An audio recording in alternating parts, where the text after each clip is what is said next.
Hello everyone and welcome back to Crime Stories for Sleep.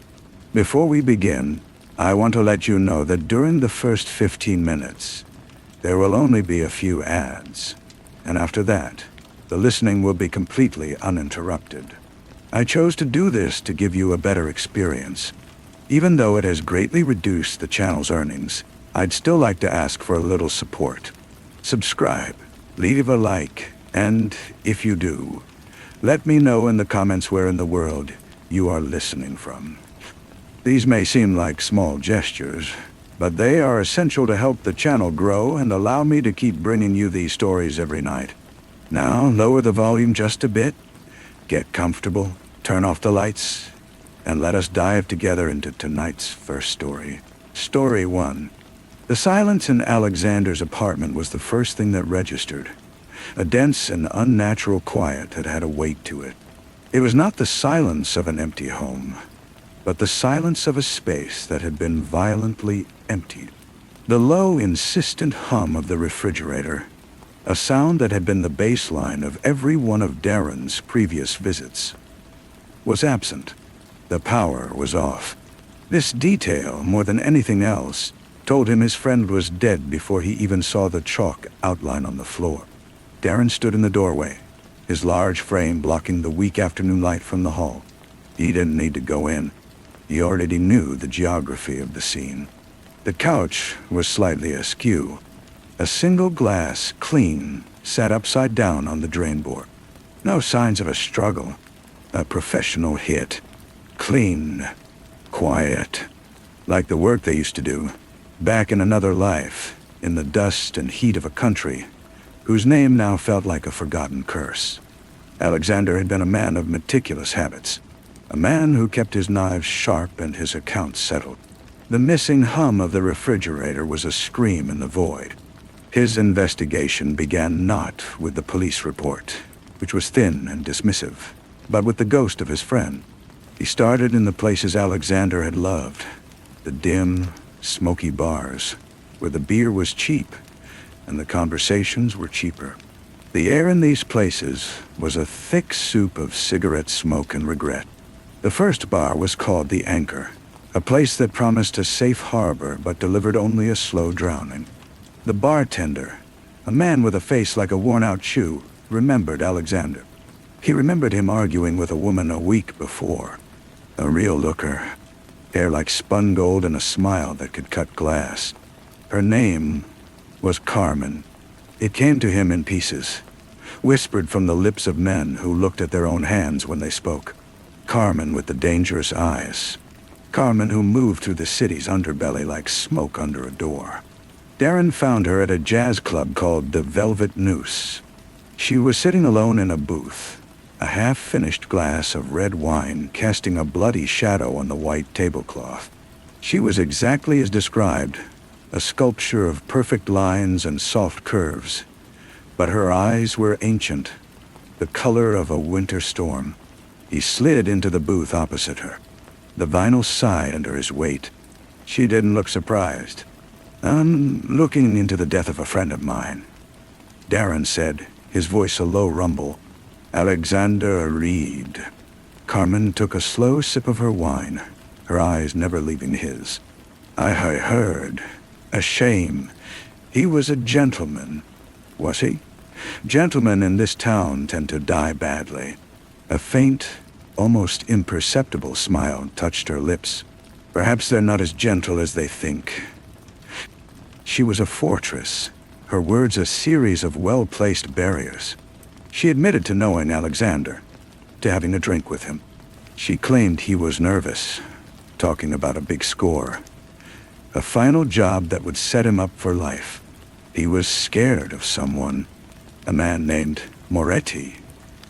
God, a gangster with interests in docks and debts. She gave him the name like she was handing over a used tissue. It was too easy. Darren knew she was laying a trail, and he had no choice but to follow it. The trail led to a warehouse that stank of salt and rotting fish. The meeting with Moretti's men was not a conversation. It was a brief, brutal symphony of violence.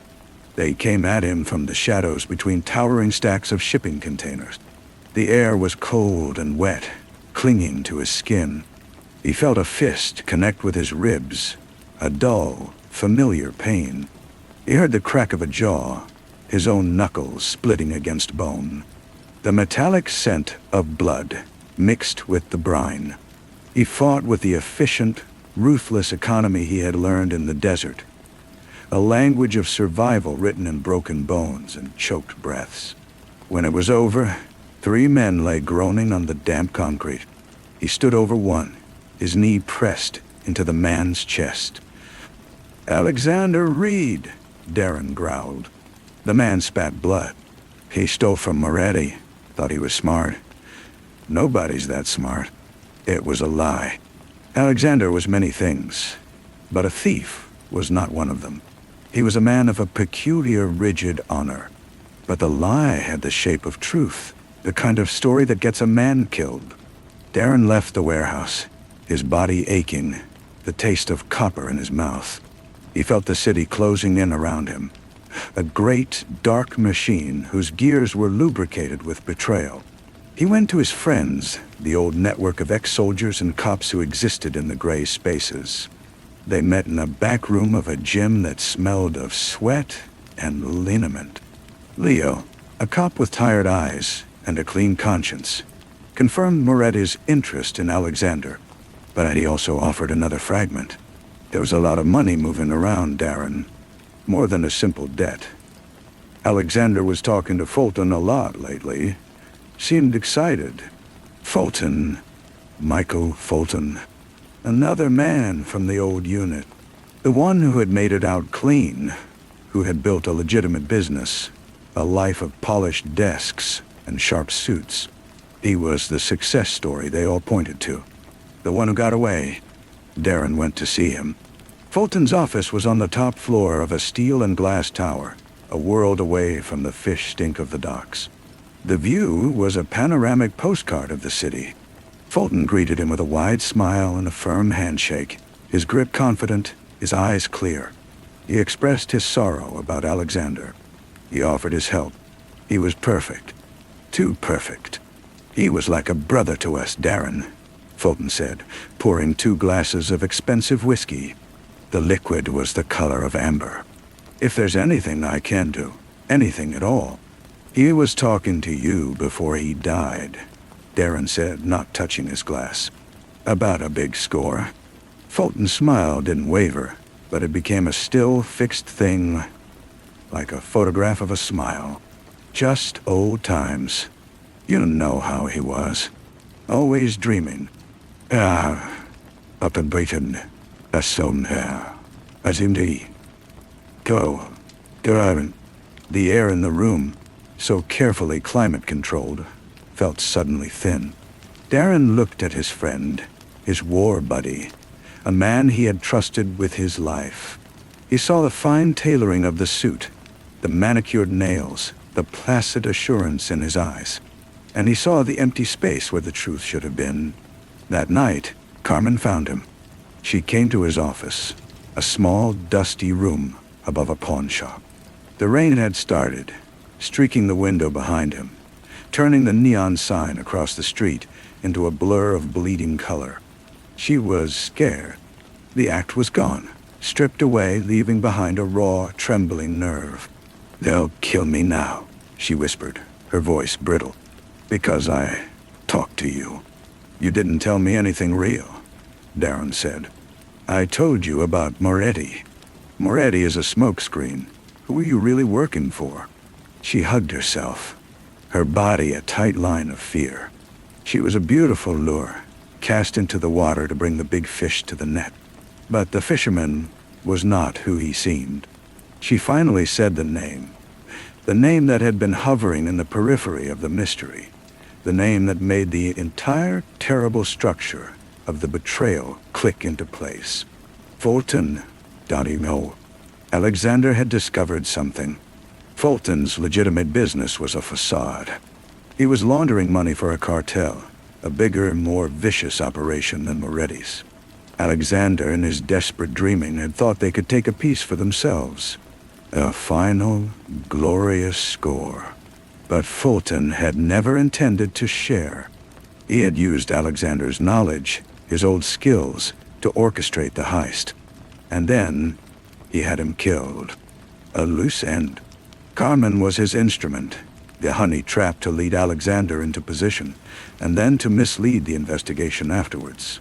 "He's meeting them tonight," she said, "at the old cannery on the pier, to make the exchange." Darren just looked at her, at the perfect treacherous architecture of her face. She had been a key in Fulton's lock.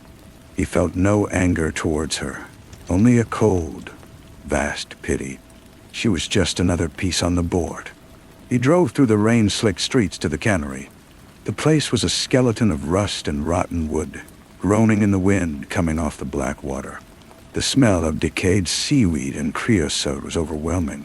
He moved through the shadows, a ghost in the machine of Fulton's ambition.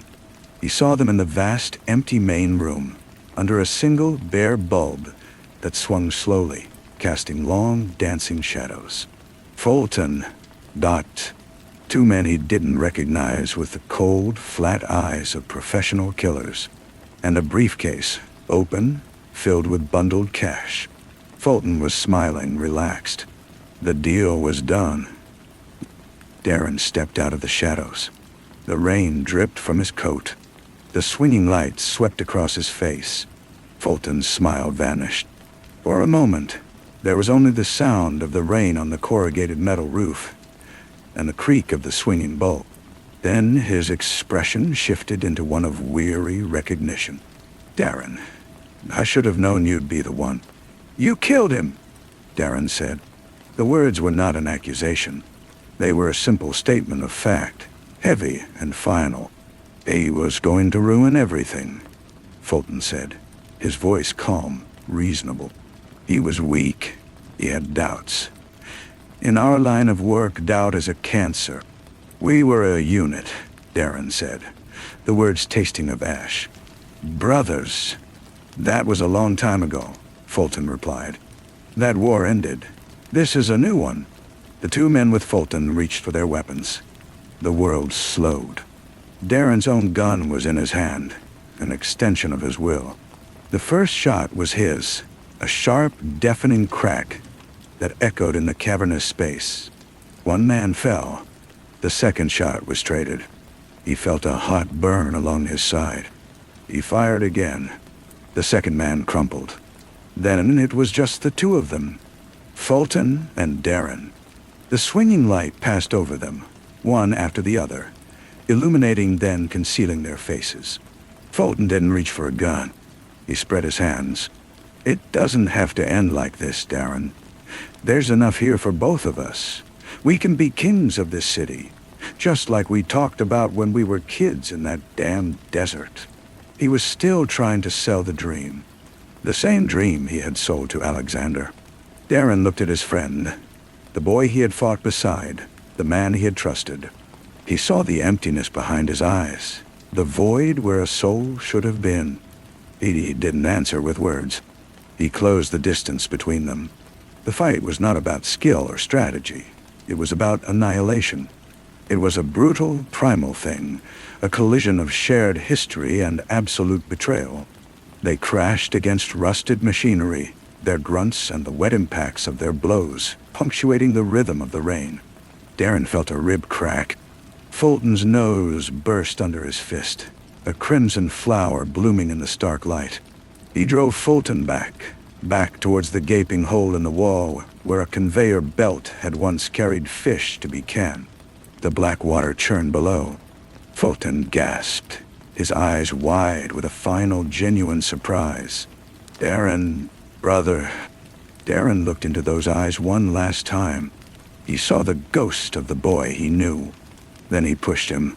There was no scream, just a heavy final splash that was swallowed almost instantly by the sound of the rain and the sea.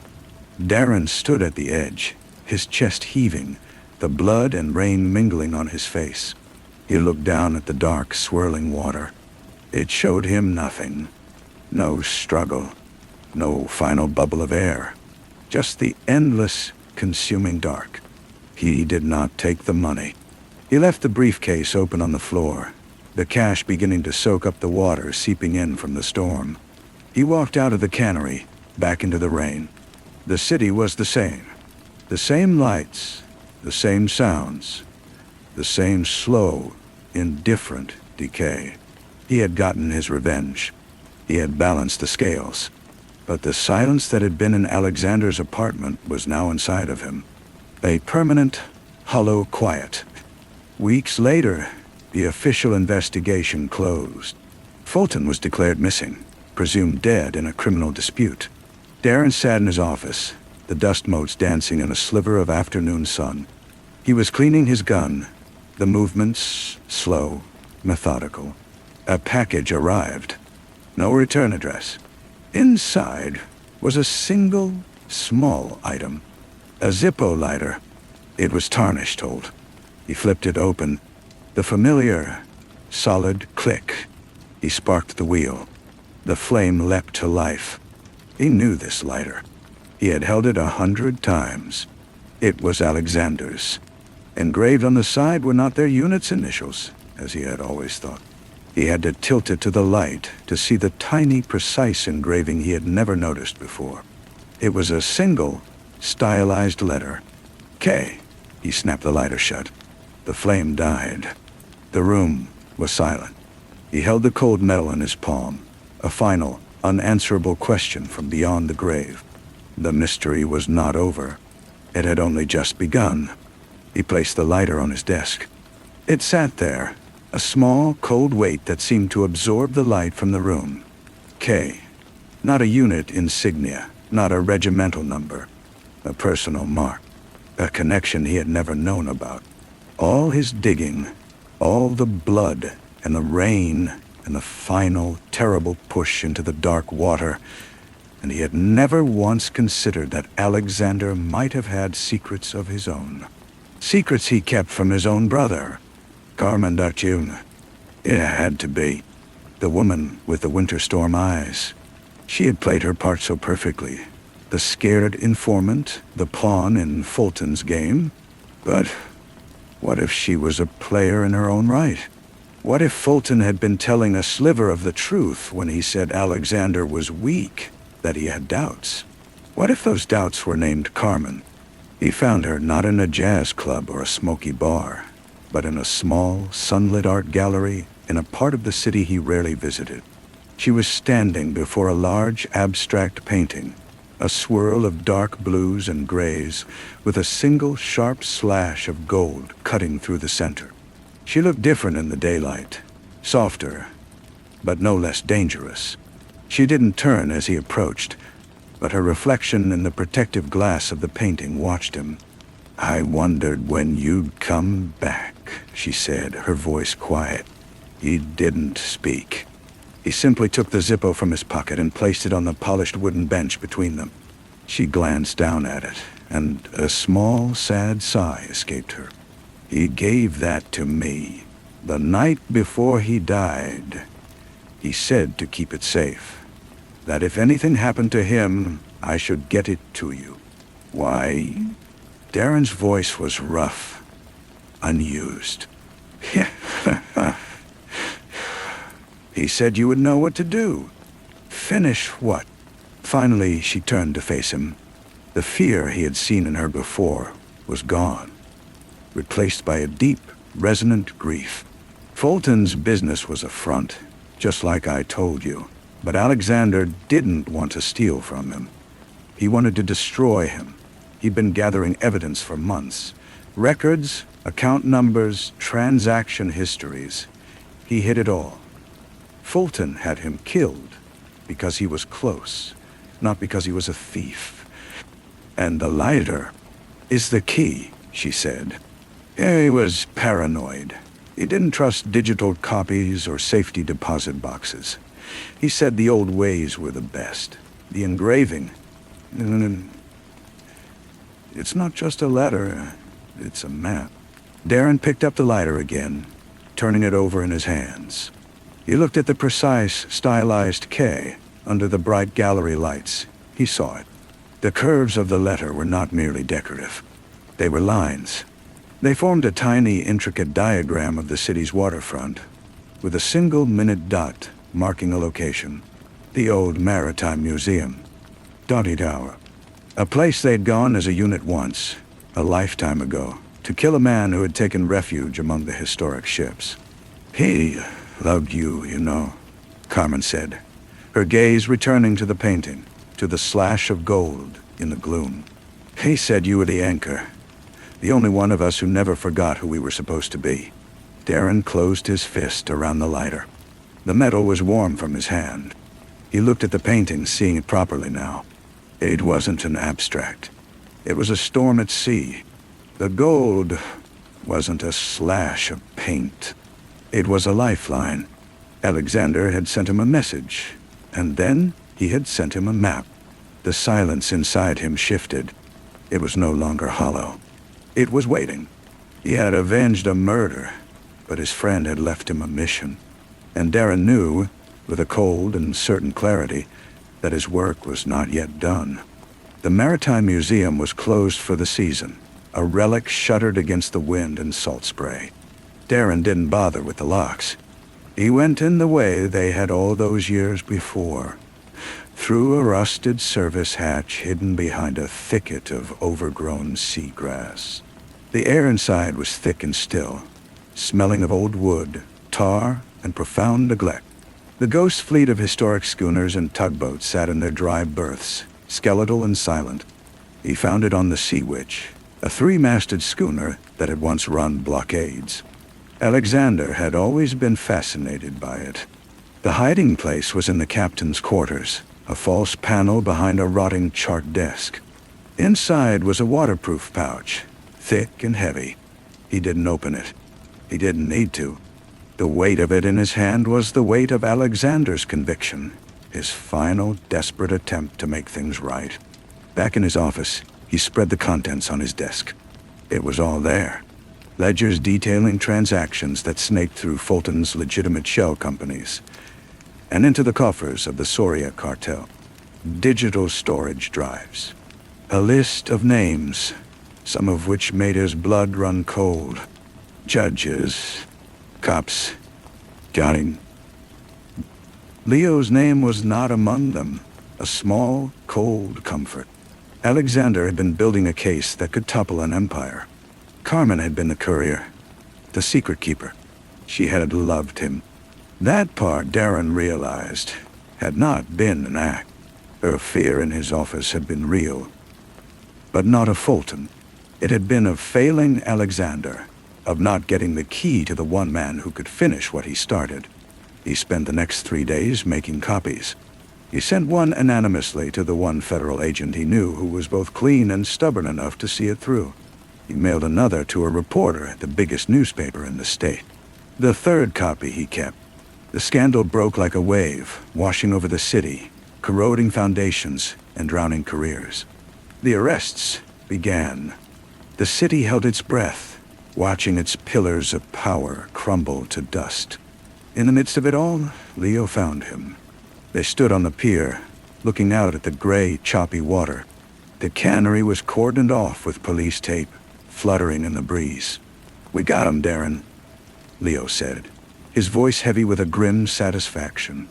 "We got most of them anyway, the ones we can prove." Darren just nodded. The wind bit through his coat. Leo hesitated. "There's a rumor. From the cartel side. They're not happy. They lost a lot of money, a lot of face.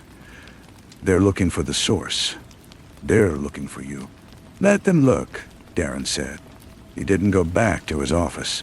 He knew it was compromised. He rented a room in a different part of the city, a place with no history. He waited.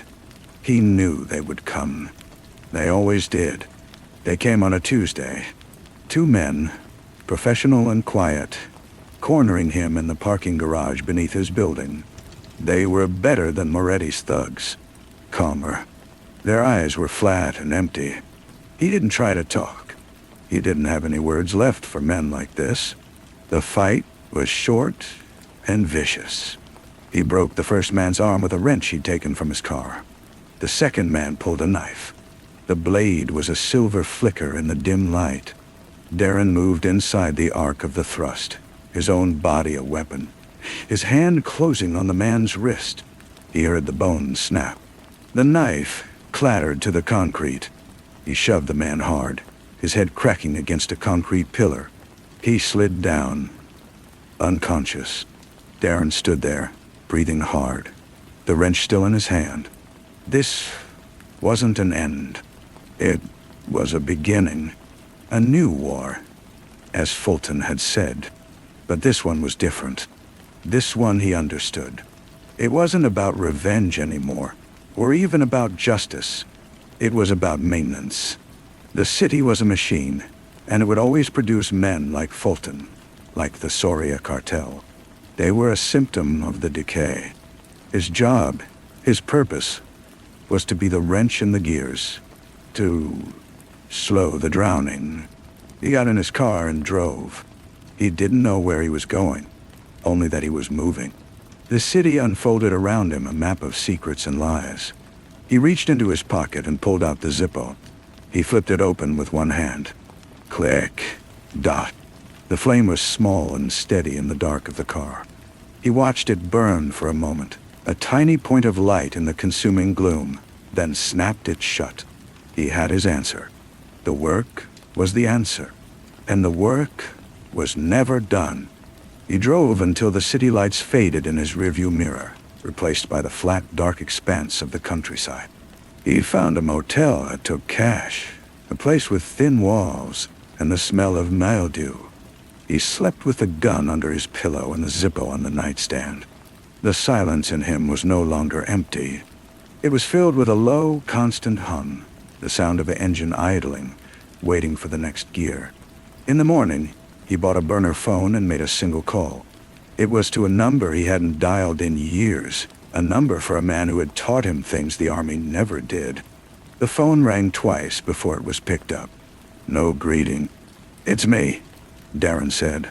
There was a long pause, filled with the sound of static and distant traffic. "I heard the news," a gravelly voice finally replied. "You've been busy." "I need to get busy somewhere else," Darren said. "A new name. New papers. That takes time and money. I have both." Another pause. "It'll be a week. The usual place." Darren ended the call and broke the phone in half.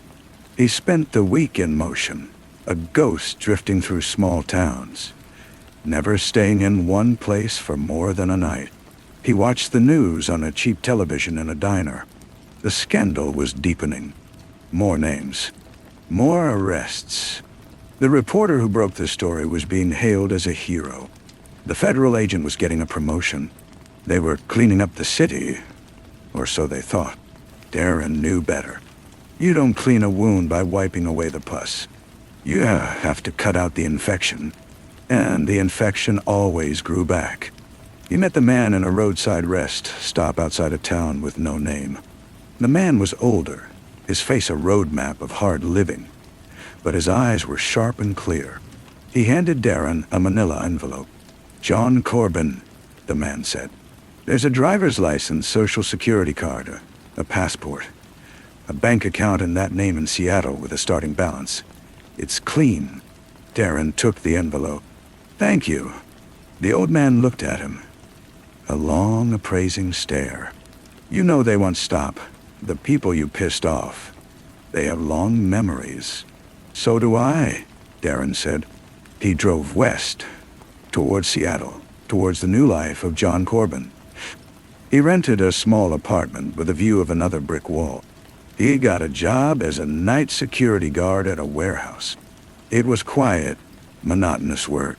He walked the same routes, checked the same locks, filled out the same logs. He was a shadow, a man of routine. He let his beard grow out. He started wearing glasses he didn't need. Months passed. The hum inside him began to settle into a new kind of silence, the silence of waiting. He thought of Carmen sometimes. He hoped she had found a way out, a patch of sun to stand in. He thought of Leo, still fighting the good fight in a city that would never be clean. He thought of Alexander and the flame of the Zippo. One night on his rounds, he saw a man leaning against a chain-link fence, staring into the dark waters of the industrial canal behind the warehouse. The man was well-dressed, his overcoat too expensive for the neighborhood. He turned as Darren approached, the beam of his flashlight cutting through the gloom. The man's face was calm, but his eyes held a familiar coldness. "John Corbin?" the man asked, his voice polite. Darren stopped. He didn't answer. He didn't need to. The man smiled, a thin, bloodless line. "The Soria family sends its regards," he said. "They wanted you to know it was nothing personal. Just business."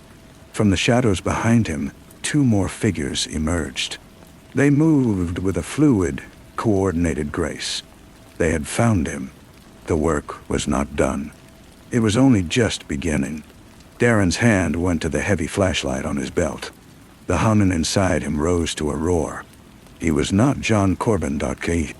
He was Darren, and he was home. He didn't wait for them to finish their approach. He threw the heavy flashlight, not at the man who had spoken, but at the one on the left. It was a distraction, a noisy, clumsy projectile.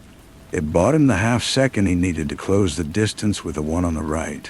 He moved low and fast, his shoulder driving into the man's midsection before a weapon could be drawn. They crashed to the wet asphalt together. Darren's elbow found the man's throat once, twice, a brutal, efficient motion. The gurgle was lost in the sound of the other two men moving in. He rolled, coming up with the second man's gun already in his hand. He didn't aim. He fired twice in the direction of the speaker and the man he'd hit with the flashlight. They scattered, diving for cover behind a dumpster. The element of surprise was gone, replaced by the flat, sharp reports echoing off the warehouse walls. An alarm began to blare, a distant, screaming whine. Darren didn't stay to fight. He was already moving, sprinting away from the canal, into the maze of loading docks and fenced-in lots. He heard shouts behind him, then the sound of a car engine roaring to life. They would have the exits covered. They were professionals. He scaled a chain-link fence, the metal cold and wet in his hands, and dropped into a dark alley. He stripped off the security guard jacket, the uniform of John Corbin, and tossed it into an overflowing bin. Underneath, he wore a dark shirt. He was Darren again. The transformation was that simple. He kept the gun. He moved through the city's underbelly, a place he understood better than any map. He knew where the blind spots were, the forgotten tunnels, the bridges that offered concealment. He needed to get back to his apartment. He had to move, to disappear again, but he couldn't leave the one thing that mattered. He approached his building from the roof of the adjacent one, crossing the gap in a single, fluid leap. He entered through a maintenance hatch, descending into the stale, quiet air of the top-floor hallway. His apartment door was still locked. He listened for a full minute, hearing nothing but the hum of the refrigerator from inside. He opened the door. The apartment was, as he had left it, sterile and anonymous. He went straight to the false panel in the bedroom closet, behind a stack of towels. The waterproof pouch was still there. He took it. He also took the spare cash and the second, cleaner set of identification the old man had given him, a backup for the backup. He was about to turn and leave when his eyes fell on the Zippo, sitting on the small table by the unmade bed. He picked it up. The cold metal was a familiar comfort. He flipped it open. Click. Dots. He didn't spark the flame. He just held it, feeling the weight of it, the history. Alexander's message. Fulton's betrayal. The city's endless decay. It all led here, to this room, to a man with a new name and an old war. He heard the softest creak from the hallway floorboard outside his door. They were here. They had been waiting. He had walked into the trap. He moved to the side of the door, flattening himself against the wall. The knob turned slowly, silently. They were good. The door swung inward. A man stepped through, a compact black pistol leading the way. Darren didn't give him a chance to register the empty room. His arm snaked out, locking around the man's neck, his other hand gripping the wrist holding the gun. He squeezed, applying pressure to the carotid artery. The man struggled, a frantic weakening dance before going limp. Darren caught the gun as it fell. He stepped over the body and into the hallway. It was empty, for now. They would have more men downstairs. The fire escape was his only option. He made it to the alley as the first police siren wailed in the distance. The alarm from the warehouse had drawn attention. He melted into the shadows, a ghost once more. He had the pouch. He had the lighter. He had the gun. He had no name, no city, no life to return to. He had only the work.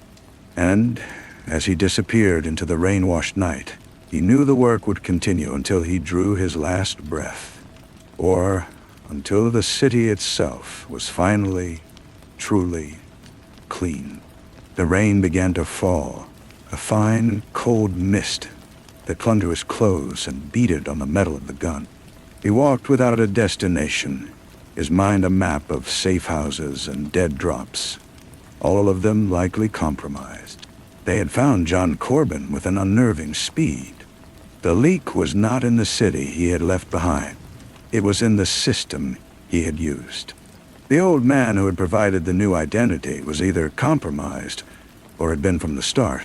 Trust was a currency he could no longer afford. He found a 24-hour internet cafe in a part of the city where no one asked questions. He used a stolen access code and a prepaid card to get 30 minutes of anonymous time. He didn't search for news about the shooting at the warehouse or the raid on his apartment. He went instead to the website of the city newspaper he had mailed the evidence to months ago. He navigated to the obituaries. It was an old code, one Alexander had devised. A name, a date, a specific phrase. He found it after 10 minutes of searching. An obituary for a woman named Eleanor Shaw, beloved mother and grandmother. The date was wrong by 2 days. The phrase was she found peace in her garden. The garden was the code for the emergency meeting place, the old Maritime Museum. He erased his history and left the cafe, the bell on the door jingling a cheerful farewell to a ghost. The museum was a risk, an obvious location, but it was also the one place that held meaning. It was the place Alexander had chosen. It was the place this had all begun. He approached from the water this time, through the reeking mud flats at low tide. The rusted service hatch was still there, more stubborn than before, but it yielded to his strength. The air inside was colder, the silence deeper. The ships seemed to groan in their sleep. He didn't go to the Sea Witch. He went to the old steam tug, the Perseverance, the ship they had used for the hit all those years ago. The rendezvous point was the boiler room. He stood in the oppressive heat, listening to the drip of condensation and the scuttle of rats. He heard a footfall on the metal grilling above. He raised the gun, aiming into the darkness. "Show yourself." A figure descended the ladder slowly. The light from a single dusty bulb caught the edge of a sharp cheekbone, a sweep of dark hair. Carmen Dortchemaya. She looked tired, older. She held her hands out, palms open. "I thought it might be you," she said. "When I saw the alert on the wire, a shooting, a security guard named John Corbin, I knew you were still alive." "The alert?" Darren kept the gun leveled. "What wire?" "I work for them now, Darren. Or at least, with them. The Federal Task Force. After you sent the evidence, they found me. They offered me a deal. Protection in exchange for my help. I'm a consultant on the Soria case. And you led them to me, to John Corbin." "No, Danine." Her voice was firm. "I didn't. I've been protecting you, erasing your digital trail where I could. But someone else is looking for you. Someone inside. The leak isn't on the street. It's in the office. They knew about John Corbin before I did. I came here to warn you. Why? Because Alexander believed in you. And he was right. She took a cautious step closer. They're closing the net, Darren. The Soria family has a price on your head that would make a king nervous. And the people inside the task force, the corrupt ones, they want you gone before you can identify them. You're a loose end that connects everything. You're a loose end that connects everything. The hum inside Darren settled into a cold, hard point of focus. He lowered the gun. The list. Alexander's list of names. It was a decade old, Carmen said. The infection spread. It's in the marrow now. You can't cut it out. You have to break the whole bone. Then that's what we do, Darren said.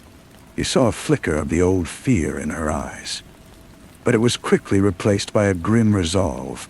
We? You came here, he said. You're in it now. You can run, or you can help me finish what he started. She looked at him for a long moment, standing in the belly of the old ship, the past pressing in on all sides. She nodded once. What do you need? He reached into the waterproof pouch and pulled out the list. He handed it to her, along with a pen.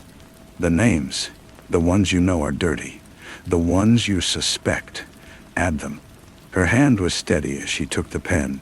She began to write, her script neat and precise, filling the margins of the old document. She was adding to the map, charting the true depth of the corruption. When she finished, she handed it back. It was no longer just Alexander's legacy. It was theirs. Now what? She asked. Now we send a new message, he said. We don't just expose them. We draw them out, all of them. He looked around the rusting boiler room, a tomb of forgotten industry. We use the past. We make them come to us. He folded the list and put it back in the pouch. The plan was already forming, cold and sharp in his mind. It was a gamble, a final, desperate play. They would use the one thing the corrupt treasured more than money or power, their own sense of impunity. They would make them feel hunted. We need to go to ground, separately, he said, for 72 hours. Then we meet. He gave her a time and a place, another relic from their past with Alexander. Who's down printing press in the garment district. She memorized it and nodded. You should know, she said, her voice barely a whisper. Leo is missing. He dropped out of contact 2 days ago. Darren absorbed the blow without a change in expression. Another piece on the board, taken. It only confirmed the scope of the enemy. Be careful, he said. They are watching everyone. He left her in the boiler room, a solitary figure in the gloom. He slipped back out the service hatch into the biting rain. The next 3 days were a blur of stolen cars, empty freight cars on slow-moving trains, and cold, sleepless vigils in abandoned buildings. He watched the city from its edges, a beast he was preparing to provoke. On the morning of the third day, he broke his own rule. He went to Leo's apartment. It was a needless risk, a sentimental impulse, but he had to know. The door was unlocked. The inside was a wreck, furniture overturned, files strewn across the floor. But there was no sign of a struggle, no blood. It was a professional toss. They had taken him alive. They wanted information. A cold fury settled over him, clearer and more focused than any he had felt before. He left the apartment, knowing it was watched, not caring. Let them see him. Let them know the ghost was walking. He reached the old printing press an hour early, circling the block twice before entering through a collapsed fire escape. The air was thick with the ghosts of ink and paper. Carmen was already there, waiting in the shadows of a massive, silent press. They took Leo, he said. I know, she replied. Her face was pale. I heard. They're using him as bait. They're putting the word out on the street. They have him at the old Soria warehouse on the pier. They know you'll come. Of course I will, Darren said. He laid out the plan. It was simple. While they were focused on the warehouse, on him, She would take the new list and the evidence she had compiled from the inside and deliver it to the one person in the federal building whose name was not on the list. An old, stubborn prosecutor named Irons who was famously immune to bribes and threats. "It's too late for that," she argued. "They'll have the warehouse surrounded. It's a suicide mission."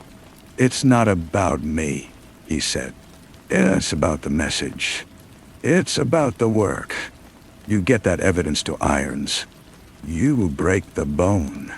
I'll provide the distraction." He handed her the pouch. She took it, her fingers brushing against his. There was a finality in the gesture. He turned to go, to walk into the perfectly laid trap. "Darren," she called out. He paused. "What do I tell Irons? What is this?" He looked back at her, his face etched in the dim light. "Tell him it's maintenance." Then he was gone, swallowed by the labyrinth of the empty building. He walked toward the pier, toward the warehouse, toward Leo and the men who held him. He didn't try to conceal his approach.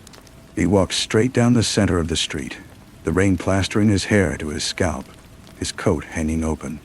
The Zippo was in one pocket, the gun in his hand. The hum inside him was a silent scream, a song for the end of things. He saw the warehouse doors ahead, a dark mouth open to the sea. He saw figures moving in the windows. He was home. He crossed the threshold into the cavernous space. The air smelled of salt, rust, and old fish. High above, naked bulbs hung from beams, casting pools of weak light on the concrete floor. At the far end, Leo was tied to a metal chair, his head slumped forward. He was alive, but a dark bruise bloomed across the side of his face. A voice echoed from the steel catwalk that ran along the walls. "We weren't sure you'd come. Sentimentality is a flaw I'm glad you never overcame." Darren recognized the voice before he saw the man. Victor Soria, the youngest son, the one they called the accountant. He was the brains, the one who had always stayed in the shadows while his brothers handled the messy work. He stepped into the light, peering down like a spectator at a play. "It's over, Victor," Darren said, his voice flat. "The evidence is already gone. It's on its way to Irons." Victor smiled, a thin, condescending twist of his lips. Prosecutor Irons. He had a terrible accident this morning. A gas leak in his home. A tragedy. Darren's blood went cold. They were faster, more thorough than he had anticipated. The corruption was deeper than he had feared. He had sent Carmen into a trap. "Don't look so surprised," Victor said. "You started a war you cannot win with a flashlight and a lighter. This is the real world. This is business." From the shadows around the perimeter, men emerged. Not just the two from the canal, but 6, 8, all armed, all moving to cut off any retreat. They had learned from their first encounter. They kept their distance. "You have something that belongs to my family," Victor continued. "A list of names. You will give it to me, and I will make your friend's death quick. A small mercy." Darren's grip tightened on the gun. He was a dead man. He knew that. The only equation left was how many he could take with him. He looked at Leo, who had lifted his head. Their eyes met across the distance. Leo gave a faint, almost imperceptible shake of his head. "Don't do it." Then Darren saw it. A flicker of movement in the high, grimy windows along the north wall. A silhouette, then another. They were flanking the catwalk. It wasn't more of Soria's men. They moved differently, with purpose, with coordination. Carmen Dautiu. She hadn't gone to Irons. She had gone to the only other people she could trust. The plan had changed. A shot rang out not from the floor, but from the catwalk. One of Victor's men crumpled. Chaos erupted. Darren dropped to one knee, firing twice at the nearest thug, catching him in the chest. He used the cover of the returning gunfire to move, a sprint toward Leo. Bullets sparked off the concrete around him. He felt a searing pain in his side, a graze, but he didn't stop. He reached Leo, using his knife to saw through the plastic ties binding his wrists.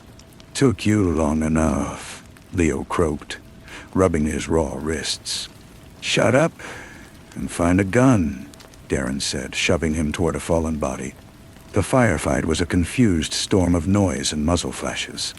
The men Carmen had brought, whoever they were, had the high ground. They were picking off Soria's men with disciplined efficiency. Victor was shouting, his cool composure shattered. Darren's world narrowed to the immediate threat. He and Leo fought back to back. A familiar, terrible dance. They cleared a space around them, a small island of temporary safety. Darren looked up, searching for Victor. He was gone from the catwalk. A hand grabbed Darren's shoulder. He spun, gun raised, but it was Carmen. Her face was smudged with grime, her eyes wide. "We have to go. Now. The feds are 5 minutes out, the real ones." "Victor," Darren said. "He's running for the docks. There's a boat." Darren didn't hesitate. He pushed past her, ignoring the protest in his side, and ran for the rear exit Leo had pointed to. He burst out into the lashing rain and the roar of the wind. The pier stretched out before him, and at the end, a speedboat was already pulling away, its engines screaming. Victor stood at the stern, a solitary figure looking back. He saw Darren and raised a hand, not in farewell, but in a mocking, confident wave. He believed he had escaped. Darren stood at the edge of the pier, the rain soaking him, the cold seeping into his bones. He watched the boat's lights shrink into the gloom. He had failed. Victor was getting away. The work was not done. Slowly, he reached into his pocket. He pulled out the Zippo. He flipped it open. Click. Doubt. This time, he sparked the flame. It was a small, defiant beacon in the overwhelming dark. He held it up, a signal, not of surrender, but of remembrance, and of a promise. The work was not done. It would never be done. But he was not alone. He heard footsteps behind him. Leo and Carmen, standing together, watching the empty water. They were still here. The city was still here. He closed the lighter, snuffing out the flame, and turned to face them. The rain would wash the blood away for now. The fight would continue with the dawn. The three of them stood for a moment in the sheeting rain, the silence between them louder than the fading gunfire from the warehouse. The distant wail of sirens was closing in, a new kind of threat. They couldn't be here when the authorities arrived. The story would be twisted, and they would be the villains. "This way," Carmen said, her voice cutting through the downpour. She led them away from the main pier, down a slippery metal ladder to a lower service dock, where a small, unmarked motorboat was tied. They climbed in, Leo wincing as he put weight on his injured leg. Darren took the helm, yanking the starter cord. The engine coughed to life. He pushed the throttle, and the small boat surged away from the pilings, carving a path through the black, choppy water. He didn't look back at the warehouse. He navigated by memory, heading for the blind spot beneath the raised expressway, a concrete cave where the water slapped against the pillars and the city's noise was a dull, echoing roar. "Where are they?" Darren asked, his eyes on the water ahead. "The men you brought." "Disavowed," Carmen said simply. "Like us. A few good cops Alexander had helped before he died. They knew the score. They knew it was the only way." Leo was hunched over, inspecting the gash on his leg. He looked up, his face grim. "They have irons. Or they did. He's either dead, or he's one of them. The whole system is rotten. We make a new system," Darren said. His side burned where the bullet had grazed him, but the pain was a focusing agent. "Victor is the key. He's the connection between the old guard and the new money, between the street and the government. He has to answer for Alexander. He has to answer for all of it." "And how do we find him?" Leo asked. "He's halfway to a non-extradition country by now. He'll vanish." No, he won't, Darren said. He turned to look at them, the boat rocking in the turbulent water. He waved. He was confident. He thinks he's won the war and I'm just a loose end he can snipe at from a distance. We use that. We don't hide. We show him the loose end is still dangling. We make it so public, so infuriating that he has to come back and cut it himself. Carmen stared at him, understanding dawning in her eyes. You want to bait him. We have the list, Darren said. We have the evidence. We release it. Not to a person, to the world. We burn it all down and stand in the ashes. He'll have to come back to try and put out the fire. It's insane, Leo breathed, but a slow, determined smile spread across his bruised face. It's exactly what Alexander would have done. Darren cut the engine, letting the boat drift into the darkness beneath the bridge. The rain was beginning to let up. The dawn, a faint, gray smear in the east. The city was waking up, oblivious to the war being fought in its gutters and its skyscrapers. He pulled the waterproof pouch from his inside pocket. It was damp, but the contents were safe. The list. The lighter. The work. It starts today, he said. He opened the pouch and handed the list to Carmen. You know how to make it public. Untraceable. A cascade. It needs to hit everywhere at once. She took it, the paper feeling heavy with consequence. I can do that. It'll take a few hours to set up the protocols. Good. Darren looked at Leo. We need a place to work. Somewhere he would never expect. Leo nodded, thinking. The old city archives. The sub-basement. It's scheduled for demolition next month. It's a ghost town, but the infrastructure is still live. We can tap the main data lines. An hour later, they were descending into the stale, dusty air of the archives. It was a cavern of forgotten records, a tomb of paper and dust. They set up in a former server room, using battery-powered lamps. Carmen connected a slim laptop to a hardline port, her fingers flying across the keyboard. Darren and Leo stood watch, listening to the empty silence of the building. The hum in Darren's chest was a low, steady thrum, the engine of a machine that would not be stopped. He watched Carmen work, her face illuminated by the screen, a portrait of fierce concentration. It's ready, she said finally. On my mark. It goes to every major news outlet, every independent journalist, on 3 continents, every public forum. It can't be recalled. Do it, Darren said. She pressed a key. A progress bar filled on the screen.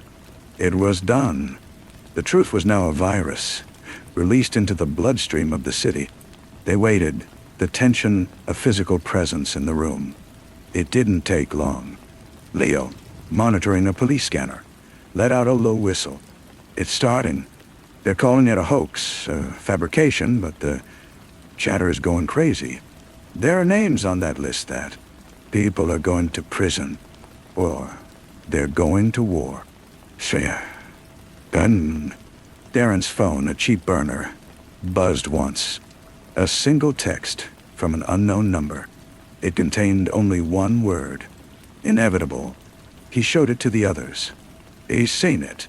The next 48 hours were a storm contained within the 4 walls of the archive.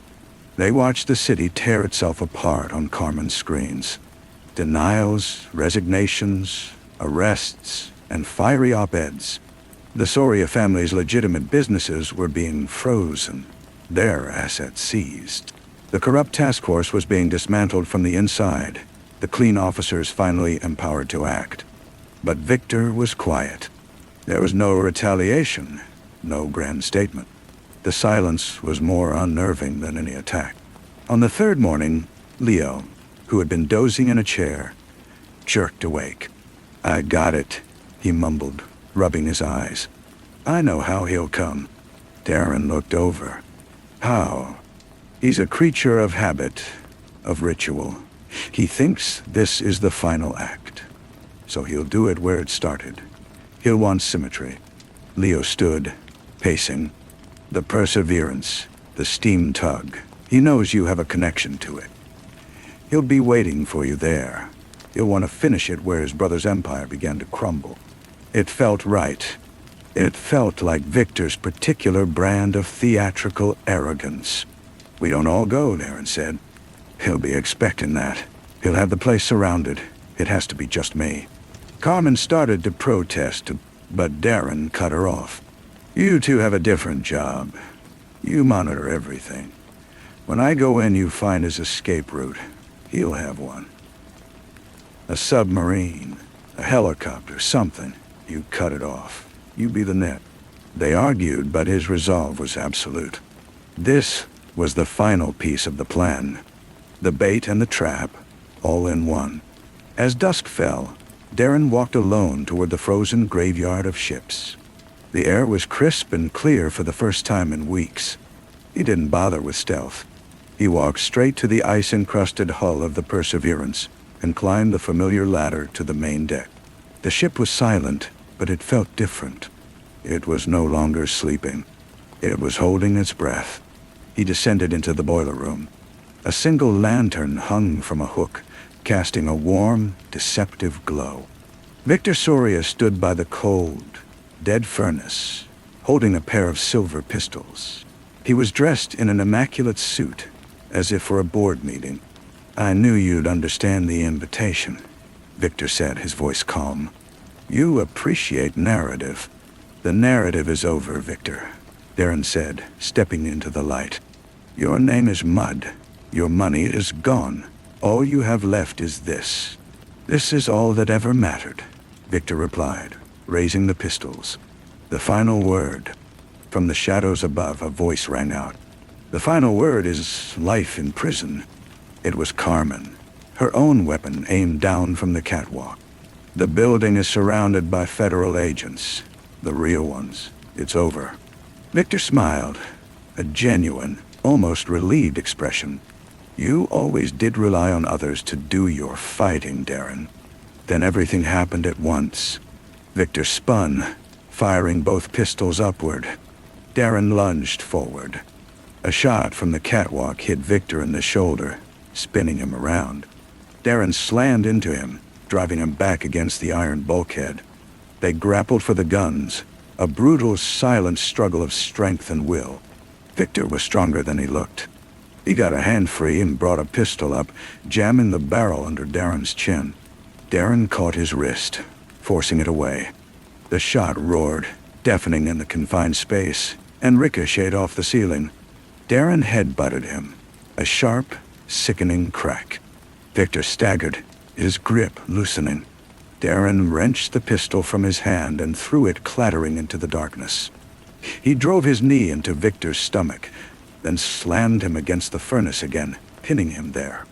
Victor looked at him, blood trickling from his nose, his eyes full of a strange, exhausted clarity. "You can't kill them all," he whispered. "There will always be another." Darren held him there, his own breath ragged. He heard the boots of the federal team storming the ship. He looked at the man who had ordered Alexander's death, who had poisoned an entire city. The hum inside him demanded an ending. He leaned close, his voice low, for Victor alone. "Then I'll be here." He released Victor, stepping back as the armed agents swarmed the room, shouting commands, forcing Victor to his knees. Darren stood amidst the chaos, the fury inside him cooling into a permanent, watchful calm. He looked at Carmen and Leo as they came down the ladder. The work was not done. It would never be done. But for now, for this city, it was enough. Story 2. The scent arrived first, a thin, metallic vapor that clung to the back of the throat, a ghost of hot copper and something else, something chemical and faintly burnt, like an electrical fire smothered in wool.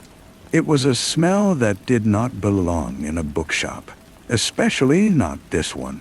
A dim cavern of aging paper and leather bindings nestled in the shadow of Barcelona's cathedral. For Kevin, the smell was an alarm.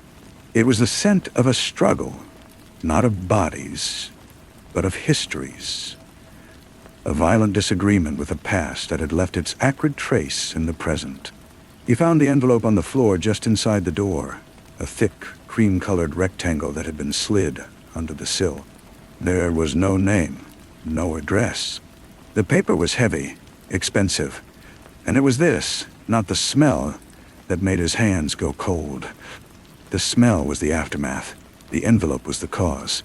He left it on the counter for an hour, serving the occasional tourist with a distracted smile, his eyes always drifting back to it. When the last customer left, the bell above the door chiming their departure into the humid evening, he finally picked it up. The flap was sealed with a dab of dark red wax, imprinted with a symbol he did not recognize. A stylized key crossed with a sword.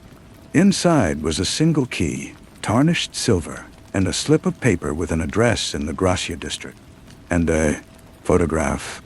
It was black and white, grainy, torn at one corner. It showed two young men, arms slung around each other's shoulders, squinting into a sun that belonged to a different era. One was his father, a man he had known only through a handful of such photographs and a legacy of cautious silence. The other was Devon. His father's smile was a rare, unguarded thing. Devon's was sharper, more ironic, even then. The photograph was taken in the spring of 1936, a few months before the world shattered. That was when the bell chimed again. He did not hear the door open. One moment he was alone with the ghost of his father. The next, a man was standing in the middle of the shop, a silhouette against the dusty window light. He was tall, gaunt, dressed in a dark suit that was too heavy for the Barcelona heat. He moved with a quiet, fluid grace that suggested he was a man accustomed to entering places unannounced. "You are the bookseller," the man said. His voice was low, a dry rustle of sound. It was not a question. Kevin nodded, his fingers closing around the key in his pocket. The metallic scent seemed to intensify. "My name is Colt," the man said. "I believe you have received something that belongs to me." He did not move from behind the counter. "The envelope is not addressed. It does not need to be. The contents are a key to a box. The box is mine." Kevin felt a strange defiance rise in him, a current beneath the fear. "The photograph is not yours." Colt's eyes, a pale, almost colorless gray, seemed to absorb the dim light of the shop. "That is a complication. The past is a locked room, Mr. Kevin. Some doors are better left closed. The key, please. And what if I choose to open the door myself? Then you will find more than dust and memories," Colt said. "You will find things that can still draw blood." He took a step forward, and the scent of him reached Kevin now, a faint overlay of cologne and clean, dry sweat. "There is a man, a friend of your father's, Devon Rojas. He is in Modelo Prison. He has been there for 15 years. He was convicted of treason, of crimes against the state. The evidence was compelling, but incomplete. What is in that box completes it. It ensures he will die in that cell." "Why tell me this?" Kevin asked, his voice barely a whisper. "Because you have the key," Colt said, "and because I am not the only one who knows you have it. There are men who do not make polite requests. They will burn this shop to the ground with you in it for that piece of silver. Give it to me, and you can go back to your books. Keep it, and you step into a story that has already been written in blood. The choice is yours. I will return at midnight." He left as silently as he had arrived. The bell did not chime. Kevin stood for a long time, the key, a cold, heavy weight in his hand.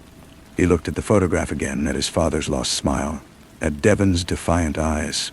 He thought of Olana, who would be waiting for him at her apartment near the sea, who believed in a future of simple things, of light and salt air.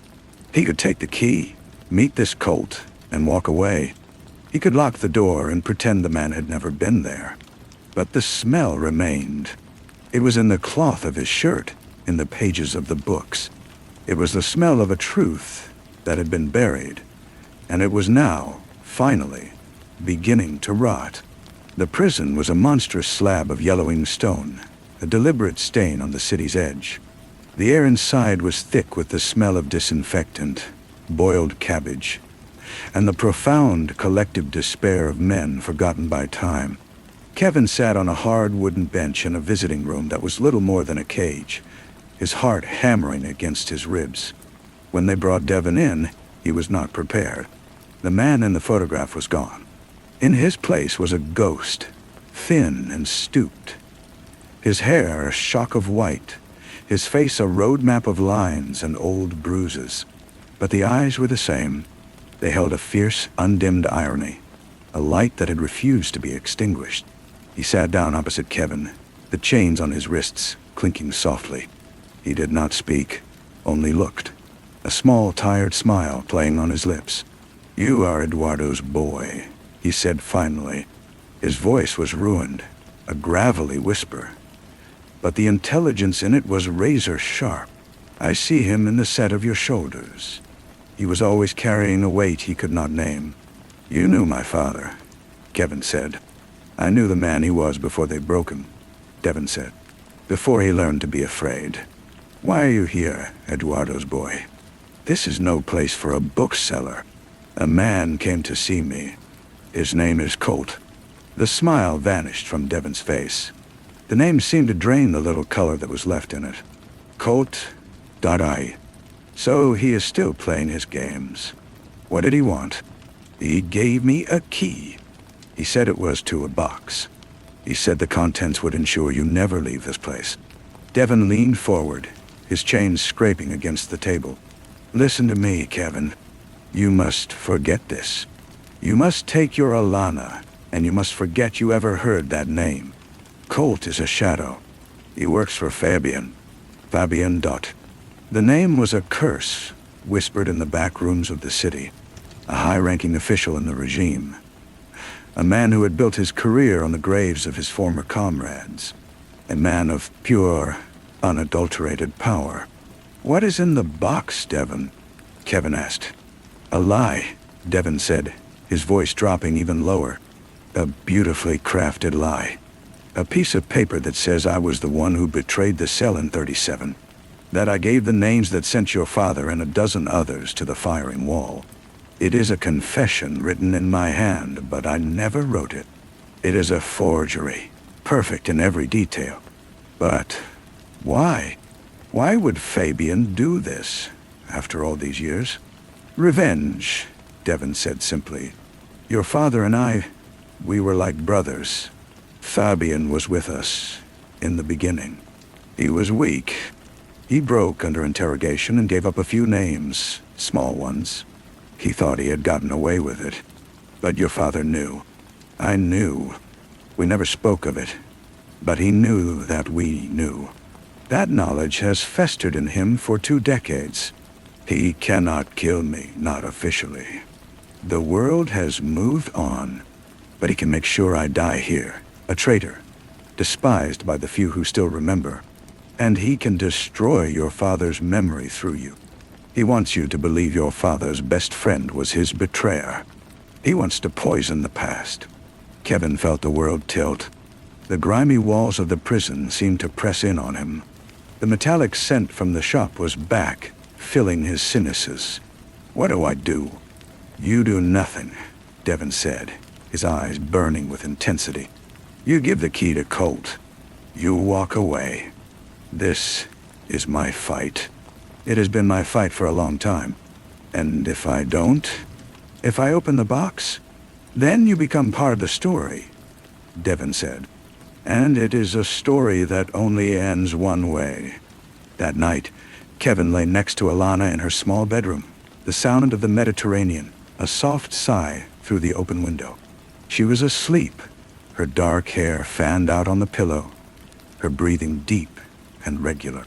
He watched the moonlight trace the curve of her shoulder and felt a chasm open between this peace and the darkness he had stepped into. He had told her nothing. To speak of it would be to pull her into the shadow with him. He met Colt at midnight on the Montjuic. The city spread out below them like a carpet of fallen stars. The air was cool, carrying the scent of pine and distant salt. "You have it," Colt stated. "Before I give it to you, I wanted to know why," Kevin said. "Why serve a man like Fabian?" Colt's smile was a thin, bloodless line. "Everyone serves someone, bookseller. Fabian provides order. He understands that the past is a weapon, not a shrine. Your friend Evan, he is a relic. His existence is an offense to the present. The world has no room for his kind of honor. It is not honor to destroy a man with a lie. It is politics," Colt said, his voice devoid of emotion. "And the truth is whatever the most powerful man in the room says it is. Now, the key." Kevin took the key from his pocket. He held it in his open palm, the tarnished silver gleaming in the weak light. Then he closed his fist around it. "No." Colt's stillness was more threatening than any movement. "That is unwise. My father spent his life in fear," Kevin said, the words coming from a place he did not know he possessed. "He hid in his bookshop and he taught me to hide. I will not hide from this. Tell Fabian he will have to find another way to kill a ghost." He turned and walked away, half expecting a bullet in his back. None came. Only Colt's voice, soft and final, carried on the wind. "Then you have chosen your cell, bookseller." The next week was a descent into a different kind of prison. He rented a safety deposit box in a bank across the city and placed the key inside. He was followed. A tall man in a beige coat, always at the edge of his vision. The shop was broken into one night, the lock picked with professional skill. Nothing was taken, but every book was pulled from the shelves, every drawer emptied. It was not a theft, it was a message, a violation. The smell of the intruder lingered in the air, stale tobacco and cold, clean malice. He went to see Devon again. The old man looked worse, his skin translucent, his cough a rattling death knell in his chest. "You are a fool," Devon whispered, but there was a new respect in his eyes. "A brave fool like your father." "They are watching me," Kevin said. "I cannot get to the box without leading them to it." "Then you must not go yourself," Devon said. He gestured to a trustee, a hulking man mopping the floor with a slow, rhythmic sway. "His name is Mateo. He was a forger, the best. He can get a message out to someone you trust." There was only one person, Alana Da. He wrote the instructions on a slip of paper, his hand trembling. The location of the bank, the box number. A note for her to take the contents and hide them. He gave it to Mateo with a folded stack of pesetas. The big man nodded once, his eyes dull, and pocketed it all. The wait was an agony. 2 days passed without word. He did not open the shop. He sat in his small apartment above it, watching the street, the metallic taste of fear permanent in his mouth. On the 3rd day, a knock came. It was Alana. Her face was pale, her eyes wide with a terror she could not articulate. In her hands, she held a small, flat metal box, the kind used for storing important documents. He took it from her, his heart a cold stone. "How did you get this?" "A boy brought it to my door," she said, her voice shaking. "He said a man in the prison paid him. He said to give it to you. Mateo." He had not given the message to Alana. He had given it to Colt. The box was a taunt, a final move in the game. With numb fingers, Kevin pried open the lid. Inside, nestled on a bed of faded velvet, was not a forged confession. It was a smaller, older key, and another photograph. This one showed 3 young men. His father, Devon, and a third, handsome, smiling face he recognized from the newspapers. A young, vibrant Fabian. They were all smiling. Brothers. And tucked into the corner of the photograph was a slip of paper, covered in his father's precise handwriting. The truth is not a single thing, but a mosaic of broken pieces. Fabian gave the names. We knew. We protected him, for the sake of the cause, for the sake of the past. Our sin was not betrayal, but silence. Our punishment is to carry the weight of his guilt. Devon carries it in his cell. I carry it in my shame. If you are reading this, the silence is broken. Forgive me. Kevin sank to his knees, the photograph fluttering from his fingers. The lie was not the confession. The lie was the story he had been told his whole life. His father was not a victim of a betrayal. He was a participant in a cover-up. Devon was not a martyr. He was a sacrifice, taking the public fall for Fabian's crime to protect some shattered ideal of their youth. And Fabian, to secure his power, had to make sure the sacrifice stayed silent forever. He had to make Devon the traitor, to bury the real truth under a more palatable one. The final piece of the mosaic slid into place, and the picture it formed was monstrous. He went to Fabian. The office was high in a modern building overlooking the Plaza de Catalunya, a world of glass and steel and implicit power. Fabian was an older, harder version of the boy in the photograph, his hair silvered, his eyes like chips of flint. He did not seem surprised to see Kevin. "So, the bookseller emerges from his library," he said, gesturing to a sleek leather chair. "I wondered when you would come. You had my father's friendship, and you destroyed him," Kevin said, his voice quiet and steady. "You let Devon rot in prison for a crime you committed." Fabian steepled his fingers. "I committed a moment of weakness. Your father and Devon committed a lifetime of judgment. They looked at me and saw a coward. I could not live with that look. The world is not built on truth, boy. It is built on stories. My story is that I am a pillar of the new Spain. Devon's story is that he is a traitor. Your father's story is that he was a victim. These are the stories that allow us to sleep at night. You have the power to break them. But if you break them, what will you build in their place? Chaos. And you will be the first to be crushed by it." He opened a drawer and took out a pistol, laying it gently on the desk between them. "This is the other option. The clean option. For you and for your Alana. The story ends here."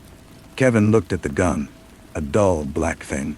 He looked at Fabian's face, a mask of calm authority. He thought of Devon in his cell, of his father's shame, of Alana's hope. He thought of the key, the original key, still sitting in the bank vault. It was not a key to a box. It was a key to a door that once opened could never be closed. He stood up. He did not touch the gun. "There are more than two options," he said.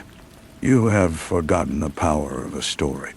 Your story is a lie, but it is written on paper. Mine will be written in the city. It will be whispered in the bookshops and the bars, in the prisons, and in the plazas. It will be the true story, and one day, someone will believe it." He walked out of the office, past the stunned secretary, into the bright, indifferent Barcelona sun. He knew they would come for him. Cold, or someone like him. The ending was written. But it was not Fabian's ending. It was his. He went to the sea. He found Alana sitting on the sand, watching the waves. He sat beside her and told her everything. The whole rotten, complicated truth. He did not whisper. He spoke it clearly into the salt air, a confession and a defiance. She listened, her hand finding his, her grip tight.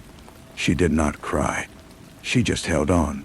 They sat there as the sun began to dip below the horizon, painting the sky in shades of fire and blood.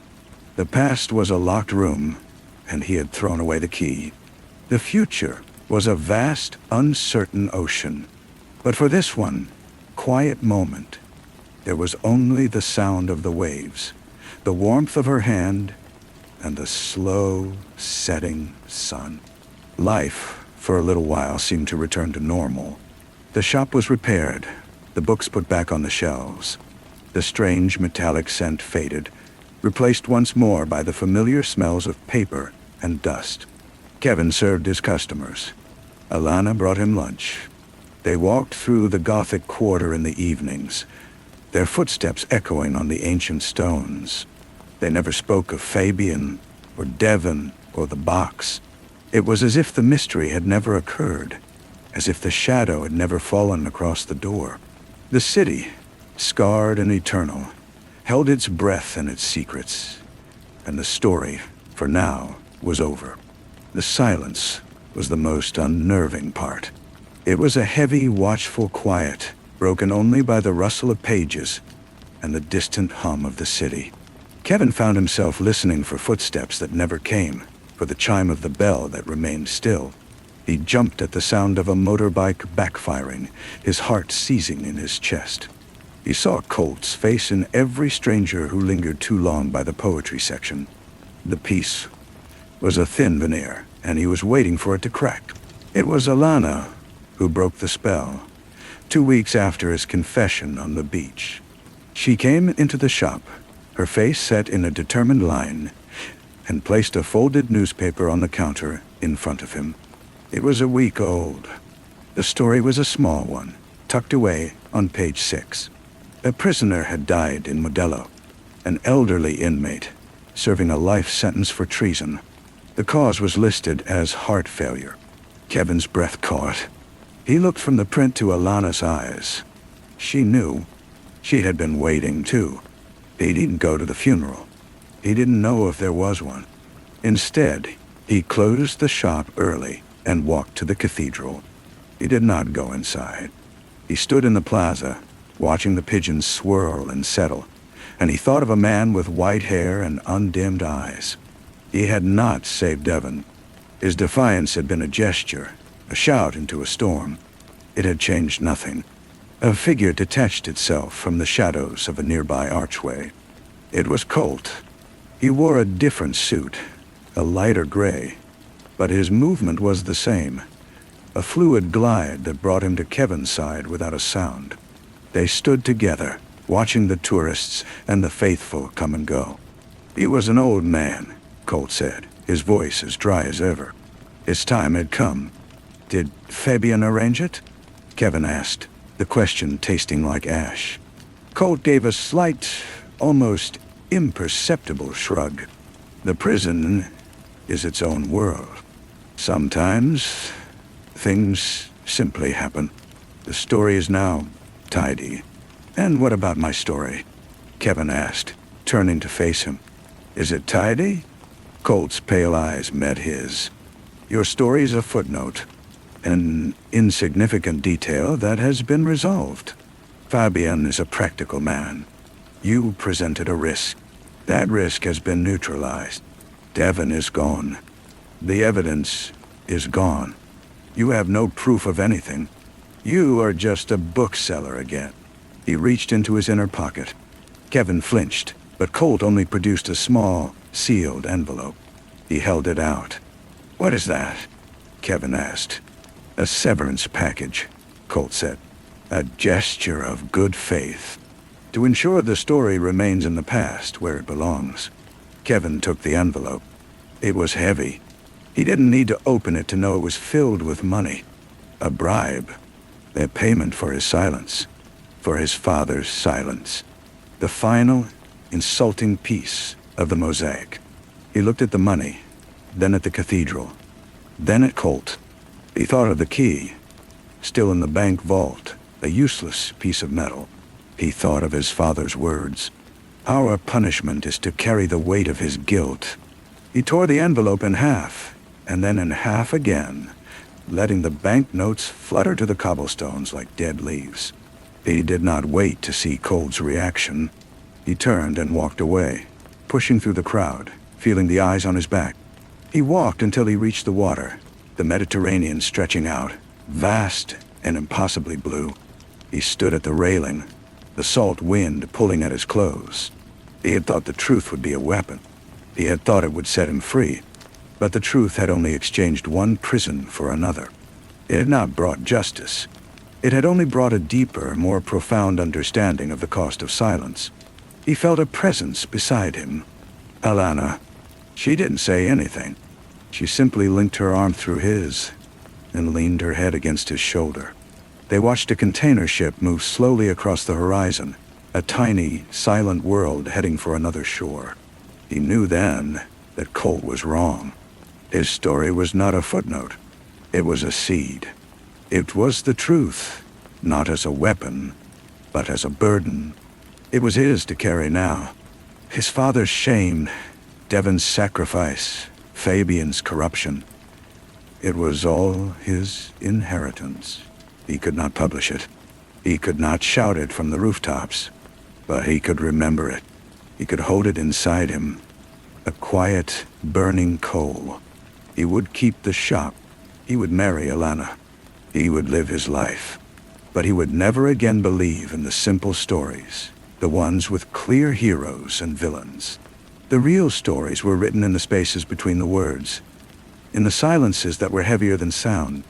And as he stood there with the woman he loved, the weight of that unspoken history settled onto his shoulders, a burden he would learn to bear for the rest of his life.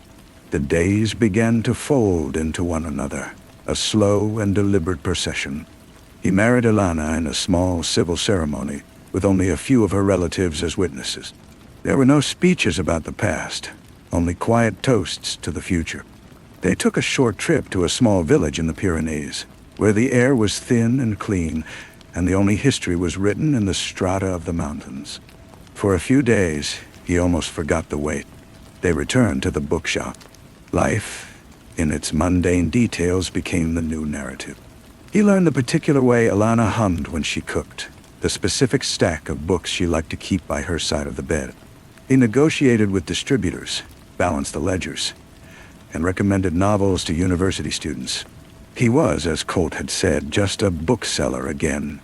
But the seed was there, germinating in the dark soil of his silence. He began, almost without realizing it, to collect things. Not evidence, not in any way that could be used, but fragments. A biography of a general that contained a single, oblique reference to the political purges of '37. A memoir of a poet who had been briefly imprisoned in Modelo. A faded political pamphlet he found tucked inside a volume of Lorca. He did not hide them. He filed them away in his own mind, cross-referencing dates and names, building a private library of the truth. One afternoon, an old woman with hands gnarled like tree roots came into the shop.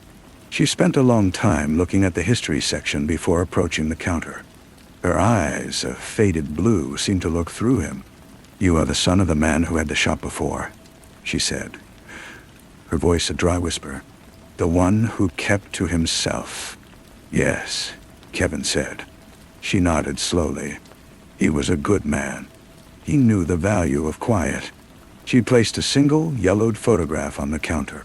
It was of a group of young people, laughing, their arms linked. In the center was a face he recognized from his father's photograph. Fabian, young and vibrant. And next to him, a girl with dark, intense eyes, who was the mirror image of the old woman before him. "We were all so young," she said. "We believed we could build a new world from the ashes of the old." She tapped a finger on Fabian's face. "He built his world, all right. On top of ours." She looked directly at Kevin. "My brother was one of the names. The ones Fabian gave. Your father. He was the only one who ever came to me afterwards. He brought me money once. He said it was from the party. I knew it was from him. He carried it too. The guilt." Kevin felt the air leave his lungs. He wanted to ask her 100 questions, but he found he had no voice. He simply looked at her, and she held his gaze, a silent understanding passing between them. She turned and left the shop, the bell chiming softly in her wake, the photograph still lying on the counter. He picked it up. It was another piece, not for a court of law, but for the court of memory. He placed it inside the ledger he used for accounts, a ghost between the columns of numbers.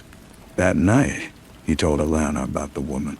He did not speak in grand terms of justice or revenge. He simply told her the story as it had happened. She listened, her head on his chest, her hand resting over his heart. "It will never be over, will it?" she whispered into the dark. "No," he said, "but it will change. It becomes a part of you, like a scar. It stops being a wound and starts being a map." He knew then what he would do. He would not write a book. He would not give speeches. He would be the keeper of the story. He would run his shop and live his life. And when the rare person came along, the one with the right kind of eyes, the one who was also searching in the silence, he would share a fragment, a piece of the mosaic. He would do what his father could not. He would speak the truth in whispers, passing it on like a treasured, forbidden text, ensuring that the real story, in all its terrible complexity, would never completely die. It was a small defiance, a quiet fire in the dark, but it was his. The following spring, a young man from Madrid came into the shop. He was a graduate student, writing his thesis on the lost political movements of the era. He had a keen, intelligent face and a way of looking at the shelves that was more than casual browsing. He asked Kevin if he had any primary sources, anything that wasn't in the official records. Kevin felt the old, familiar tension coiling in his stomach. He looked at the young man, at the earnest hunger in his eyes, and he saw himself, not so long ago, searching for a simple answer to a complicated question. He sold him a standard academic text and wished him well. The student left, looking disappointed. An hour later, Kevin went down into the basement, to a dusty crate of his father's personal effects he had never been able to throw away. He dug through it until he found a small, unmarked notebook. He brought it upstairs and placed it inside a plain manila envelope. He did not write a return address. He wrote the student's name and the address of his university in Madrid. He did not include a note.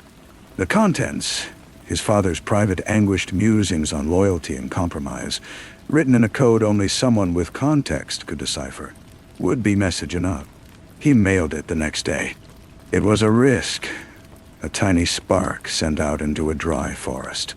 He had no way of knowing if it would catch, or if it would simply be dismissed as the ramblings of a forgotten man. But the act of letting it go, of passing the burden forward, brought him a measure of peace. He was no longer just a keeper. He was a sower, and he could wait, patiently, for the seeds to grow. The reply from Madrid came not as a letter, but as a presence. The student returned to the shop a month later. His demeanor changed. The academic curiosity was gone, replaced by a grave, almost reverent intensity. He did not ask for anything. He simply stood before Kevin and said, he wrote about the silence. He called it the fifth wall, the one they built after the war to keep the ghosts in. Kevin felt the floor shift beneath him. It was a phrase from the notebook, one his father had used again and again. He gave a slow, single nod. He locked the shop door and turned the sign to closed. He led the young man to the back room, where the air was thick with the smell of old paper and brewing coffee. They spoke for hours, not in a linear history, but in fragments and allusions. A conversation built on a shared understanding of a story that could not be spoken aloud. The student's name was Mateo. He had family in the south who had been on the wrong side of Fabian's rise. He had pieces of the mosaic too, shards of stories passed down in whispers. Kevin's father's notebook provided the mortar, the emotional context that turned dry facts into a lived tragedy. By the time Mateo left, the sky outside was dark, and a new, fragile alliance had been forged.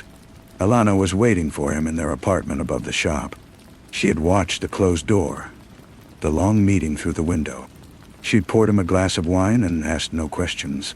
He took the glass and sat beside her, the weight in his chest different now. It was no longer the crushing burden of a solitary secret.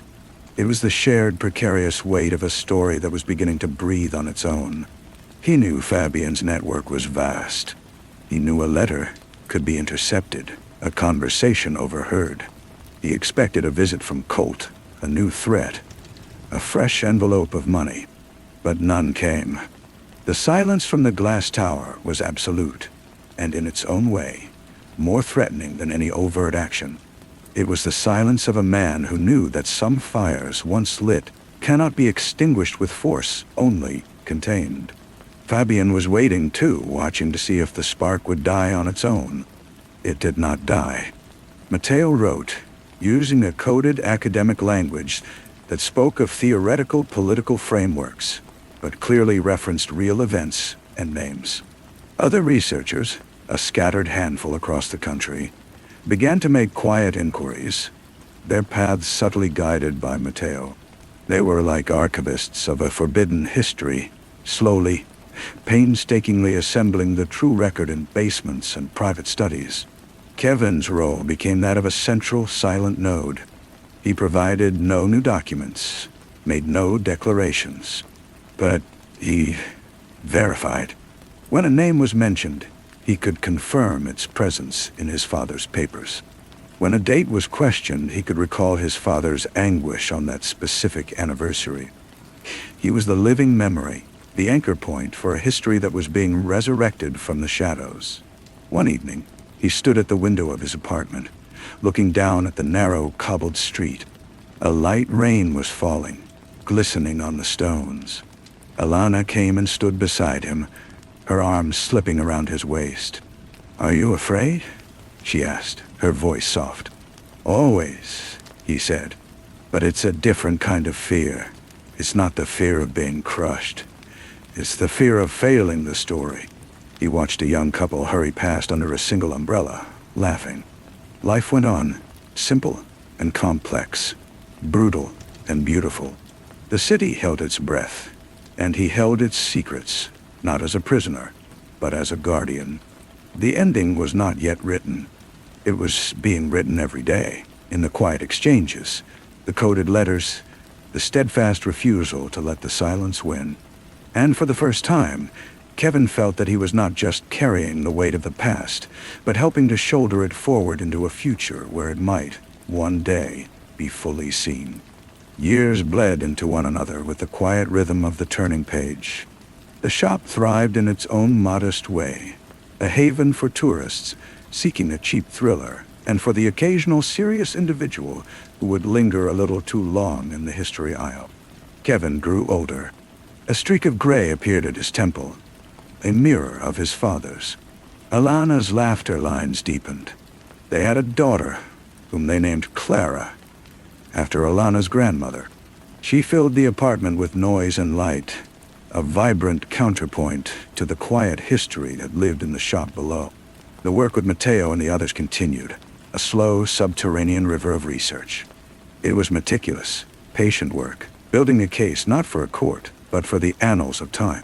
They amassed testimonies from aging relatives, cross-referenced declassified documents from foreign archives, and pieced together a narrative so damning it seemed impossible that its subject still drew breath, let alone wielded influence from his glass tower.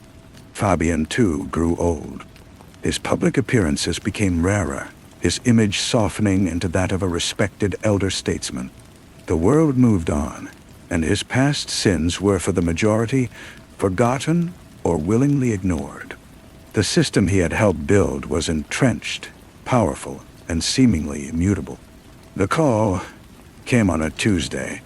Matteo's voice was tight, controlled, but Kevin could hear the tremor of a seismic shift beneath the words.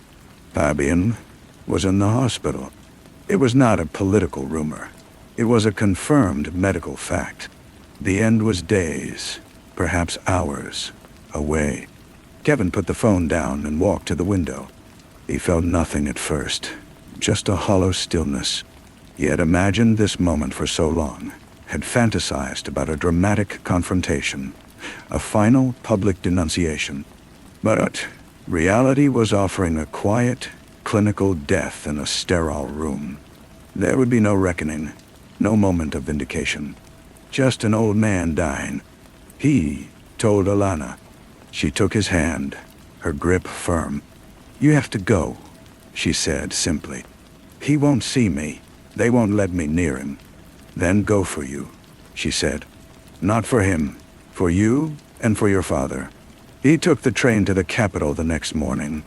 The city was a whirl of modern glass and steel, a world away from the ancient stones of Barcelona.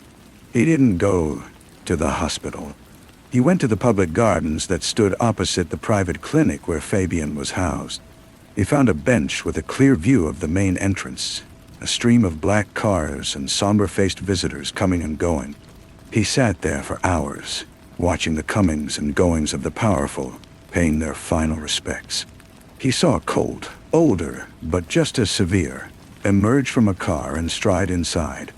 He was just a bookseller on a park bench, invisible to the world he was observing. The asymmetry of it was staggering. As the afternoon light began to fade, a strange feeling settled over him. It wasn't triumph, and it wasn't grief. It was the quiet, profound understanding that the story was ending on its own terms, not his. The villain would die in his bed, surrounded by privilege, his legacy officially secure. The truth Kevin carried would likely never break the surface of public consciousness in a meaningful way. It would remain a whisper, a footnote for future historians. And yet, as he sat there, he knew it mattered. The truth he and the others had preserved was a bulwark against the final, absolute victory of the lie. Fabian would die, but the record of what he had done would not. It was stored in notebooks, in digital files, in the memories of a scattered few. It was a seed bank for a future harvest of justice. A black car pulled away from the curb. In the back seat, for a fleeting second, Kevin saw Colt's profile. Their eyes did not meet. The car merged into traffic and was gone. The connection, the decades-long thread of tension, was severed. He was truly free. He stood up, his joints stiff from the long vigil. He didn't look back at the clinic. He walked to the station and bought a ticket home. On the train, speeding through the darkening countryside, he felt the weight finally, truly, begin to lift. It did not disappear, but it transformed. It was no longer a chain, but a foundation. When he arrived back at the shop, it was late. Alana was waiting up for him. Clara was asleep, a children's book about a brave mouse open on her chest. He looked at his daughter, at the peaceful, untroubled rise and fall of her breathing, and he knew this was the real victory, not over Fabian, but over the silence. She would grow up in a house where history was not a forbidden subject, where the past was acknowledged, its lessons learned, its burdens shared. He went downstairs into the quiet shop. He ran his hand along the familiar spines of the books. His father's books, his books. The story was over, and it was just beginning. He was just a bookseller, and that, he finally understood, was everything. The next morning, he opened the shop as usual. The bell chimed, the sun fell in familiar slants across the worn floorboards, and the scent of paper and binding glue welcomed him back. A customer asked for a recommendation, and he found himself suggesting a novel about memory and loss, his voice steady and calm. The transaction was ordinary, the exchange of money for a story contained within a cover. It felt like a form of grace. Weeks later, a padded envelope arrived with no return address. Inside was a single typed page. It was a list of names, dozens of them, with dates and locations. At the bottom, a short note from Mateo. He kept his own records, a final confession of sorts, locked in a safe. We have it now. Kevin read the list slowly, his finger tracing the names of the people his father had tried and failed to protect. He felt no surge of victory, only a profound and quiet sadness for all the lives listed here, reduced to entries on a page. This was not a weapon. It was a memorial. He did not file it away. He took the list downstairs and placed it in the small cast-iron stove they used on cold winter days. He struck a match and watched the paper curl and blacken, the names vanishing into smoke and ash. He did not need to possess the proof anymore. He was the proof. The story had been passed on, and its physical manifestation was no longer necessary. The act of letting it go was the final, quiet step in his long journey. He heard Clara's footsteps on the stairs, the quick, light patter of a child in a hurry. She burst into the shop, her small face alight with a question about her homework. He lifted her into his arms, her weight a comforting anchor in the present. He looked over her shoulder at the shelves, at the thousands of stories waiting to be read, each one a world unto itself. He had his own story now. Not one he would ever write down, but one that was woven into the very fabric of his being. It was enough. It was more than enough. She grew up in the shop, that daughter. She learned the feel of old paper, and the particular silence that lived between the stacks. She heard the stories, not as a formal telling, but as pieces of conversation that drifted up to the apartment, as answers to her own childish questions about the serious-faced visitors who would sometimes appear and speak with her father in low tones in the back room. She absorbed the history not as a lesson, but as an atmosphere.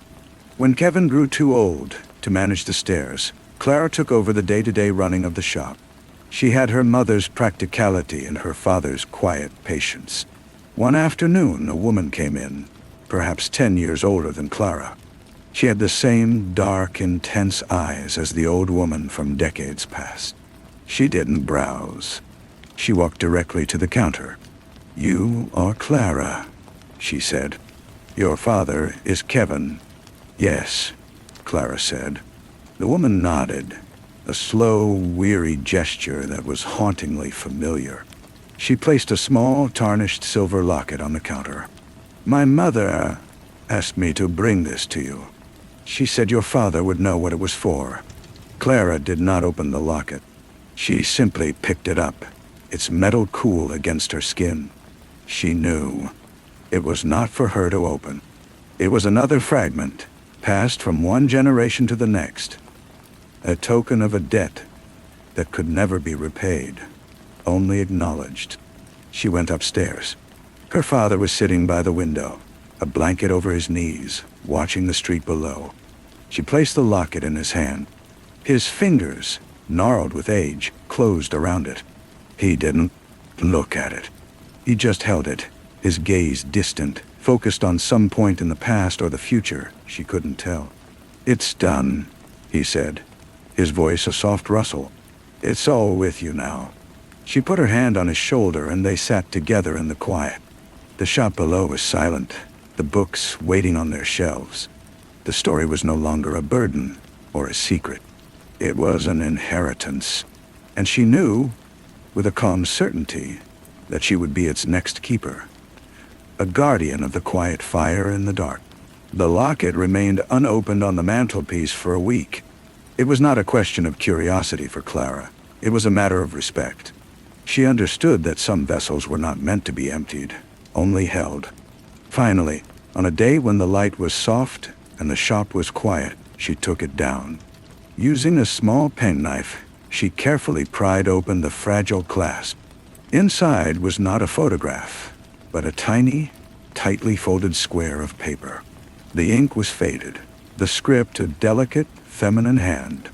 It was a single name, and an address in a village in the north that no longer existed on any modern map. She did not show it to her father. He had passed the final piece to her, and the responsibility for its meaning was now hers alone. She committed the information to memory, then folded the paper back into its metal shell. She did not destroy it. She placed it in a small wooden box where she kept other family treasures, her mother's wedding band, a lock of her father's hair from his first haircut, the first tooth she had lost as a child. It belonged there, not as a secret, but as a part of their history. Kevin passed away in his sleep that winter. It was a gentle end, one he had earned. At the small funeral, Clara was surprised by the number of people who came. There were neighbors and customers, of course, But there were also faces she recognized from her childhood. Serious men and women who had aged alongside her father. Matteo was there, his hair now completely white, and he held her hands for a long moment, his eyes full of a shared, unspoken understanding. No one gave a grand eulogy. They simply shared small, quiet stories about a bookseller who had been kind, and who had known the value of things. After the last guest had left, Clara stood alone in the shop. The silence felt different now. It was no longer his silence, filled with memory and vigilance. It was her silence, waiting for its own character to be formed. She walked through the aisles, her hand brushing the spines of the books. She knew she would not sell the business. It was not just a shop. It was a library of unspoken histories, a monument to a long, quiet defiance. A young man entered, shaking rain from his coat. He looked around with the hopeful, slightly lost expression of a new university student. "I'm looking for something on the post-war economic reforms," he said, his voice tentative. Clara looked at him, at the eager uncertainty in his eyes. She felt the old, familiar pull, the instinct to protect, to withhold. But then she thought of the locket in the box upstairs, and of her father's face in his final days. Peaceful at last. She smiled. "The official texts are over there," she said, pointing to a standard shelf. "But if you're interested in the human cost, the stories behind the policies, I might have something else for you to consider." She led him toward the history section, not to a specific book, but to a conversation. The bell on the door chimed again, and the world outside continued on its way. Inside, the quiet work of remembrance began anew. The young man listened at first with polite interest, and then with a dawning intensity as Clara spoke not of dry economic theory, but of disrupted lives and silenced dissent. She did not give him names or dates from the locket's paper. Instead, she gave him the framework, the understanding that history was a story told by people, for people, and that every official record had a shadow. He left an hour later, not with the book he had originally sought, but with 2 different, older volumes and a new, troubled light in his eyes. It was a small thing, a single spark, but Clara felt the rightness of it deep in her bones. That night, she dreamed of her father. He was not old and frail, but as he was in her earliest memories, standing among the shelves, a book in his hand. He was not reading it, but simply holding it, feeling its weight. He looked at her and smiled, a simple, unburdened smile, and then he placed the book back on the shelf among 1,000 others, indistinguishable and essential. When she woke, the feeling of peace remained. She began to sort through his personal papers in the apartment. Most of it was shop-related, old invoices and correspondence. But in a small locked metal box at the back of his wardrobe, she found the notebook. It was his father's, the one he had shown Matteo a lifetime ago. The cover was cracked, the pages brittle. She handled it with a reverence akin to prayer. She read it slowly, over the course of a week, immersing herself in the anguish and the love and the fierce, futile hope of the grandfather she had never known. It was not a history to her. It was a family letter, passed down through the years. She realized then that her role was not to be a warrior for the truth, nor a secret keeper. Her role was to be a bridge. The past, with all its sharp edges and its sorrow, needed to be translated for the future. The young man who had come seeking economic data was part of that future. So was the little girl who came in every Saturday to choose a new adventure story. They all needed different pieces of the same, larger story. One afternoon, she took the wooden box down from the shelf. She looked at the locket, then at her father's wedding band, then at the small, smooth baby tooth. These were not separate treasures. They were all part of the same narrative, a narrative of love and loss and continuity. She closed the lid and placed the box back on the mantelpiece, in the open where it belonged. The shop's bell chimed, and she went downstairs to greet the next customer. The light through the window was the same as it had always been, falling on the same worn floorboards. The air smelled of paper and time. She stood behind the counter, her hands resting on the smooth, polished wood, worn down by generations of hands. She was not the end of the story. She was simply its current page. And for now, that was all she needed to be. The seasons turned, and the shop remained a constant. Clara found a rhythm that was both her own and an echo of those who had come before. She began to make small changes, not to erase the past, but to make room for the future. She cleared a corner near the window and put in 2 comfortable chairs and a small table, creating a space where people could sit and read. She started a book club for the local mothers and a storytelling hour for their children. The shop, once a place of quiet vigilance, began to hum with a new, gentle life. She never married, but she was not lonely. The shop was her partner, the customers and their stories her extended family. The serious visitors still came, though less frequently. They were younger now, researchers and journalists, directed to her by a network she never fully saw. She would speak with them, offering context from the notebook and the atmosphere of memory she had inherited. She never handed over the physical artifacts. Those were hers to hold. But she gave them the next best thing, a living connection to a history that was rapidly receding from living memory. One day, a package arrived from a university press. It was a book, a dense academic text titled The Architecture of Complicity: Corporate Alliances with Authoritarian Regimes. The author had inscribed the frontispiece, "For Clara, in whose quiet corner the light of remembrance is kept." With gratitude, she flipped to the index. She did not read the chapters. She didn't need to. She placed the book on a high shelf in the history section, a single sober volume among many. It was there for whoever might need it. On the anniversary of her father's death, she took a walk to the old cemetery. She tended the simple stone that bore his name and her mother's. As she was leaving, she saw an old man standing at a nearby grave. It was Matteo. He was much slower, supported by a cane, but his eyes still held their sharp intelligence. He saw her and nodded. They did not speak. They simply stood for a moment in the shared silence, 2 keepers of a flame that had nearly gone out. Then he turned and walked slowly away, and she knew it was the last time she would see him. That evening, as she was closing the shop, a young woman with a bright, curious face paused at the door. She pointed to the chairs in the window. "This looks like a lovely place," she said. "Do you mind if I come in and just sit for a while tomorrow? I'm new to the city." "Of course," Clara said, holding the door open for her. "We open at 9. The girl smiled and disappeared into the twilight.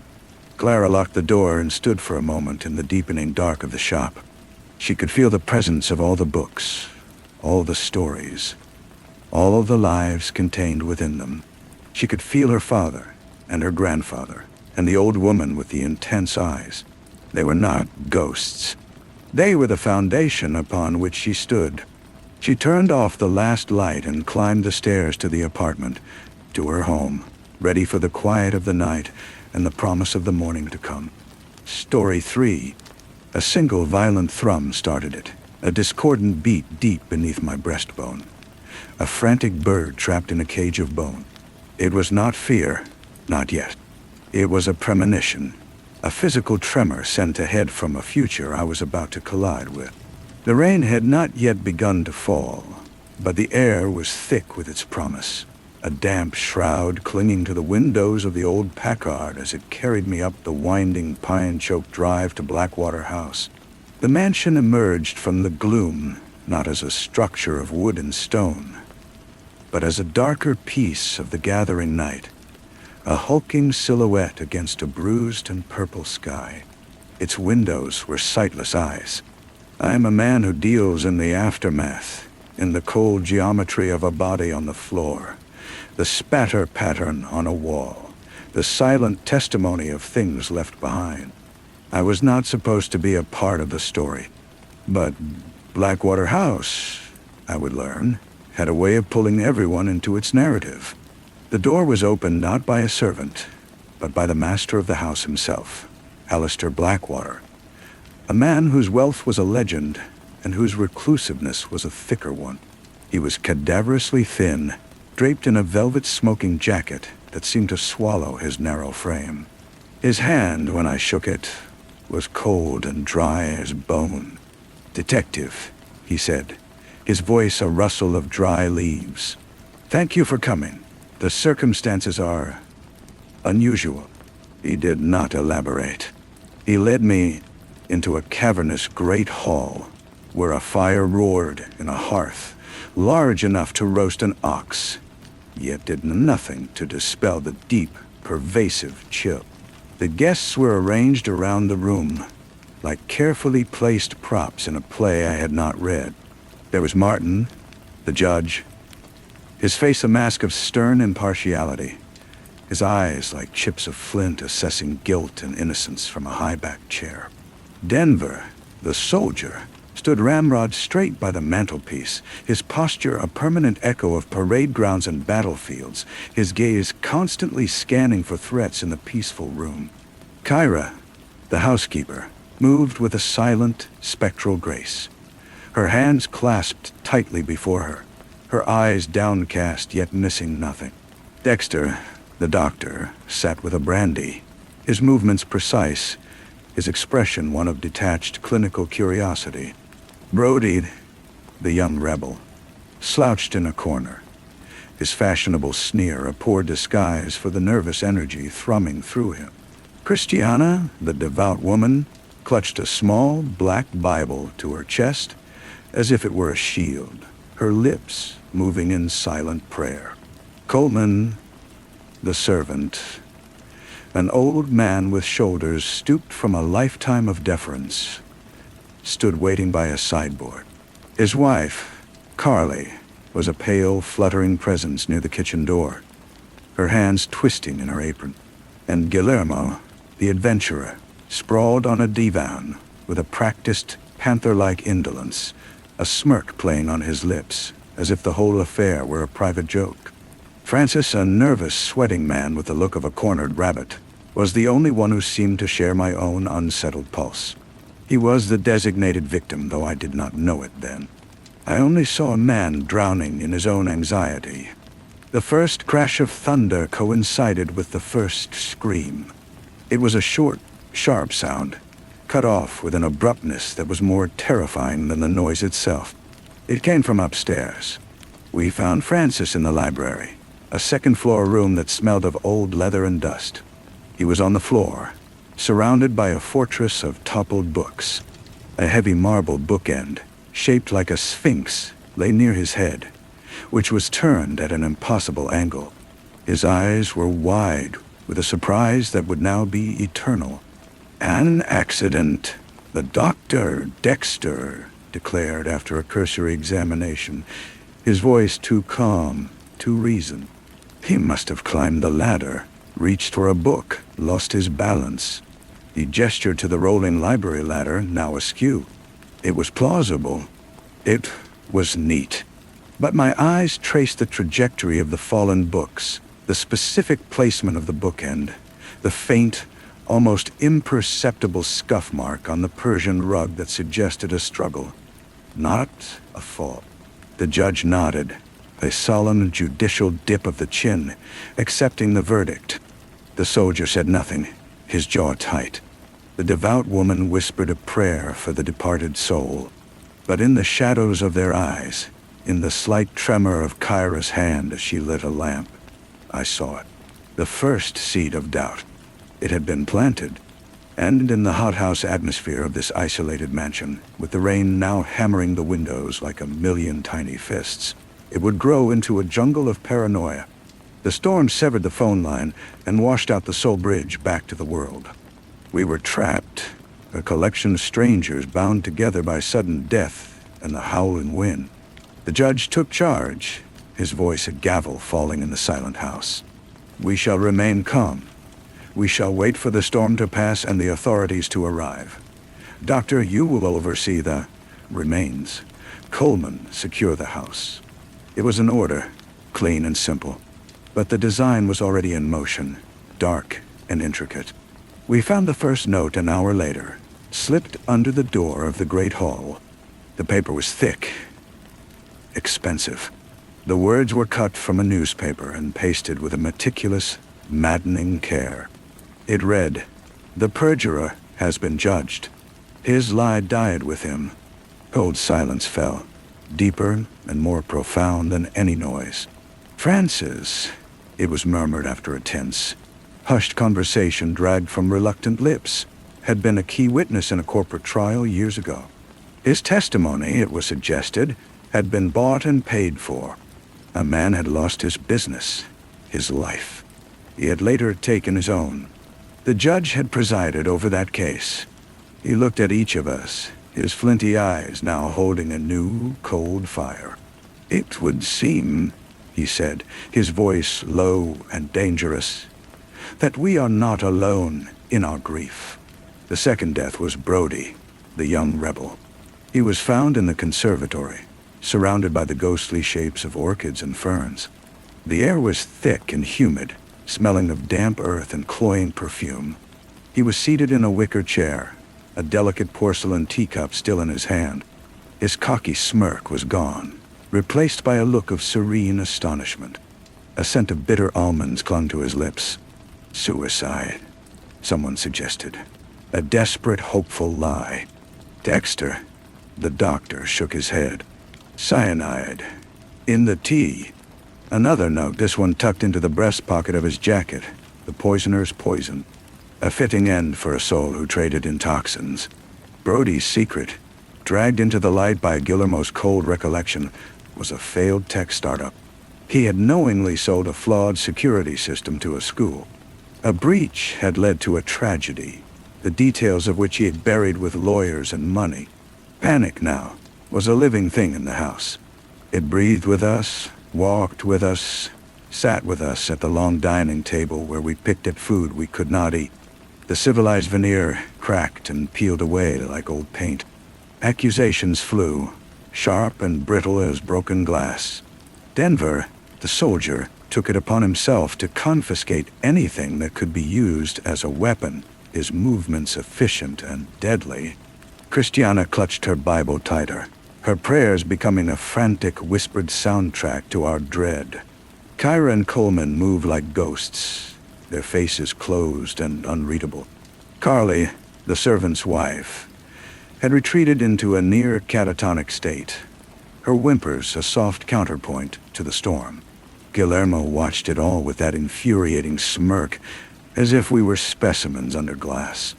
And I, the detective, the man of reason, found my own logic beginning to curdle in the acid bath of fear. The killer was not some phantom from outside.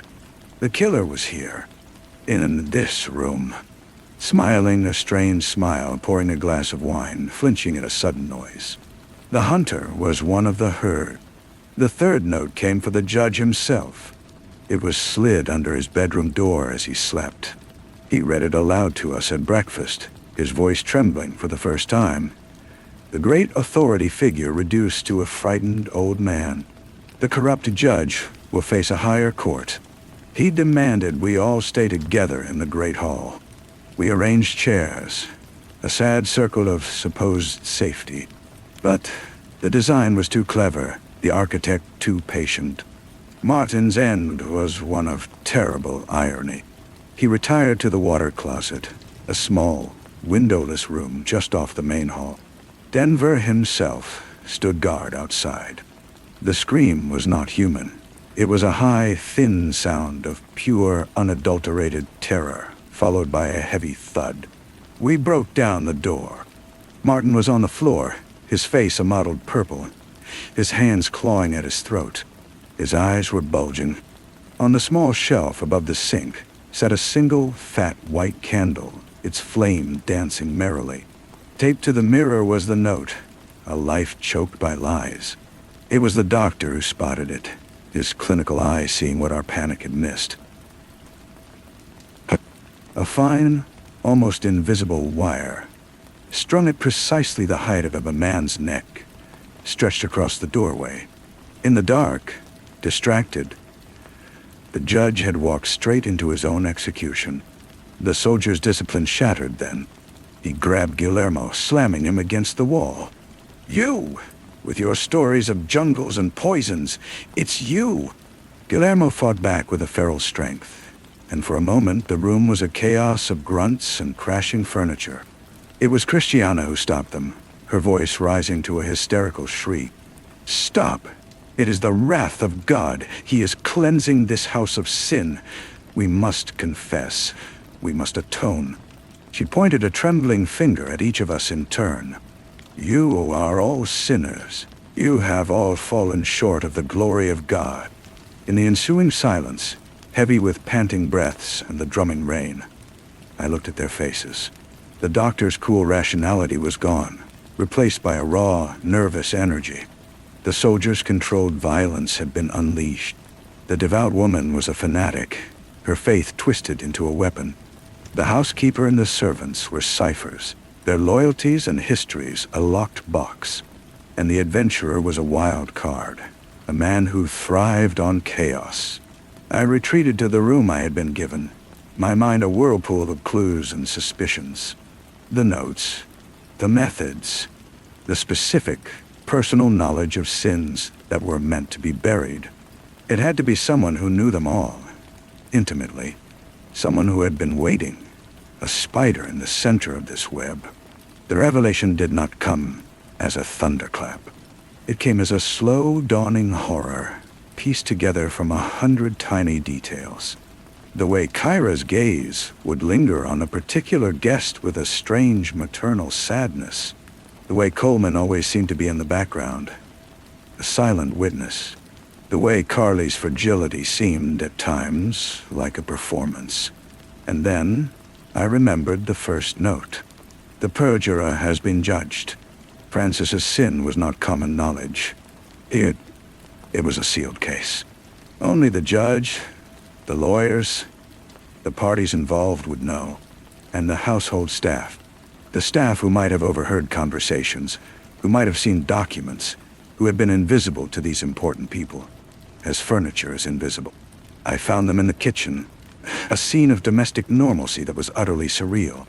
Kyra was polishing a silver tray. Coleman was sharpening a carving knife on a steel. The rhythmic sh-click, sh-click, a grim melody. Carly was sitting at the table, but she was not weeping. She was perfectly still, her hands folded neatly in her lap. Her eyes, when she looked up at me, were not the eyes of a broken woman. They were clear, cold, and held a depth of resolve that froze the blood in my veins. "It was for our daughter," Kyra said, her voice soft, without a trace of remorse. She did not look up from her polishing. "Elara." Coleman set down the knife. The shick-click stopped. "She worked for Brody's company. She was the one who discovered the flaw in the security system. She tried to report it." Carly spoke, her voice a calm, chilling contrast to her earlier frailty. "He fired her, called her a hysterical fool. Then, when the breach happened, when those children, he pinned it all on her. Said she was the incompetent who caused it. She was investigated," Kyra continued, her cloth moving in slow, hypnotic circles. "Her name was dragged through the mud. The press hounded her. Francis, the perjurer, was a friend of Brody's family. He provided a false character witness against our Elara at the inquest. Said she was unstable. A liar. Well, she took her own life," Coleman said, his old voice rough with a grief that had hardened into something else. "In the river, she left a note, naming them all, not just Brody and Francis. The judge who accepted the perjured testimony. The doctor who signed a false psychiatric report at Brody's behest, declaring her unreliable. The soldier in Denver, whose private security firm Brody hired to intimidate her, to make her recant. The adventurer, Guillermo, who was Brody's silent partner, providing the capital for his poisonous enterprise. The devout woman, We planned it for a year," Carly said, a faint, terrible smile touching her lips. We studied them. We learned their secrets. Kyra has been in this house for decades. She knew Alistair Blackwater was a hollow man, a collector of oddities. It was easy to suggest the guest list, to plant the idea of a weekend gathering. He is a recluse. He never leaves his rooms.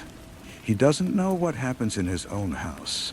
We are the instruments of a higher justice, Kyra whispered, finally looking at me. Her eyes were pools of bottomless sorrow and unwavering conviction. The justice our daughter was denied. I stood there, my detective's mind, my world of evidence and procedure, collapsing into ash. They were not monsters. They were parents. They had turned their grief into a terrible, precise engine of retribution. They had become the avenging angels of their own broken world. I heard a commotion from the great hall then. Shouts, a crash, a single, sharp gunshot. By the time I arrived, it was over. Christiana, in her religious mania, had attacked Guillermo with a fire poker, screaming about demons. Denver had intervened, and in the struggle, his own gun had gone off, killing the soldier. Guillermo, bleeding from a gash on his head, had fled into the storm. The doctor was trying to stanch a wound, his hands slick with blood, his face a mask of futile effort. The circle was broken, the design complete, though not precisely as the architects had intended. The storm broke near dawn. A pale, sickly light filtered through the rain-streaked windows. In the distance, we heard the welcome sound of a helicopter. The authorities had found a way in. There was a flurry of activity, of uniforms and questions, of bodies being bagged and removed. I gave my statement, a dry, factual recitation of events. I omitted the conversation in the kitchen.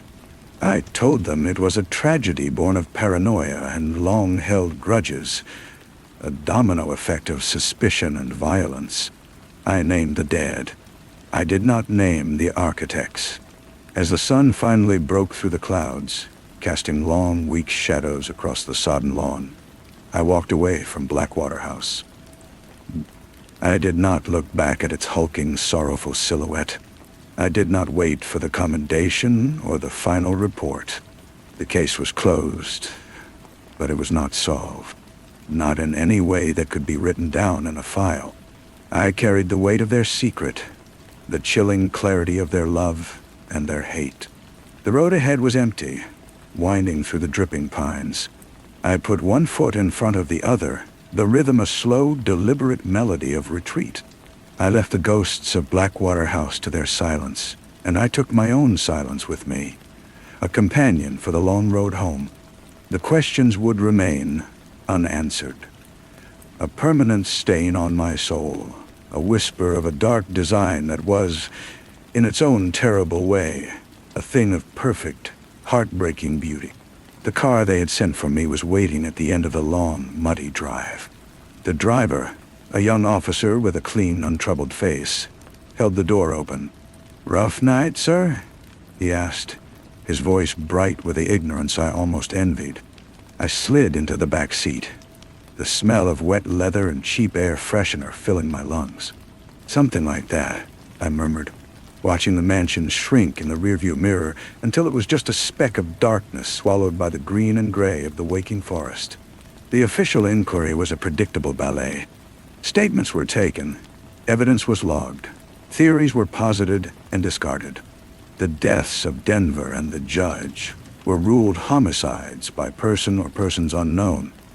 The others a tragic cascade of panic and misplaced self-defense. Guillermo's body was found 2 days later, drowned in the swollen river. His adventure ended not by a human hand, but by the storm he had tried to conquer. The case was officially left open, a collection of loose ends and uncomfortable questions, destined for a cold case file.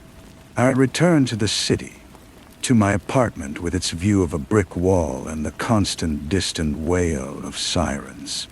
I tried to sink back into the rhythm of my work, the petty crimes and mundane tragedies that had once felt so substantial, but they felt like paper cutouts now. Shallow dramas played out on a flat stage.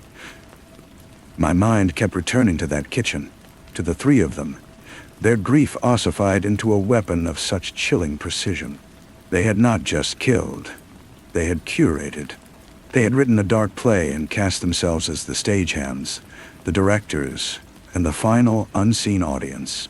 A month after the events at Blackwater House, a small plain package arrived at my office. There was no return address. Inside, nestled in unbleached cotton, was a single polished riverstone, smooth and gray. There was no note. It needed none. It was in paperweight, a paperweight for a file that would never be closed, a silent testament from the silent. I held its cool, solid weight in my palm. It was not a threat. It was an acknowledgement, a shared secret, a thank you. I placed it on the corner of my desk. Every day my eyes would fall upon it. It was a reminder that the world was not divided into the clean categories of guilty and innocent, but was instead a vast, murky landscape of cause and effect, of love that could curdle into something monstrous, and justice that could wear the mask of vengeance. I had left the ghosts of Blackwater House, but they had followed me. They were in the stone on my desk, in the new caution with which I listened to witness testimony, in the way I now looked at the quiet, unassuming people who moved through the margins of my cases, the ones who were so often overlooked. The design was complete, but its pattern was now a part of me, a lens through which I saw the darkness and the light, and the terrible, beautiful, and sometimes fatal line where they meet. The road home had led me back to the same city, the same job, but to a different man. A detective who knew that some mysteries are not meant to be solved, only carried. I never spoke of the stone. It became my personal totem, a grounding force when the memories threatened to pull me under. The official report gathered dust, but the case remained alive in the quiet corners of the precinct. My partner, Miller, noticed the change. "You've been quiet since that Blackwater mess," he'd say, tossing a file on my desk. "It's done, you know. A bad business, but done." I would just nod, my fingers brushing the cool surface of the riverstone. It was not done. It was a seed, and it had been planted in me. Weeks turned into a damp, gray autumn. The city seemed to be holding its breath. Then, a new case landed on my desk. A prominent philanthropist, Eleanor Vance, had been found dead in her conservatory. An apparent accident, a fall from a ladder while tending to a rare climbing orchid. The medical examiner called it a tragic mishap, but the details itched at the back of my mind. The specific orchid was a notoriously difficult species to cultivate, its supports requiring meticulous, expert care. And the ladder, according to the housekeeper, had been recently inspected and was deemed perfectly sound. I drove out to the Vance estate, a modern glass and steel structure that seemed to float above a manicured garden. The housekeeper who let me in was a woman in her 60s, her posture ramrod straight, her eyes holding a familiar, unsettling calm. Her name was Mrs. Davison. She led me through the airy, silent house to the conservatory. The air was humid, thick with the scent of blooming things and rich, dark earth. It was a different world from Blackwater, all light and openness. But the silence felt the same, oppressive, watchful. As I examined the ladder, my eye caught a glint of something on the floor, nearly hidden under a broad fern leaf. It was a small, silver locket. I picked it up, clicking it open. Inside was a tiny, faded photograph of a young woman with a bright, intelligent smile. I showed it to Mrs. Davison. "Do you recognize this?" I asked. Her face remained a polite mask. "No, sir. I have never seen it before." But her eyes, for just a fraction of a second, flickered toward a portrait of Eleanor Vance that hung in the hall. The philanthropist's smile in the painting was generous, but her eyes were hard, calculating. Back at the precinct, I ran a background check on Eleanor Vance. Her public life was a tapestry of charity galas and foundation boards. But when I dug deeper, I found a thread, a single, buried lawsuit from 20 years prior. A young, idealistic biochemist had accused Vance's first company of stealing her research, a groundbreaking water purification method. The case was dismissed, the biochemist's credibility torn to shreds by Vance's powerful lawyers. The woman's name was Dr. Eris Thorne. She had vanished from public life shortly after. I found a single grainy newspaper photo of Dr. Thorne from the time of the trial. She was being jostled by reporters, her head down. But pinned to her coat, clear as day, was the very same locket I now held in my hand. My blood ran cold. It was not a coincidence. It was a signature.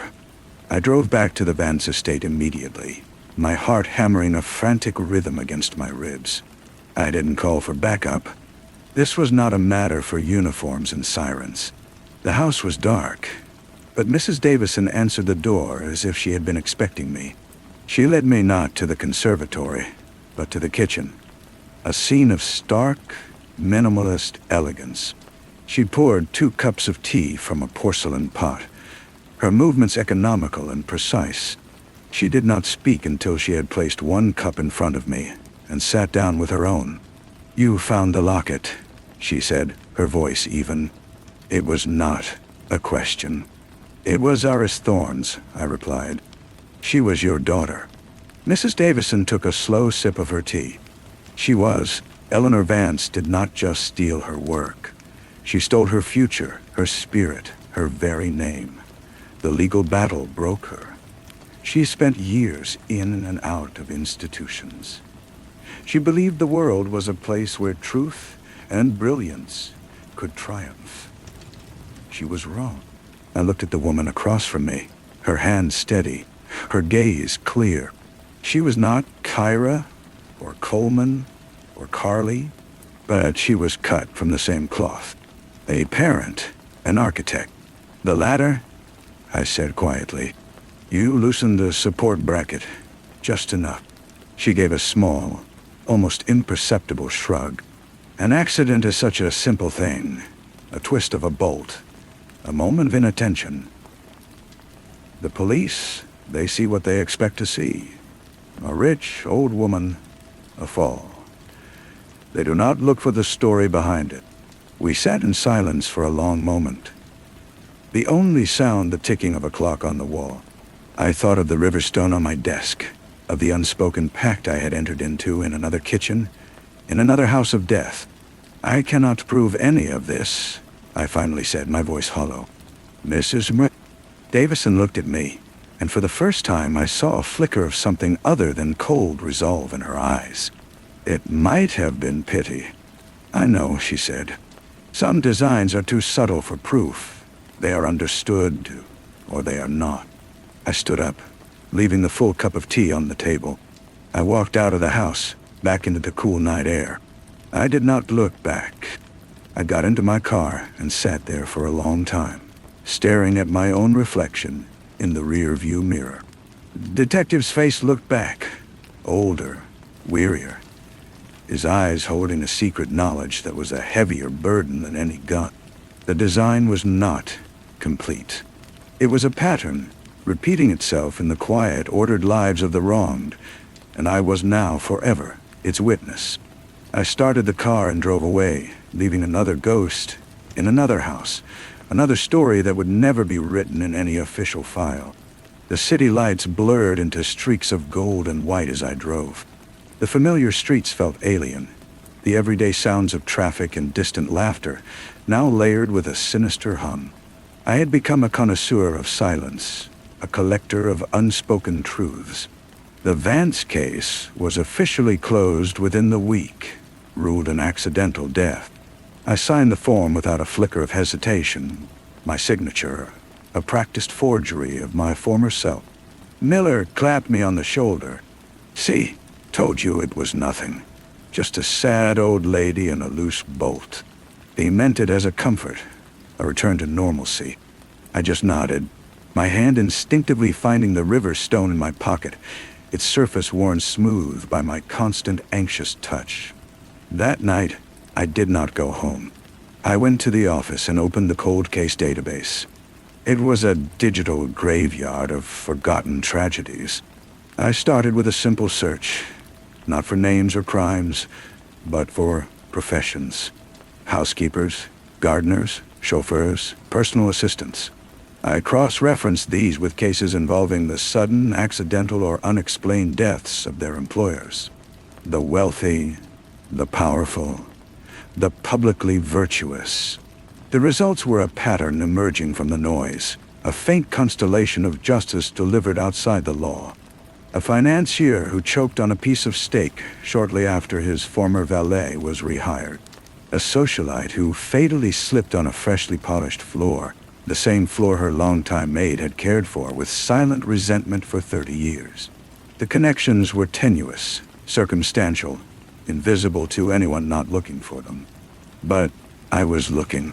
I was no longer just a detective solving crimes. I had become an archivist of a hidden history, a silent witness to a long, slow war waged in drawing rooms and kitchens.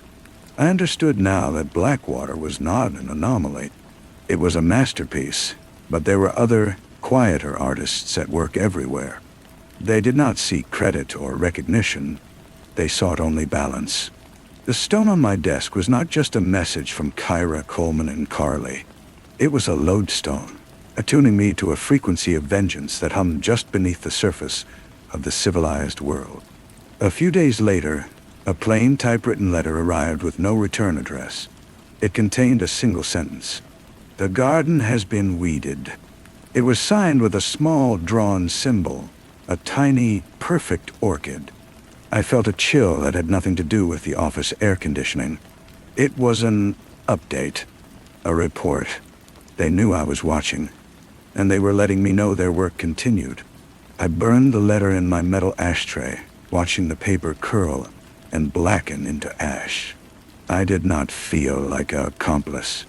I felt like a guardian of a terrible, necessary secret. The law was a blunt instrument, a clumsy net that caught small fish while the Leviathan swam on, untouched. But these people, these quiet architects, they were surgeons. They made precise, irrevocable incisions into the body of a world that had failed them. I would never join them. I could never condone them. But I could, and would, stand aside. I would let the garden be weeded. Looking out my window at the city sprawling into the night, I knew my work had changed forever. I would still solve the crimes that fell across my desk, the messy, obvious ones. But my real vocation now was to watch for the others, the perfect crimes, the silent reckonings, to recognize the design and to look away, to carry the weight of the stone and the secret and the knowing. The road home had led me here, to this desk, in this city, a sentinel at the gate, ensuring that some ghosts would forever walk free. The next morning, a new file landed on my desk. A corporate whistleblower, a man who had exposed a toxic waste cover-up, had been found dead in his apartment. The initial report suggested a heart attack. He was 42 years old. I read the file once, then again, my eyes catching on a detail. The company he had exposed was a subsidiary of a larger conglomerate, one whose board of directors had included Eleanor Vance. I picked up the Riverstone. It felt heavier than before, dense with implication. I thought of Mrs. Davison's calm eyes, of the drawn orchid, of the weeded garden. This was not their work. The style was different. This was a blunt corporate silencing, not a surgical strike. But the connection, however faint, was a thread. It was a reminder that the garden was vast, and the weeds were many, and that different hands worked the soil for different reasons. I closed the file. I would not be the detective assigned to this case. I would make sure of that. Let someone else chase the corporate shadows, the obvious villains. My purpose was elsewhere. I placed the file in my out tray, a signal to my sergeant that it should be passed along. Then I opened my bottom drawer and took out a blank unlined notebook. I opened it to the first page. I did not write a name or a date. I simply drew a small, smooth circle, like a river stone, and beside it, a single, stark line. This would be my private record, a map of the silent world I now inhabited, a catalog of the ghosts I chose to leave be. The work was quiet, and it was endless, and it was mine. The whistleblower's case was assigned to Miller. He grumbled about the political stink, the pressure from upstairs to wrap it up quickly.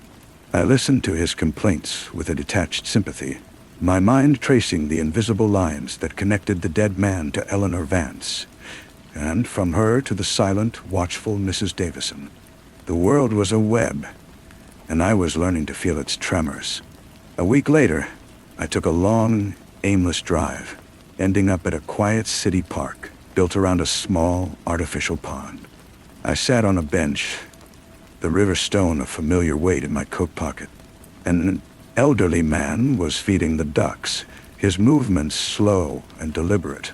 He wore the simple, sturdy clothes of a groundskeeper. After the bread was gone, he sat down on the far end of my bench, the space between us respectful, but his presence deliberate. We watched the ducks paddle in silence for a few minutes. Then, without looking at me, he spoke, his voice a low, gravelly whisper. "Heard you were the one who understands about gardens." I didn't turn my head. My heart was a slow, heavy drum. "I understand that some things grow where they aren't wanted," I said, my own voice barely audible. He gave a slow, single nod. "The soil at the Vance estate is different now, lighter. A new thing could be planted there, something good." He paused, then added, "The man who spoke about the poison, the one in the papers, his soil is still toxic. Nothing good can grow there yet." He stood up, his joints cracking, and walked away without another word, disappearing down a path beneath the willow trees. I sat there until the sun began to set, the pond turning to a sheet of bruised copper. He was not a player, I realized. He was a spotter, a scout for the quiet war. They had networks. They were watching me, testing me, and now, it seemed, informing me.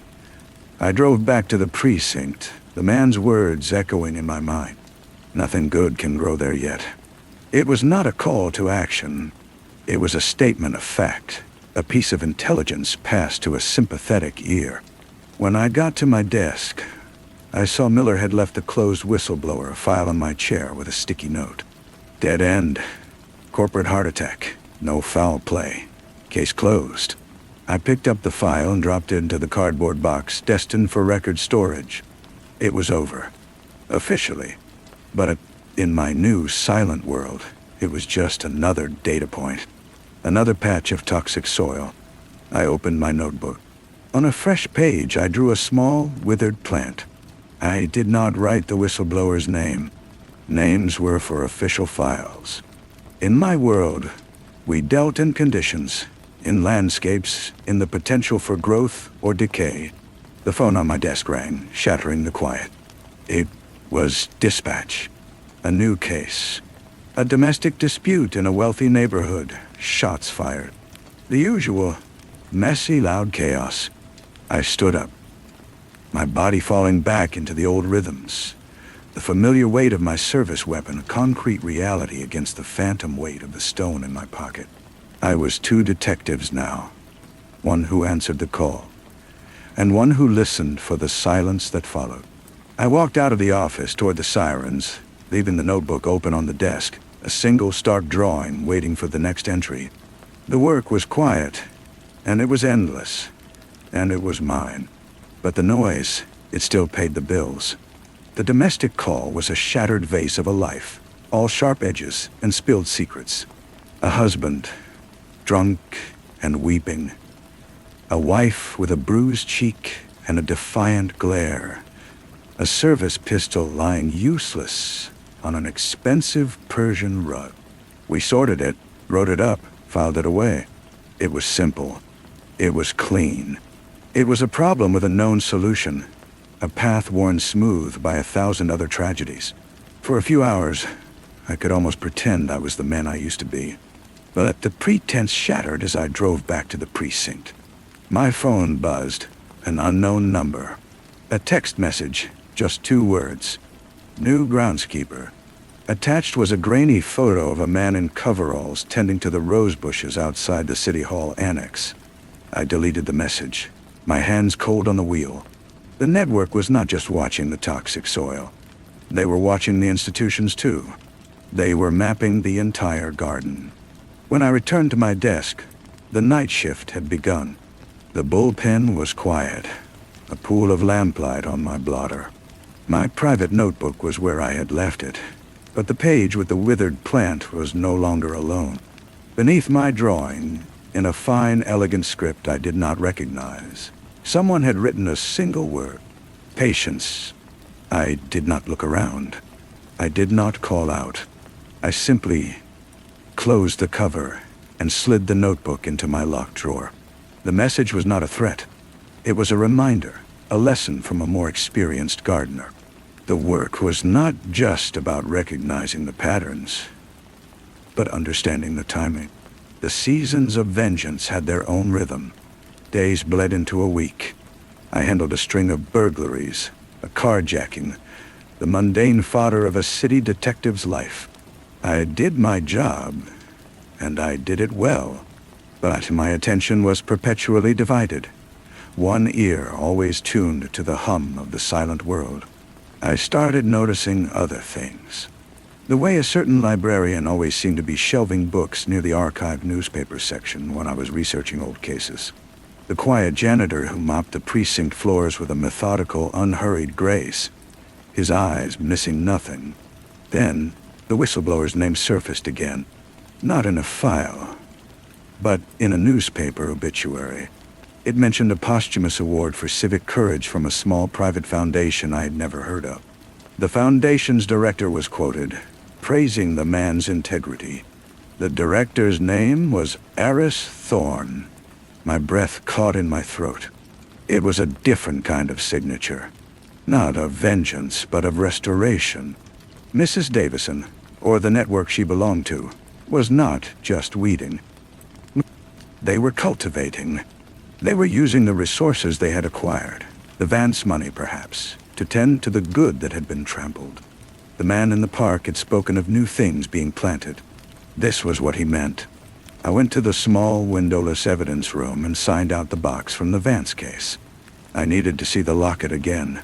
I needed to touch that old, cold metal, to feel the connection to the woman whose stolen life had funded this small act of posthumous justice. But when I opened the evidence bag, it was empty. The locket was gone. There was no log of its removal, no paperwork. It had simply vanished, as if it had never existed. I stood in the sterile, fluorescent light of the evidence room, a cold certainty settling over me. The network was not just out there. It was in here. It was in the very machinery of the system I served. A subtle, symbiotic parasite. They cleaned up their own loose ends, they protected their own, and they used the system's own inertia and bureaucracy as their camouflage.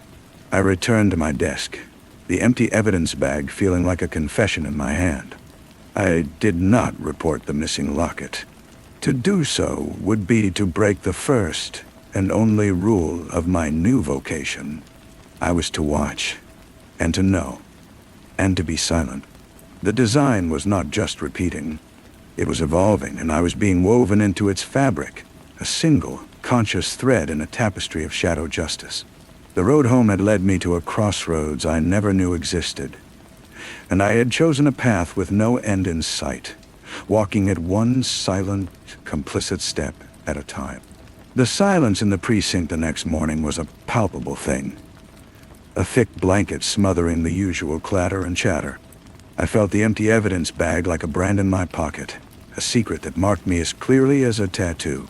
Miller was at his desk, scowling at his computer screen. He looked up as I approached, his expression grim. "They're shutting down the review on the Henderson case," he said without preamble.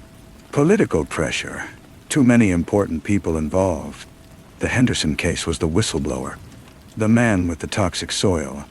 I felt a cold knot tighten in my stomach. "Just like that?" I asked, my voice carefully neutral. "Just like that," Miller confirmed, slamming a file drawer shut. "The official story is the official story. Heart attack. End of." He looked at me, his eyes searching mine for a shared frustration, the old camaraderie of fighting a rigged system from the inside. I gave him what he wanted, a slow, weary shake of my head. "Some fights you can't win," I said, the words tasting like ash. He nodded, satisfied, and turned back to his work. I had passed the test.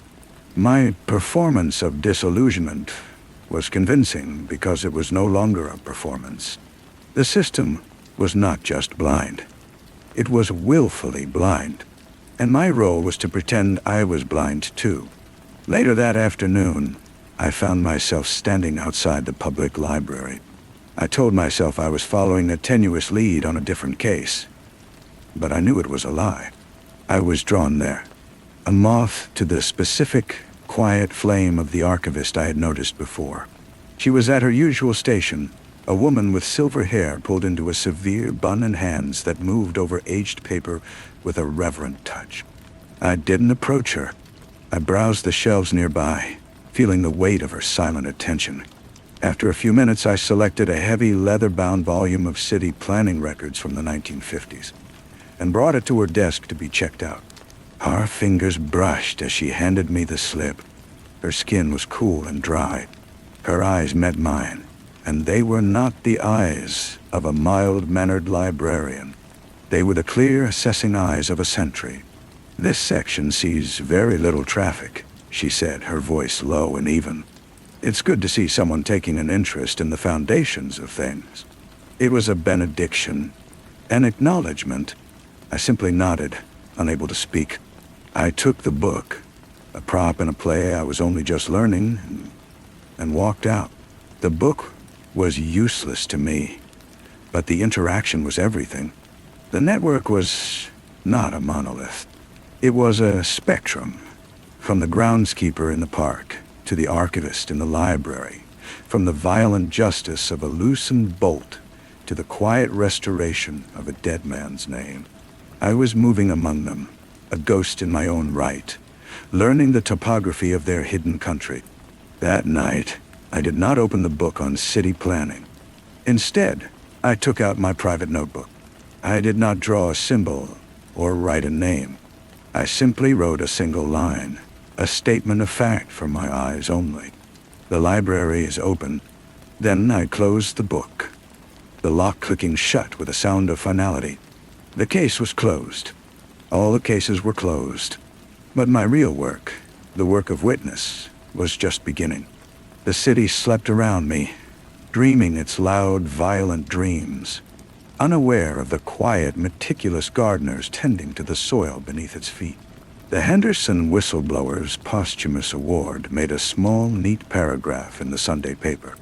I clipped it out, not for the file, but for myself, a small counterweight to the stone in my pocket. A few days later, a courier delivered a small flat package to the precinct, addressed to me with no sender listed. Inside, nestled in plain tissue paper, was a bookmark. It was a simple strip of leather, but tooled into it was an intricate design of vines, and, nestled among them, a single, perfect orchid. It was an invitation to a deeper level of the quiet war. I slipped it between the pages of the city planning book, a secret within a secret. The work was no longer just about watching. It was about learning a new language, one spoken in gestures, in symbols, in the space between words. I was becoming fluent. The city planning book sat on my kitchen table for a week. I would look at it sometimes, the plain brown cover hiding the ornate bookmark within. It felt like a threshold I had not yet decided to cross. The whistleblower's clipping was taped inside my locker at work, a fragile counterpoint to the heavy stone. The next test came on a rainy Tuesday. A man was brought in, screaming about his brother, about a debt, about a man named Silas who ran a sweatshop operation disguised as a charity. The man was hysterical, his story a tangled mess of rage and grief. He claimed his brother had died because he couldn't get medical care, his body broken by Silas's demands. The sergeant on duty dismissed him as a crank. The case was too messy, too convoluted, with no clear evidence. I took the preliminary report and wrote it up myself, my pen moving slowly, deliberately. I made sure the name Silas was spelled correctly. I included the address the man had sobbed out before he was escorted from the building. I filed the report in the system, knowing it would be buried, marked as unfounded, and forgotten by the end of the day. Then I went for a walk. I ended up at a small, out-of-the-way coffee shop I had never visited before. I bought a black coffee and sat at a small table near the back. After a few minutes, I took out a pen, and on a paper napkin, I wrote 2 words: Charity. Silas. I left the napkin on the table when I left, my coffee half finished. 3 days later, a brief article appeared in the business section. A local philanthropist named Silas Montague had announced an immediate, unexpected early retirement for health reasons. He was divesting all his interests, including his charitable foundations, which were being folded into a larger, more reputable organization. The article quoted a source close to Montague, saying he wished to spend more time with his family. I read the article at my desk, the words blurring for a moment. This was different from the Vance case. There was no blood, no vengeance. There was only a quiet, surgical dismantling. They had not weeded the garden with violence. They had simply salted the earth so nothing poisonous could grow there again. They had used the system's own tools, finance, bureaucracy, public perception, to achieve their end. I felt a profound, unsettling relief. My note on the napkin had been a seed, and they had cultivated it with terrifying efficiency. I was no longer just a sentinel or a witness. I was a source, a node. I had provided the raw material, and they had acted. The stone in my pocket felt warm, as if it had absorbed the heat of my skin and the pulse of my complicity. The road home was gone, swallowed by the path I was now walking. I was part of the design. The rain started again as I left the precinct that evening, a fine, cold mist that blurred the city lights into smears of gold and white. I walked, my coat collar turned up, the stone a familiar anchor in the chaos. I found myself outside the old City Hall annex, its stone facade dark and glistening. The rose bushes were there, neatly trimmed, the earth around them dark and damp. A new groundskeeper. I thought of the man in the park, the librarian, the janitor. An army of the quiet, the unseen. A figure emerged from the shadow of the building, holding a large black umbrella. It was Mrs. Davison. She didn't seem surprised to see me. She simply stood there, a statue of calm authority in the drizzle. I stopped a few feet from her, the space between us charged with everything left unsaid. "The roses will bloom well this year," she said, her voice carrying easily in the wet air. "The soil has been properly amended." I knew she wasn't talking about flowers. She was talking about Silas. She was acknowledging my role, my note on the napkin. This was my first harvest. "Some soils are beyond amendment," I replied, thinking of the Henderson whistleblower, the toxic ground that remained. "Some are," she agreed, her gaze unwavering. "And for those, we simply build a fence and post a warning. We cannot heal every patch of earth, only tend to the ones that show promise." She took a slow step closer, the umbrella shielding us both now. "You have a good eye for soil, detective, a rare talent. It would be a shame to let it go to waste on loud, barren ground." It was an offer, a recruitment, not into an organization, but into a principle, a way of being. "I have a job," I said, the words automatic, a last vestige of my old life. "You have a vocation," she corrected gently. One is what you do for a living. The other is what you do to live. She looked past me, toward the bright, noisy heart of the city. They will always have their chaos, their simple, solvable tragedies. Let them have it. Your work is here, in the quiet, with us. She didn't wait for an answer. She turned and walked away, her footsteps silent on the wet pavement, her form dissolving back into the shadows from which she came. I stood alone under the rain, the sound of the city, a distant roar. I reached into my pocket and closed my fingers around the riverstone, its surface worn smooth by time and relentless currents. It was no longer a question of which path to take. The path had taken me. I was the quiet detective, the gardener of the unseen, and my work, my true work, had just begun. The next morning, the Silas Montague article was gone from my desk. Not misplaced, but vanished, as if it had never been. Miller made no mention of it, and when I casually searched the digital archives, the article was not there. It had been erased, a quiet edit to the city's official memory. The only proof it had ever existed was the memory I carried, and the cold, smooth stone in my pocket. My desk phone rang. A call about a gang-related shooting. I stood, the old weight settling on my shoulders. I walked toward the noise, a detective answering a call, but my mind was elsewhere, already sifting the soil, looking for the next patch of ground that needed tending. The two worlds ran parallel now, one loud and one silent, and I was the only thread connecting them. Story 4. The first thing was the silence. It was not an absence of sound, for the wind still whispered through the dry cornfields beyond the kitchen window, and the old refrigerator hummed its tired metallic song. It was a different kind of silence, a pressure, a settling of the air that made the fine hairs on Curtis's forearm rise as if charged. He stood at the sink, a chipped ceramic mug in his hand, and felt the distinct, unshakable sensation of being watched. His breath hitched, a small, almost imperceptible catch in his throat. He did not turn around. He simply stood, his knuckles white on the mug, and listened. There was nothing to hear but the wind and the hum and the frantic thumping of his own heart against his ribs. Someone was there, in the periphery, unseen and aware. The feeling was a cold finger tracing the line of his spine. This was how it began in Ash Creek, a town so small it existed more as a memory than a place.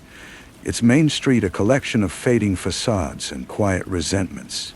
The accusation fell upon it not like a thunderclap, but like a slow, insidious fog. Bianca Miller, 16 years old, with eyes the color of a summer sky and a smile that could disarm a saint, had stumbled out of the woods at the edge of the old Henderson property.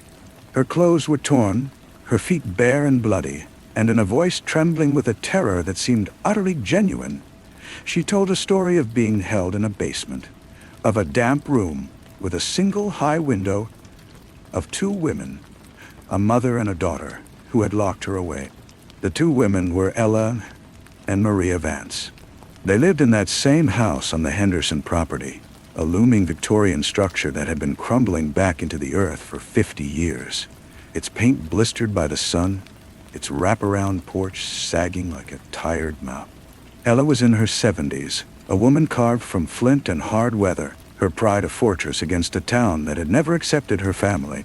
Maria, her daughter, was in her late 30s, a quiet, self-contained woman who ran the town's small florist shop and was judged cold for her refusal to smile at empty pleasantries. They were outsiders by nature, even though their roots in Ash Creek were as deep as anyone's. Their strangeness was a seed, and Bianca's story was the rain that made it sprout into a monstrous, twisting vine. Curtis was the only lawyer in town who would take their case. He was a man of routine and reason, his life a series of carefully ordered motions. He preferred property disputes and wills, the dry, predictable architecture of the law. He did not want this. But when old Mr. Henderson, who owned the property and felt a dusty sense of responsibility, asked him, Curtis found he could not refuse. Loyalty in Ash Creek was a currency, and he was low on funds. The community did not just react. It convulsed. The story was too perfect to satisfy. The reclusive, harsh old woman and her strange, cold daughter, preying on the town's golden youth. It confirmed every suspicion, every whispered judgment. Overnight, the florist shop was boycotted. A rock was thrown through its front window, a jagged hole like a scream in the glass. The police, led by Chief Dalton, a man whose ambition was only matched by his sensitivity to public opinion, made a show of their investigation. They found no basement in the Vance house. They found no forensic evidence, no fingerprints that did not belong, no traces of Bianca in the dust and shadows of that old place. But the absence of proof became, in the fevered logic of the mob, proof of its own. The women were too clever. They had cleaned too well. Curtis first met his clients in the sterile green-painted room of the county jail. Ella Vance sat perfectly straight, her hands, gnarled and strong, folded on the metal table. She looked at him not with gratitude, but with a weary, ancient assessment. Maria sat beside her, her gaze fixed on the wall, her posture a study in contained defiance. The air smelled of bleach and stale sweat. They deny it, of course, Curtis said, his voice sounding thin in the cramped space. Ella's laugh was a dry rasp. Of course we deny it. The girl is a liar. Why would she lie? Curtis asked. Maria turned her head slowly, her eyes meeting his for the first time. They were a startling shade of gray, like winter sea fog. Why does anyone lie? For attention, for love, to punish. The case became Curtis's life. He moved through his small, quiet house, the sensation of being watched his constant companion. It was the town itself, its collective gaze heavy upon him. He was the man who defended monsters. He found notes slipped under his office door, typed on cheap paper. Trader.org. He found a single dead crow on his doorstep one morning, its neck broken. The clues, such as they were, became a restless pattern in his mind. Bianca's description of the room: stone walls, a dirt floor, a heavy, locked door. The Vance house had a root cellar, but it was made of old, crumbling concrete, and its door was a warped piece of wood that didn't even latch properly. He visited it 3 times, each visit yielding the same empty space, the same smell of damp earth and potatoes gone to rot. Yet each time, his eyes were drawn to a single rusted scythe hanging from a hook on the wall, its curved blade a malevolent smile in the gloom. It was just an old tool, but in the context of the accusation, it became a thing of dread, a recurring motif in a nightmare he had not chosen. Bianca, under oath in a preliminary hearing, was a vision of traumatized innocence.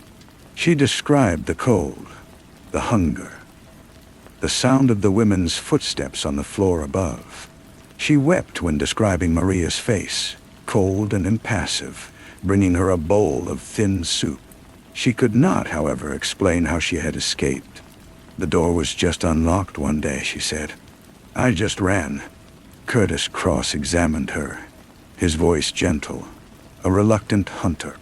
Bianca, you described the door as heavy oak with a large iron lock. Yes, sir. And it was just open? It was unlocked. I pushed it, and it opened. And you ran straight home? I ran through the woods.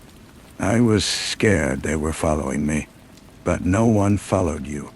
And when the police searched the Vance property, they found no such door. The only cellar door is a light, warped piece of pine. It doesn't even have a lock. Bianca's lower lip trembled. I know what I saw. I know where I was. The town knew, too. Their knowing was a physical force. Curtis felt it in the silence that fell when he entered the diner, in the way conversations resumed just after he passed. He was an island in a sea of their certainty. He dug into Bianca's life. A seemingly perfect teenager, cheerleader, good grades. But there were cracks. A suspension the previous year for cheating, an incident the school had hushed up. A former friend, now ostracized, who whispered to Curtis that Bianca had a habit of telling elaborate, convincing lies. "She told everyone I had an eating disorder," the girl said, her eyes downcast. "She made up details. She made people believe her. She likes it." Curtis took this information to Chief Dalton. The chief sat behind his large desk, a model of folksy authority. "Curtis," he said, sighing. A schoolgirl spat. "It doesn't change the fact that a child says she was imprisoned. We have to take that seriously. The public demands it." "The public is wrong," Curtis said, his voice tight. "The public is my employer," Dalton replied, his smile not reaching his eyes. The trial was a circus, staged in a small, wood-paneled courtroom. The air was thick with the smell of old varnish and the breath of the spectators crammed into the gallery. Ella and Maria sat, silent and still, as Bianca told her story again. She was better this time, more polished. Her tears fell at the perfect moments. The prosecutor, a slick young man from the county seat, painted a picture of gothic horror, of two twisted souls, envious of Bianca's light. Curtis fought back with facts. The lack of a basement, the lack of evidence, the unreliable nature of the accuser. He put the ostracized friend on the stand. He put a child psychologist from the city who spoke about pathological lying. But he could feel the jury slipping away. They did not want facts. They wanted the story. They wanted to believe in the monster in the old house on the hill. The climax came not with a shout, but with a whisper. Curtis was in his office late one night. The Vance files spread before him like the map of a country he could not conquer. The sensation of being watched was so intense, he had to get up and check the locks on the door. He stood at the window, looking out at the dark, empty street, and then he saw it. A flicker of movement in the alley across the way.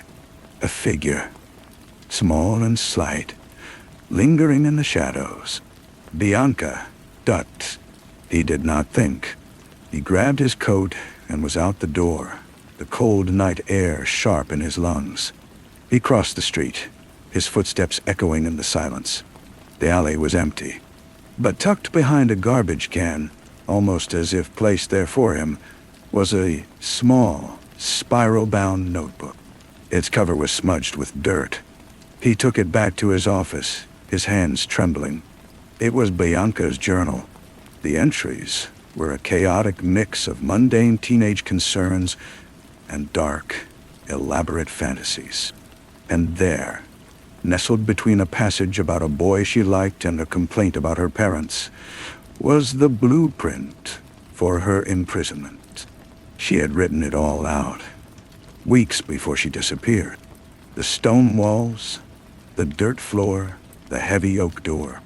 It was a story she had crafted for herself. The details were identical, down to the description of Maria's cold face. She had written the story, and then she had lived it, or had convinced herself she had lived it, hiding out somewhere. In a forgotten hunter's cabin, a storm drain, anywhere but the Vance basement, until her body and mind believed the fiction. This was it, the truth. It was not a kidnapping. It was a creation. He presented the journal in court the next day. The room was utterly still as he read the passages aloud. Bianca, on the stand, crumpled, her performance shattered, replaced by a raw, bewildered fury. She hadn't meant for it to go this far, she screamed. She just wanted them to pay. Maria had fired her from the florist shop for being careless. Ella had called her a vain, silly girl. It was an insult, a punishment. The case dissolved. The charges were dropped. Ella and Maria were free. But there was no victory celebration. The Vance women returned to their decaying house, their reputations permanently stained by the poison of the accusation. The town, cheated of its monster, turned its anger inward, a silent, sullen resentment. They blamed Curtis for ruining a good girl's life with a bunch of lies in a notebook. They blamed Bianca for being weak. They blamed the Vances for existing. The truth had not set anyone free. It had merely swapped one prison for another. Curtis tried to return to his old life, to the quiet rhythm of property disputes and wills. But the sensation of being watched never left him. It was deeper now, ingrained. He had looked into the abyss of a small town's heart and seen the terrifying things that grew there in the dark. One evening, months later, he found himself driving past the Henderson property. He stopped the car and looked up at the old Victorian. A single light burned in an upstairs window. As he watched, a figure appeared there, silhouetted against the glass. It was Maria. She stood for a long moment, looking down at him, her face an unreadable pale oval in the dusk. Then, slowly, she lifted a hand. It was not a wave.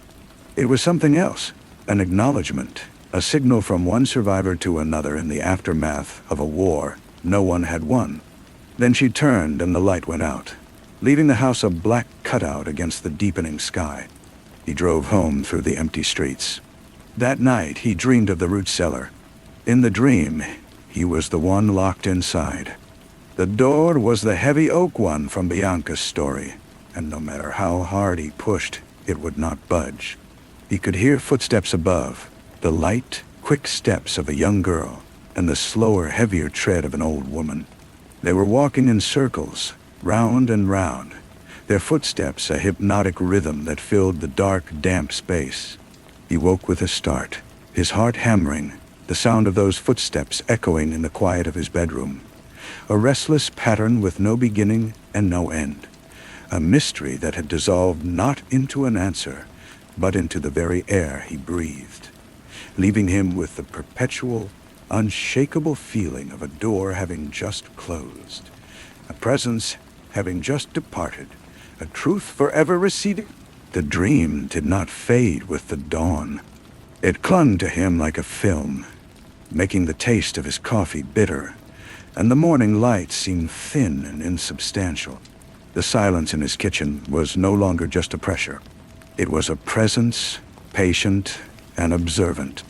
He found himself staring at the cornfields, the stalks now brittle and brown with the advancing season. And he wondered what other secrets they held, what other stories were waiting to be imagined and to be. A week later, he heard that Bianca's family was moving. There was no farewell party, no notice in the local paper. They simply packed a truck one night and were gone by morning, leaving behind a house that was, according to the neighbor who called Curtis, eerily empty. The girl had broken something in the town, and the town, in turn, had broken her. Curtis felt no satisfaction, only a hollow sense of an equation that had balanced out to zero. His work felt meaningless. Drafting a will for old Mrs. Higgins felt like arranging deck chairs on a ship that was already sinking. He was in the middle of reviewing a land survey when his secretary buzzed him. Maria Vance was here to see him. She was waiting in his small reception area, her hands clasped in the lap of her simple dark coat. She looked thinner, the bones of her face more pronounced, but her gray eyes were calm. "I came to settle your account," she said, her voice low and even. "That's not necessary," Curtis said. "Mr. Henderson covered the fees." "I know," she replied, "but this is from my mother and me. It is a matter of principle." She placed a plain envelope on his desk. He did not pick it up. The air between them was thick, with all the things that could not be said. "How is your mother?" he asked, because it was the only safe thing he could think of. "She is the same," Maria said. "The house is quieter now. The florist shop. We will not be reopening it. I'm sorry." "Don't be. It was just a place." She looked around his office, her gaze lingering on the law books lining the walls. "You are still here. Where else would I go? A small, almost imperceptible smile touched her lips. Exactly. She stood to leave, and he found himself rising too. A sudden, urgent question forming in his mind. He had to know. The journal, he said, the words tumbling out. When I found it, it felt convenient, almost as if it was meant to be found. Maria paused at the door, her hand on the frame. She did not turn around. Truth is a strange thing, Mr. Curtis. It does not always appear where you look for it. Sometimes it appears where you need it to. What does that mean?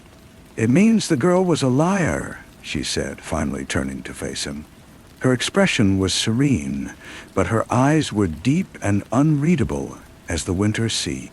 But a lie can be a key that opens a very real door. You proved we did not hold her in our cellar. That was the truth the court required. It does not mean she was not held somewhere. A coldness that had nothing to do with the weather seeped into Curtis's bones. He thought of the scythe in the root cellar, of the light in the upstairs window, of the way Maria had lifted her hand in the dusk. He thought of the footsteps in his dream. Where was she then? He whispered. Maria's gaze held his for a long, silent moment. I think you know that some doors, once opened, are better left closed. Goodbye, Mr. Curtis. She left then, her footsteps silent on the worn carpet. Curtis stood alone in his office, the envelope on his desk feeling less like payment and more like a seal. He looked out the window. The town of Ash Creek lay quiet under the gray sky, its streets empty, its secrets buried deep. But he knew they were there.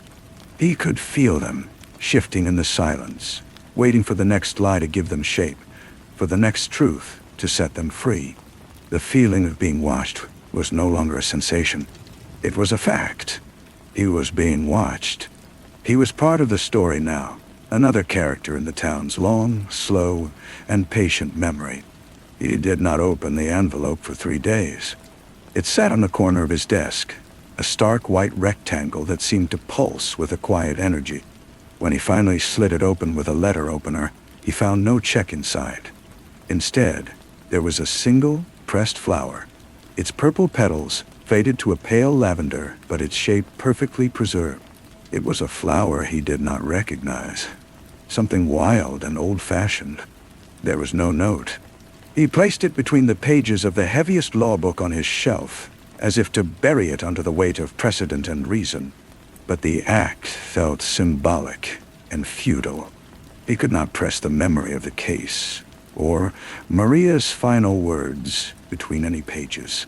They remained alive, growing in the dark soil of his mind. The seasons turned. Winter locked Ash Creek in a deep freeze, and the silence of the town was compounded by a thick blanket of snow. The Vance house, seen from a distance, looked like a ship frozen in an Arctic sea, its lights appearing less and less frequently. Curtis heard through the gossips that Ella was ill, that Maria was now a full-time recluse, a nurse to a mother who needed no nursing. He took to walking in the evenings, his boots crunching on the packed snow, his breath pluming in the frigid air. His route always seemed to take him past the edge of the Henderson property. He never saw a light in the window again. One night, driven by an impulse he could not name, he left the road and crunched through the unshoveled snow toward the back of the house. The root cellar door was barely visible, a slight mound in the white landscape. He brushed the snow away with his gloved hand. The warped wooden door was frozen shut. He yanked at it, not knowing what he expected to find, and it gave with a crack of breaking ice. The darkness inside was absolute and smelled of cold, clean earth. He fumbled for his phone, turning on the flashlight. The beam cut through the black, illuminating the same small, empty space. The same sacks of long-rotted potatoes, the same dusty shelves. But the scythe was gone. The hook on the wall was empty. He backed out, his heart thudding strangely. He told himself it meant nothing. An old tool, finally thrown away. But in the narrative of his life, it felt like a crucial piece of evidence had been removed from the scene. Spring came as a slow thaw, a greening of the fields, and a softening of the earth. On the first truly warm day, Curtis received a call. It was Mr. Henderson, his voice old and raspy. "Ella Vance passed in the night," he said. "Maria was with her. She wants to see you." He drove to the house, the one he had only ever approached with a sense of dread. Maria answered the door before he could knock. She was dressed in a simple black dress, her face pale but composed. She led him inside. The interior was spare, clean, and held the faint, sweet smell of dried flowers. There were no photographs on the walls, no trinkets on the mantelpiece. It was a house that held its secrets close. "She is in the parlor," Maria said. Ella Vance lay in a simple coffin, her hands folded over her chest. The flinty sharpness of her features had been softened by death, but the pride was still there, etched into the lines of her face. She looked, finally, at peace with a world that had never been at peace with her. "She wanted to thank you," Maria said from the doorway, in her own way. Curtis nodded, unable to find words. He looked from the mother to the daughter. "What will you do now?" he asked. Maria's gaze was steady. "Leave Dutch. This town has nothing left for me. It has taken everything it can. There is a cousin on the coast. I will go there." She walked him to the door. As he stepped out into the mild spring air, she spoke again. "The flower, Mr. Curtis. Did you know what it was?" He turned. "No, I didn't." "It's called honesty," she said. "It's a biennial. It blooms every other year." Then she closed the door, and he was left standing on the porch, the word hanging in the air between him and the silent, watching town. Honesty. A thing that appears only intermittently, a truth that blooms on its own schedule. He walked back to his car, the weight of the past year a permanent hum in his bones. He knew then that he would leave Ash Creek, too. He could not draft another will, settle another boundary dispute, as if the law were a simple, clean thing. He had learned that it was just another story people told themselves, and that beneath it lay a different, wilder truth, a landscape of lies and secrets and pressed flowers that held their meaning close.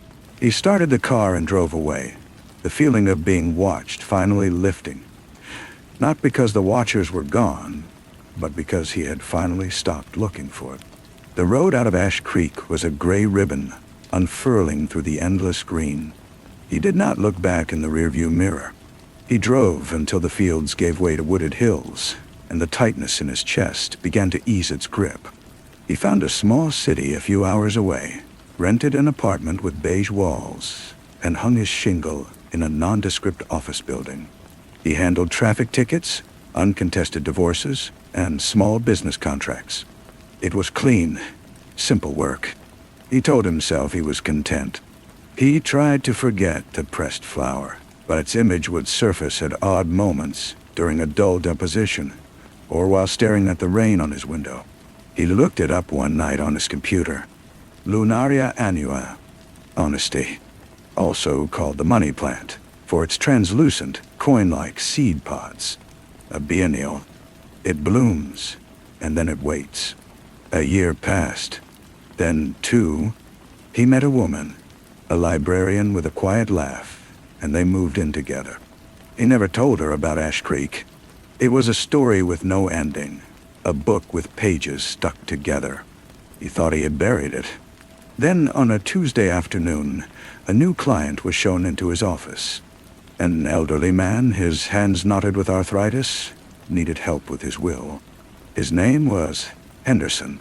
The name was a key, turning in a lock Curtis had thought rusted shut.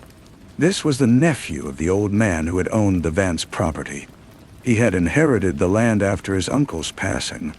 The will was straightforward. The man had no children.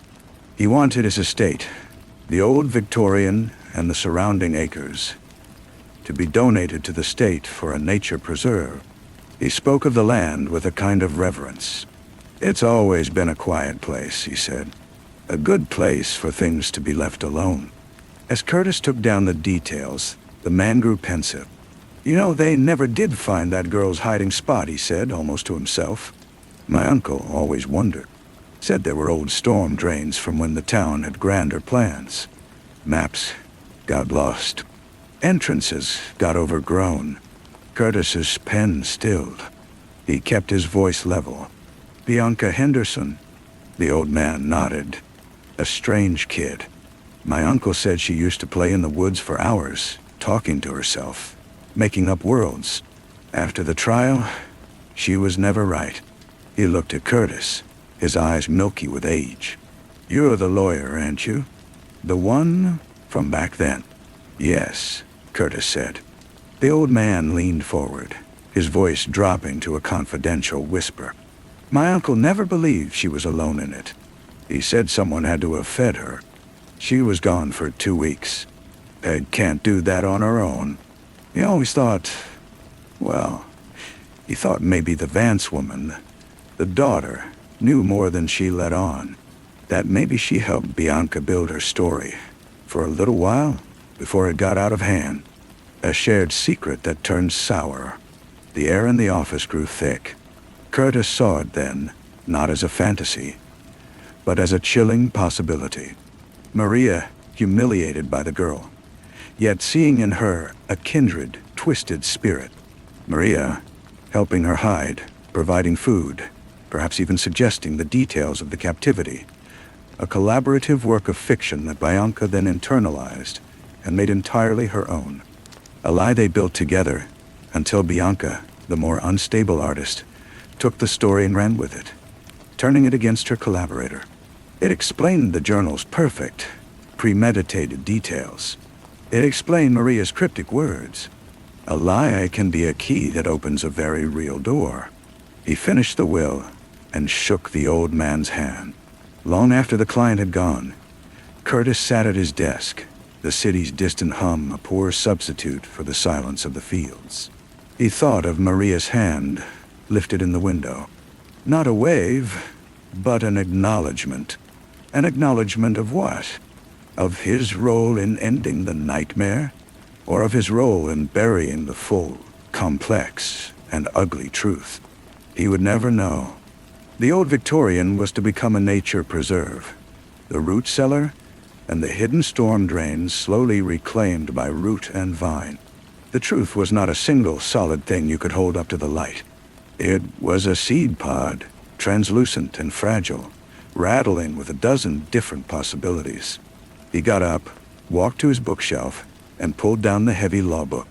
He turned to the page where the pressed flower lay, a brittle, faded ghost between the paragraphs on torts and liabilities. He closed the book. The sound of firm, final thud in the quiet room. It was not an answer. It was just a thing that had happened. A story that had bloomed, and then waited, and was now, finally, going to seed. He did not go home that evening. He drove instead to a small park on the edge of the city, and sat on a bench, watching the lights come on in the apartments across the river. The librarian would be wondering where he was. He would have to invent a reason, a forgotten meeting, a last-minute client. It was a small, necessary lie, the kind that greases the wheels of an ordinary life. He realized he had become adept at them. Weeks turned into months. The season changed again, the heat of summer giving way to the crispness of fall. He and the librarian went to a pumpkin patch one weekend, a cheerful, sanitized farm with a petting zoo and apple cider. He watched the children run through the corn maze, their laughter sharp and clear in the autumn air, and he thought of different fields, of a different kind of maze. He felt a chill that had nothing to do with the temperature. That night, he dreamed of Maria. She was standing on a distant shore, the gray sea behind her, her dark coat whipping in the wind. She was not looking at him, but past him, her expression one of quiet expectation. Then she turned and walked into the water, not with drama, but with a simple, final purpose, as if she were merely stepping onto a path only she could see. He woke not with a start, but with a slow, cold dread. The taste of salt on his lips.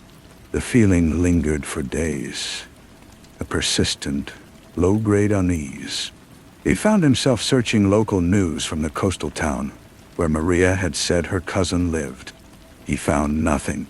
He wasn't sure what he was looking for. An obituary, a notice of a missing person, or just a photograph of a woman at a grocery store, living an ordinary life. He never found anything, and after a while, he stopped looking. The effort felt like a betrayal of the unspoken agreement he had made with the past. He had his life, his beige apartment, his kind girlfriend, his clean, simple law practice. He had chosen the surface, and the surface had to be enough. One afternoon, he was cleaning out a filing cabinet, preparing to move to a slightly larger office in the same building. A sign of his modest success. At the very back of the bottom drawer, behind old tax returns, his fingers brushed against a piece of paper that felt different. He pulled it out. It was a single sheet, folded into a small, tight square. He did not recognize it. He unfolded it carefully. The paper was plain, the handwriting neat and unfamiliar. It was a single sentence, written in black ink. Some stories are not meant to be finished, only carried. There was no signature, no date. He stared at it, his mind racing, trying to place the hand. It wasn't Maria's. He was sure of it. He had seen her writing on the envelope she gave him. This was different. Could it have been from the old man, Henderson's nephew? Slipped into a file during the will signing. It seemed impossible. The more he thought about it, the more he felt the familiar, unsettling sensation of a presence just beyond his field of vision. A rearrangement of the facts he thought he knew. He folded the paper and put it in his wallet. He did not know why. It was not a clue. It was not an answer. It was a weight, a reminder that the story of Ash Creek was not a book he had closed, but a current that ran silently beneath the floorboards of his new life, and that he would forever be carrying it. He finished cleaning the cabinet, closed the drawer, and went back to his desk. The note a faint, persistent pressure against his chest, a ghost in his pocket. He found himself taking the long way home more often, driving past the old train yard or through the quiet, tree-lined streets of the city's oldest neighborhoods. He was looking for something, though he could not have said what. A certain slant of light on a porch, a particular overgrown garden, a face in a window.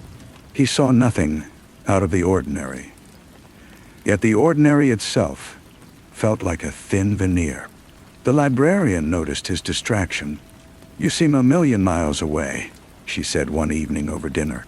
"Just tired," he said. And the lie was so easy, so fluid, it frightened him.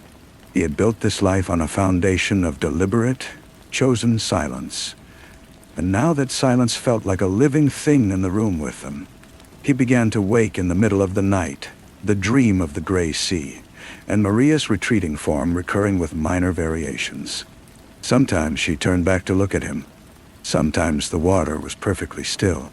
The details didn't matter. The feeling was always the same. A profound, unshakable loneliness.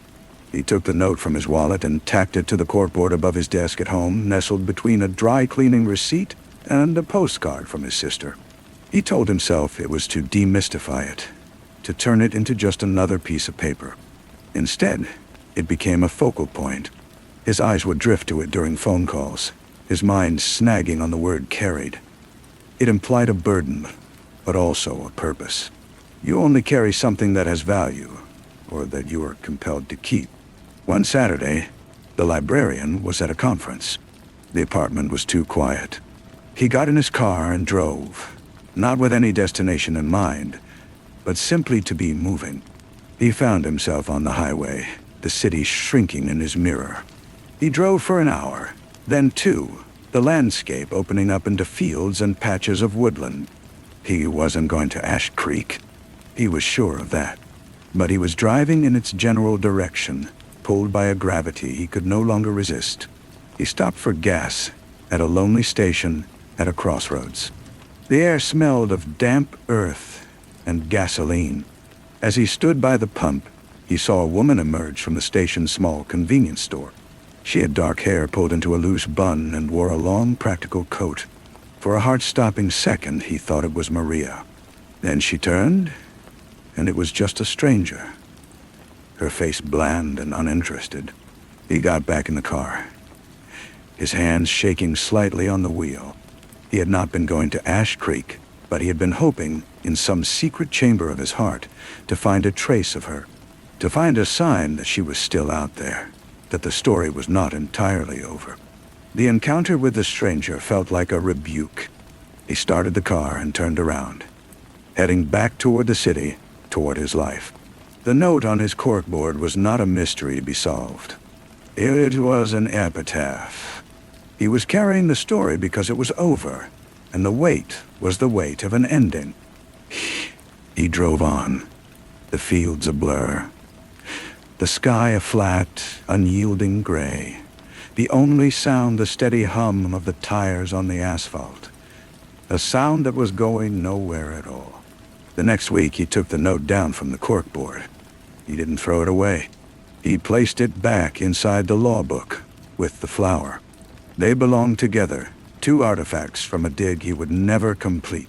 He focused on his work, on the librarian, on the simple pleasure of a Saturday morning with the newspaper. He practiced contentment like a skill. It was nearly a month later when a small, padded envelope arrived at his office, addressed in a looping, elegant script he did not recognize. There was no return address, but the postmark was from a coastal town hundreds of miles away. His pulse quickened. He locked his office door before opening it. Inside, nestled in crinkled brown paper, was a single dried seed pod. It was silvery and translucent, like a tiny fossilized moon. It's a pod from the honesty plant. There was no note. He held it up to the window, and the weak afternoon light shone through its papery skin. He could see the dark, sleeping seeds within. He understood. This was not a message meant to continue the story. It was a final piece. She had given him the flower, the bloom of the lie. And now, years later from some distant shore, she had sent him the seed. The truth, in the end, was not a single solid fact to be uncovered. It was this, a cycle, a thing that ends only to begin again in a different form. A story that is not finished, but passed on. He placed the pod carefully beside the pressed flower in the book. He closed the cover, and this time, the action felt not like an ending, but like a quiet, perfect balance. He would carry it, yes, but the weight felt different now. It was no longer a burden. It was just a part of him. He did not tell the librarian about the seed pod. Some secrets were not his to share. They were his to hold, private and quiet. He noticed a change in himself, a subtle settling. The hum in his bones, the legacy of Ash Creek, did not vanish, but it integrated, becoming a part of his personal frequency, a low note in the chord of his life. He married the librarian the following spring. It was a small ceremony in the city park. He wrote his own vows, speaking of building an honest life together, and the word, for the first time, did not feel like a thorn in his mouth. It felt like a choice. They bought a house with a small, untamed garden in the back. On a cool afternoon in autumn, he took the single seed pod from the law book. He went into the garden, found a sunny spot near the fence, and pressed the seeds into the soft, dark earth. He did not know if they would grow. He did not know if they were even still viable. It didn't matter. The act itself was the point. He went back inside, to his wife, to the warm light of the kitchen, to the simple, manageable truths of his life. He knew other stories were happening out there, stories of quiet desperation and sudden violence, of love and loss. He would never be entirely free of the pull of that darker, wilder truth, but he had learned to live on its border, tending his own small, well-lit plot. He would wait. In a year, or maybe two, he would see if anything came up. The following spring, he was pulling weeds when he saw it. A small, unassuming cluster of heart-shaped leaves. He did not point it out to his wife. He simply noted its presence and continued his work, a private, quiet knowledge blooming within him. He watched it through the seasons as it grew, a biennial's patience written in its veins. It would not bloom that year. It was only in its first stage, gathering strength, building its truth in the hidden dark of the soil. He found a strange comfort in its slow progress. His own life, in contrast, felt linear and straightforward. He paid his mortgage. He celebrated his anniversary. He advised clients on the clear written lines of the law. The past became less of a haunting and more of a reference, a volume he had read and could recall, but no longer needed to open every day. Then, on a bright Tuesday, a man walked into his office without an appointment. He was tall, with a weathered face and eyes that held a familiar, unsettling stillness. He asked if Curtis Miller still practiced law here. When Curtis confirmed he was, the man sat down, not in the client's chair, but leaning forward, his hands clasped tightly. "I'm a friend of Maria Vance," the man said, his voice low and even. He let the name hang in the air between them. "She asked me to find you, to give you something when the time was right." Curtis felt the floor of his new life tilt. The man placed a small, sealed journal on the desk. It was not the one from the trial. This one was older, its cover soft with wear. "She's gone," the man said, answering the question Curtis could not form. "Last winter, she asked that you have this. She said you would understand that it's not an answer. It's just the rest of the story." The man left as quietly as he had arrived. Curtis sat for a long time, just looking at the journal. He thought of the plant in his garden, still waiting to bloom. He thought of the seed pod sent across the miles. He thought of the note in his book. Some stories are not meant to be finished, only carried. He did not open the journal that day, or the next. He placed it on the shelf next to the law book. A new weight, a new silence. He knew he would read it eventually. He was not afraid of what it contained. He had made his peace with the not knowing. This was different. This was a choice. When he was ready, he would open it and accept the burden of another piece of the truth, not to solve the puzzle, but to honor the complexity of it. He went home that evening and stood in his garden, looking at the green leaves of the honesty plant, waiting for the light to fade.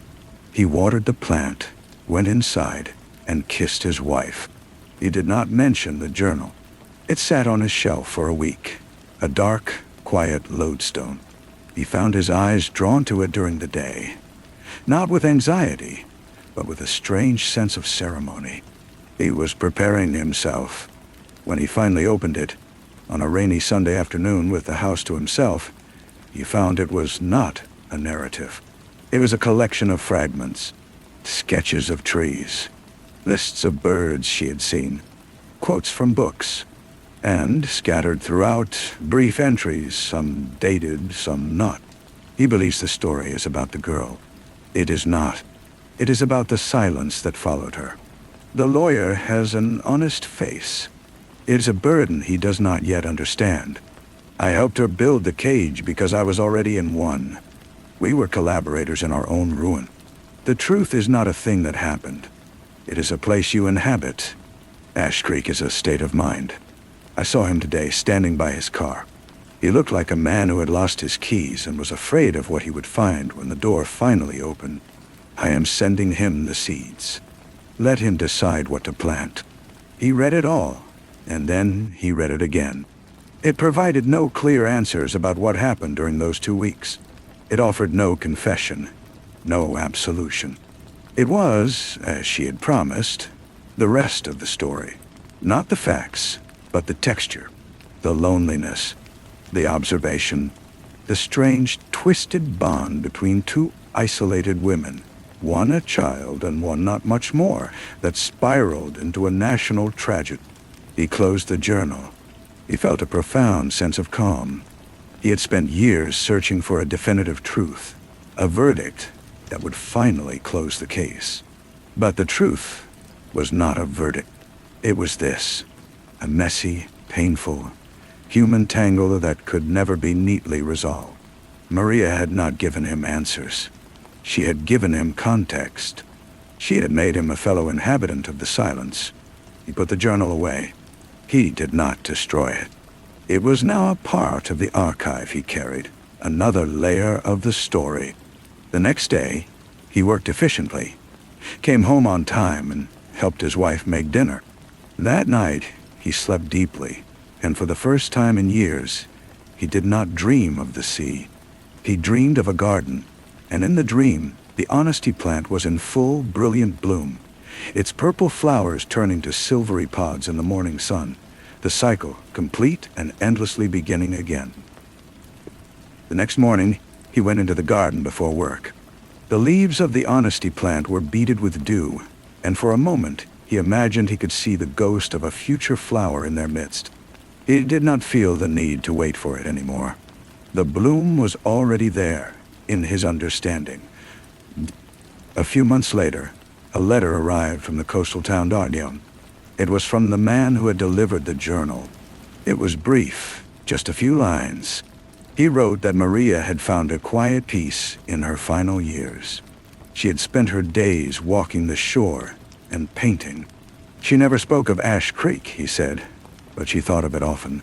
He ended the letter by saying that she had left one final instruction, which was that he should tell Curtis that the girl, the one from the story, had loved the sea. It was the only thing she had ever truly loved without fear. Curtis folded the letter and placed it inside the journal. He felt no shock, no revelation, only a quiet settling of dust. It was not an answer to the great looming question of his past, but a small, clean truth laid to rest beside the larger, messy one. He realized that this was how it would always be. Pieces of the story would occasionally surface, delivered by strangers or found in forgotten drawers, and he would integrate them, and the weight would change shape again. He and his wife talked of having children.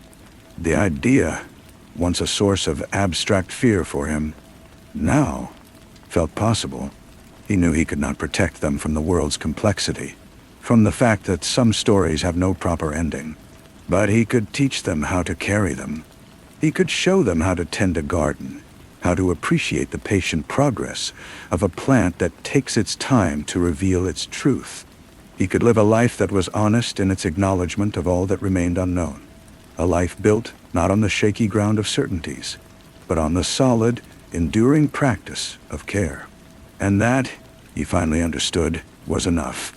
The years turned, and the garden grew.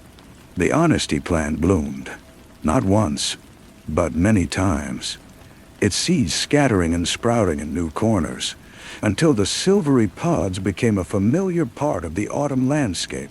His daughter, a serious child with her mother's curious eyes, loved to hold the translucent discs up to the sun. She called them her little moons. He never told her the story of Ash Creek. He told her other stories about brave knights and clever animals, stories with clear morals and definite endings. But sometimes when she asked a question he couldn't answer, or when he watched her struggle with a small personal sadness, he saw that she understood, on some innate level, that not everything could be fixed with a happy ending. She was learning to carry things too. One afternoon he was cleaning out the garage. His wife had asked him to finally sort through the last of the old boxes from his beige apartment. In a cardboard box marked MISC, beneath a stack of old legal pads, he found a small, flat object wrapped in a soft cloth. He unwrapped it, and his breath caught. It was the river stone, the one Maria had given him on his last visit to her. It was smooth and cool, its gray surface a perfect, unbroken whole. He had forgotten he even had it. He held it in his palm, the weight of it both strange and familiar. It was not a clue or a message. It was just a stone from a river he had not seen in decades. He carried it into the garden and sat on a bench, turning it over and over in his hand. He thought of the river, of the trees, of the quiet, oppressive weight of that town. He thought of the girl, and of Maria, and of the long, winding path that had led him here, to this sunny garden, to this quiet moment. His daughter found him there. "What's that, Daddy?" "It's a stone," he said. "It's pretty," she said, and took it from his hand. She examined it with a child's intense focus. "It feels old." "It is," he said. "Can I have it?" He looked at her, at the simple, open desire in her face. He felt a brief, instinctive urge to say no, to keep this last artifact to himself, to protect her from its history. But then he saw that the history didn't matter. To her, it was just a smooth, interesting stone. A new story was beginning. "Yes," he said. "You can have it."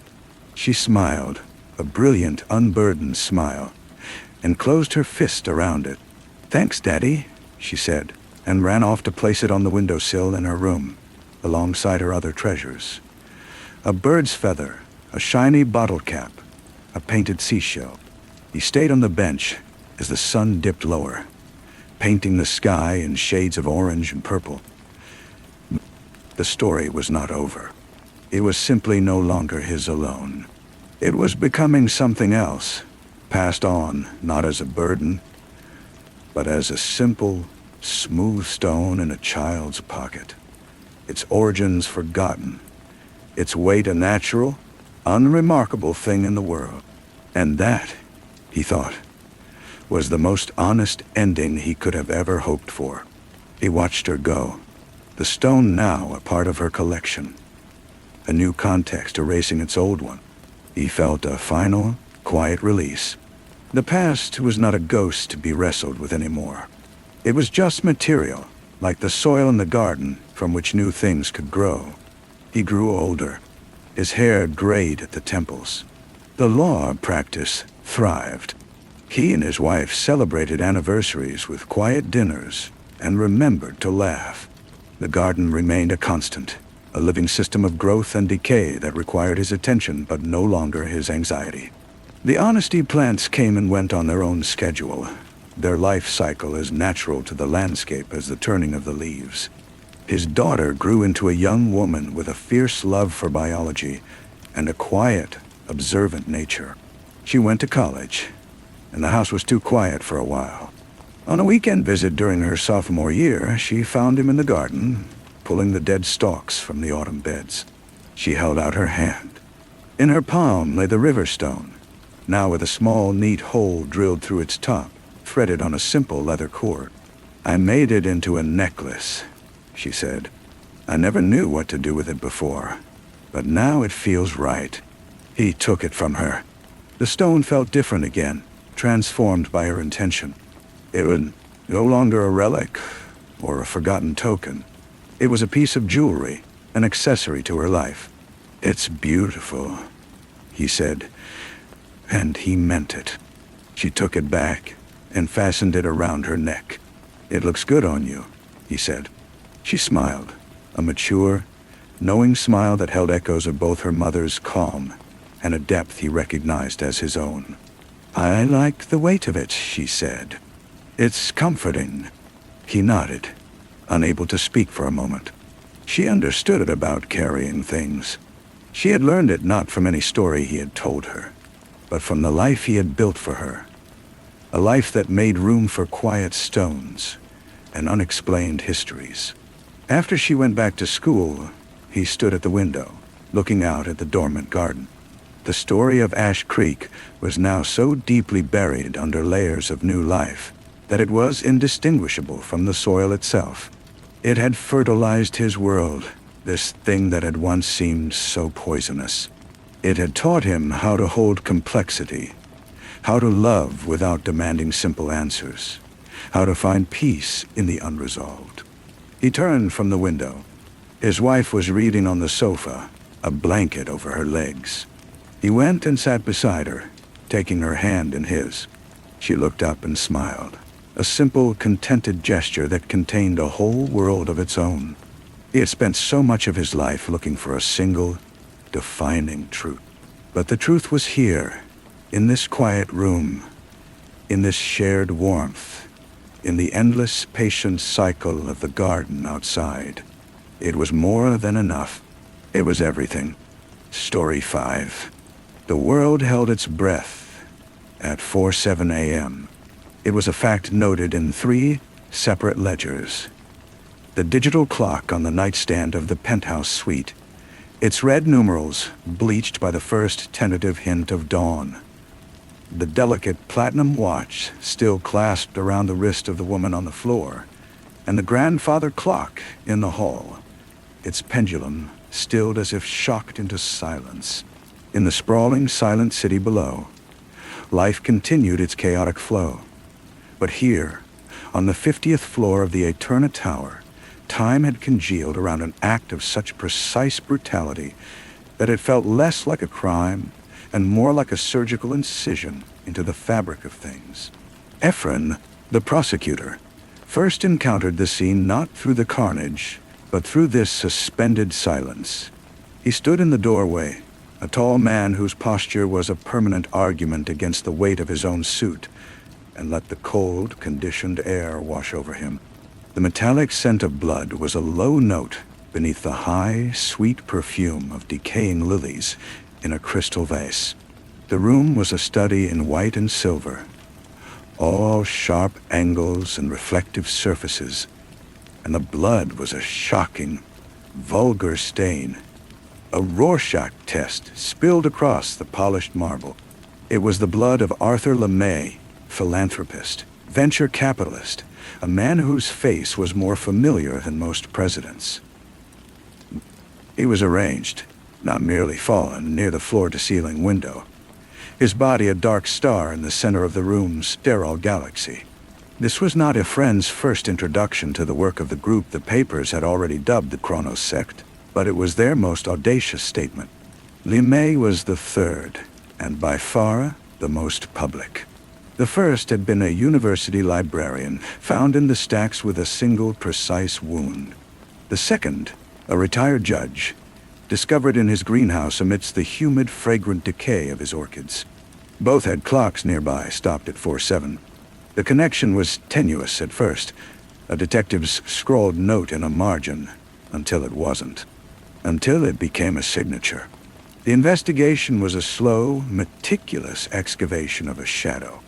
There were no fingerprints, no stray DNA, no witnesses who saw anything but the ordinary ghosts of the night. The team, a collection of the city's best and most weary, moved through the evidence like archaeologists brushing dust from a tomb. They found fragments, a phrase whispered in an online forum dedicated to obscure philosophies. A symbol, a circle bisected by a jagged line, graffitied on a wall near the judge's estate. A name, spoken with a mixture of reverence and fear in the dim corners of coffee shops and music venues that catered to the disaffected youth. Jose. Building a case against a ghost was Ephraim's particular purgatory. He was a man who believed in the architecture of law, in the load-bearing walls of evidence and procedure. Jose was a vapor, an idea. His followers were not a list of names, but a collection of absences. Runaways, college dropouts, the quietly estranged. They were the children of a fearful and disillusioned era, kids who had peered into the future and seen only a hollow promise. Jose had offered them not a better world, but a truer one, he claimed. A world stripped of the lies of progress, a return to a purer, more brutal time. He called it the still point, the moment where all the spinning wheels of the world ground to a halt. 4:07 a.m. The moment, he preached, when time itself was most vulnerable. The break came from a girl. Her name was Elara, and she was found shivering on a bus bench in the rain, her hair hacked off unevenly, her eyes holding the flat, empty sheen of a pond frozen over. She was 19. She had been one of them. For months, she sat with Ephraim in quiet, gray-walled rooms, her voice a monotone recounting of a dream that had curdled into a nightmare. She spoke of Jose not with the fervor of a believer, but with the numb terror of a captive. His voice, she said, didn't sound like sound at all. It felt like a frequency that tuned your own thoughts to his station. He was not handsome, not in a conventional way, but his presence was a gravitational pull. He could make you feel that you were the only person who had ever truly understood the secret mechanics of the world. He taught them that time was not a river, but a cage, that every clock, every schedule, every plan for the future was a bar. True freedom, he whispered, was in stopping the wheel. It was in creating moments of perfect, violent stasis. The murders were not murders, he explained, but sacrifices to the void.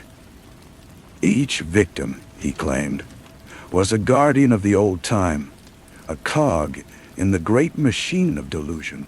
LeMay with his futures markets, the judge with his sentencing clocks, the librarian cataloging hours and minutes. By killing them at the appointed moment, 4/7, they were, in his theology, punching a hole in the fabric of reality. Elara's testimony was the first thread, and as they pulled, the whole tapestry of the Chronos sect began to unravel. Others were found, picked up in squats and communes, their fervor gone, replaced by a hollowed-out confusion. They were pale, thin young people who spoke in the same cadence, used the same phrases as if their minds had been scrubbed clean and repainted with Joses's ideology. They described the training, the isolation, the psychological grinding down until the only voice that made sense was his. They described the nights they would be taken to a location, given a target, a time. Always 4/7. The act itself was described with a chilling procedural detachment. It was a ritual, a means to an end. The violence was not passionate. It was precise. It was the snip of a wire, the halting a mechanism. The trial was the city's theater of the macabre. The courtroom, a high-ceilinged chamber of dark wood and cold light, became the stage where the rational world confronted the apocalyptic. Ephraim stood before the bench, a somber architect, presenting his blueprints of madness. He laid out the evidence with a calm, methodical precision. The stopped clocks, the financial records tracing anonymous donations to shell companies, the forensic links, a fiber from the judged greenhouse found on Elara's discarded clothes, a tool with microscopic traces of LeMay's, blood discovered in a locker, rented by another follower. But the true battle was not over facts. It was over meaning. The defense attorneys, sleek and exasperated, painted the followers as victims themselves, brainwashed zombies incapable of forming criminal intent. They were children seduced by a monster. And the monster, Jose, sat in the center of it all. He was a disappointment to the artists who had sketched a wild-eyed cult leader for the evening news. He was slight, with a quiet, almost scholarly demeanor. His eyes, a pale, watery blue, held a terrifying stillness. He never raised his voice. He never showed anger.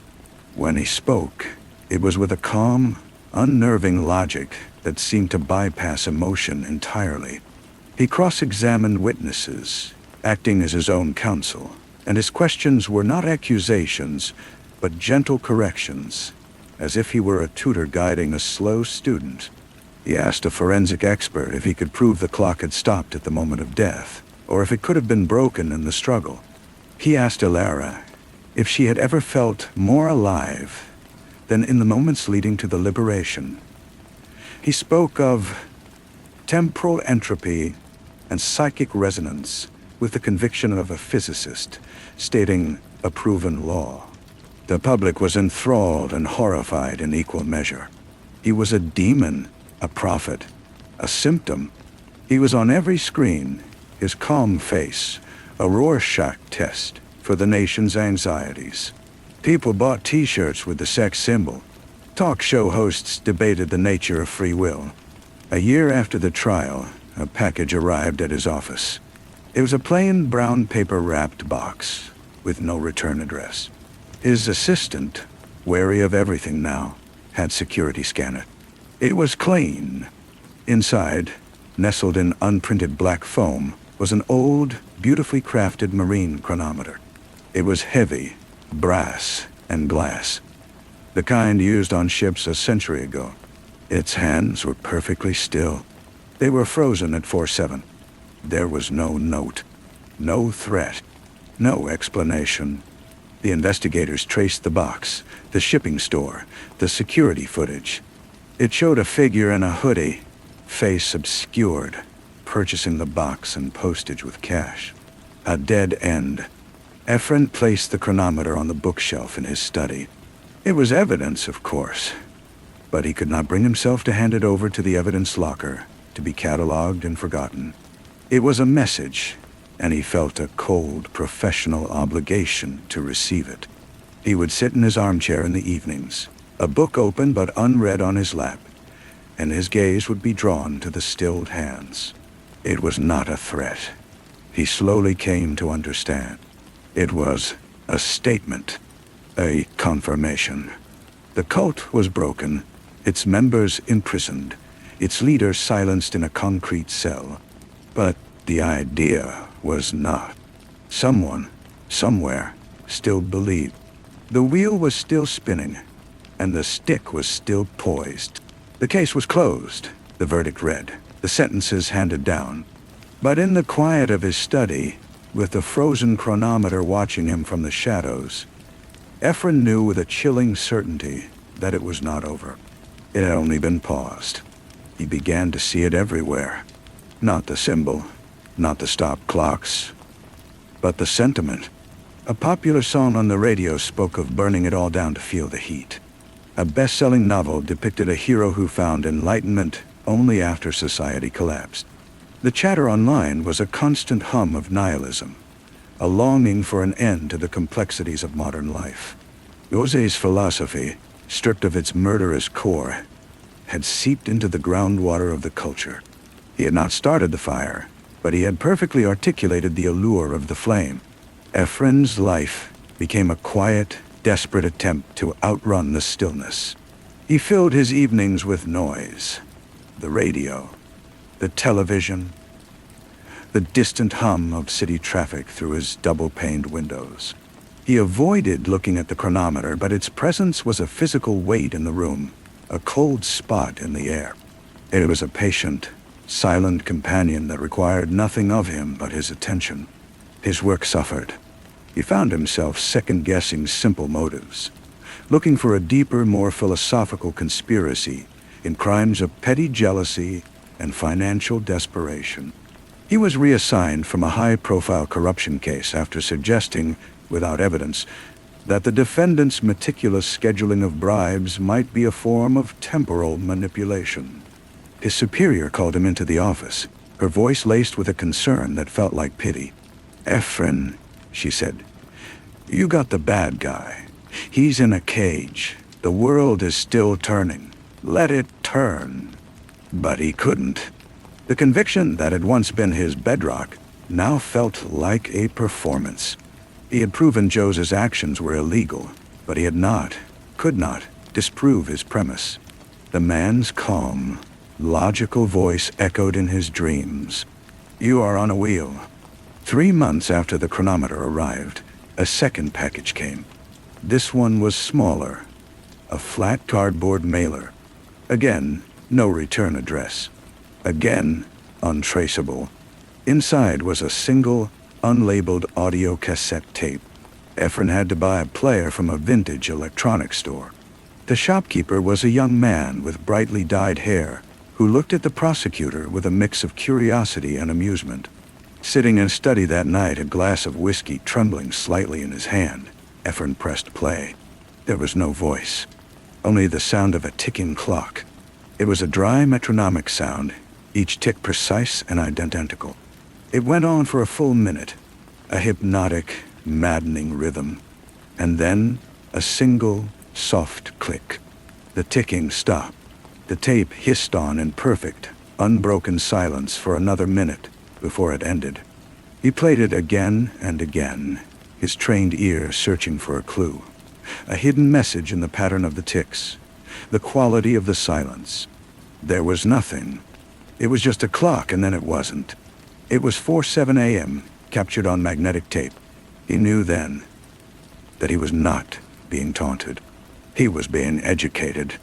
The first package was the thesis, the still point. This was the methodology, the relentless build-up, the inevitable, engineered cessation. It was a demonstration, a sermon for an audience of one. The investigation into the packages was officially closed due to lack of leads. Unofficially, it became Ephraim's secret, parallel caseload. He spent his weekends driving to the addresses of former sect members who had been released on parole, showing them pictures of the chronometer and the tape. Their reactions were always the same. A flicker of recognition, followed by a wall of fear. They knew the symbolism, but they claimed ignorance of the sender. They were trying to build new lives, they said. They didn't want to go back. Their fear was palpable, a sour smell in their cheap temporary apartments. It was not the fear of a parole violation. It was the fear of a believer who had seen the face of their God and was trying to unsee it. He found himself one rainy Tuesday afternoon sitting across from Mateo, the youngest of the convicted followers, now working in a garage, his hands permanently stained with grease. Mateo had been a philosophy student, the most articulate of the group after Jose himself. He told us it would continue, Mateo said, not looking at Ephraim, but at the rain streaking down the diner window. The verdict, the prison. He said it was all part of the process, that the wheel fights back when you stick it, that it throws you off, but that the crack remains, and that others would see it and pick up the stick. And Sersteshan, the racer, knew for Don Co. Oh, Mateo, Ephraim asked, his voice slow and urgent. Who would pick it up? Mateo finally turned his gaze from the window. His eyes were old. You don't find the still point, Mr. Prosecutor. It finds you. You're looking for a person. You should be listening for the silence. That night, Ephraim stood before the chronometer. He didn't pour a drink. He didn't turn on a light. He just stood there, in the growing dark, and listened. He heard the refrigerator kick on in the kitchen, the faint whine of an elevator in the building's shaft, the distant, lonely siren of an ambulance, the sounds of the machine spinning on. He reached out, his fingers hovering over the cold brass of the chronometer. He traced the circle of its face, the unmoving hands. For 3 years, his entire purpose had been to set time moving again, to prove that the world's clock could not be stopped. But now, faced with this elegant, silent machine, he felt a terrifying, forbidden urge. He wanted to know what it felt like. His hand fell away. He was trembling. Jose was wrong. The world was not a wheel. It was a story, and stories required time to unfold. But as he looked at the frozen hands, he understood the seduction of the full stop. The end of all stories. The ultimate, terrible piece. He knew he would receive another package. And another. They would keep coming. Each one a lesson. Each one a step deeper into the silence. The law had no statute for this. This was not a crime he could prosecute. It was a conversation he was being forced to have. And the other voice was a void, speaking in the language of stopped clocks. The case was not paused. It had simply changed venues from the courtroom to his own mind, and he was no longer sure who was on trial. He started leaving the chronometer in different rooms, a ridiculous game of hide-and-seek with himself. He would put it in a closet, only to retrieve it an hour later, placing it back on the shelf as if it demanded a specific vantage point. He considered destroying it, taking the hammer to the glass and the delicate frozen gears. But that felt like a confession of fear, an admission that the object held power over him. So it remained, a silent, polished anchor in the flow of his life. His insomnia worsened. He began waking not just once, but repeatedly. His body jolted awake by some internal alarm that left him breathless and listening. The city outside his window was never truly silent, but in the pre-dawn hours, its sounds took on a hollow, metallic quality. He started a log, a habit from his prosecutorial days, noting the time of each awakening. The entries clustered with a chilling predictability around 4:07 a.m. It was his own body, he told himself. A psychosomatic echo, a ghost in his own machine. But the rationalization was growing thin, a sheet of ice over a deep, black lake. The third package was a book. It arrived in a padded envelope, the kind used for mailing manuscripts. It was an old, cloth-bound volume, its spine cracked and its pages smelling of dust and vanilla. The title, stamped in faded gold leaf, was The Philosophy of Stillness, a treatise on temporal perception by a Dr. Alistair Finch. Ephraim had never heard of it or the author. A quick, late-night search revealed nothing. The book was a ghost. He read it in a single feverish night. It was not a cult manifesto. It was a dry academic text, published in 1923, arguing that human consciousness was fundamentally incompatible with linear time, that our perception of past and future was a neurological flaw, a defense mechanism against the terrifying truth of an eternal simultaneous present. The final chapter, titled The Still Point of the Turning World, used the exact phrase Jose had used in his final statement. The author concluded that enlightenment lay in achieving moments of pure, timeless awareness, and that certain individuals, through will or circumstance, could act as conduits for this state, creating ripples of stillness in the flow of causality. Jose had not invented his philosophy. He had weaponized it. He had found this obscure, forgotten text and built his bloody theology upon its foundation. The book was not just a message, it was a pedigree.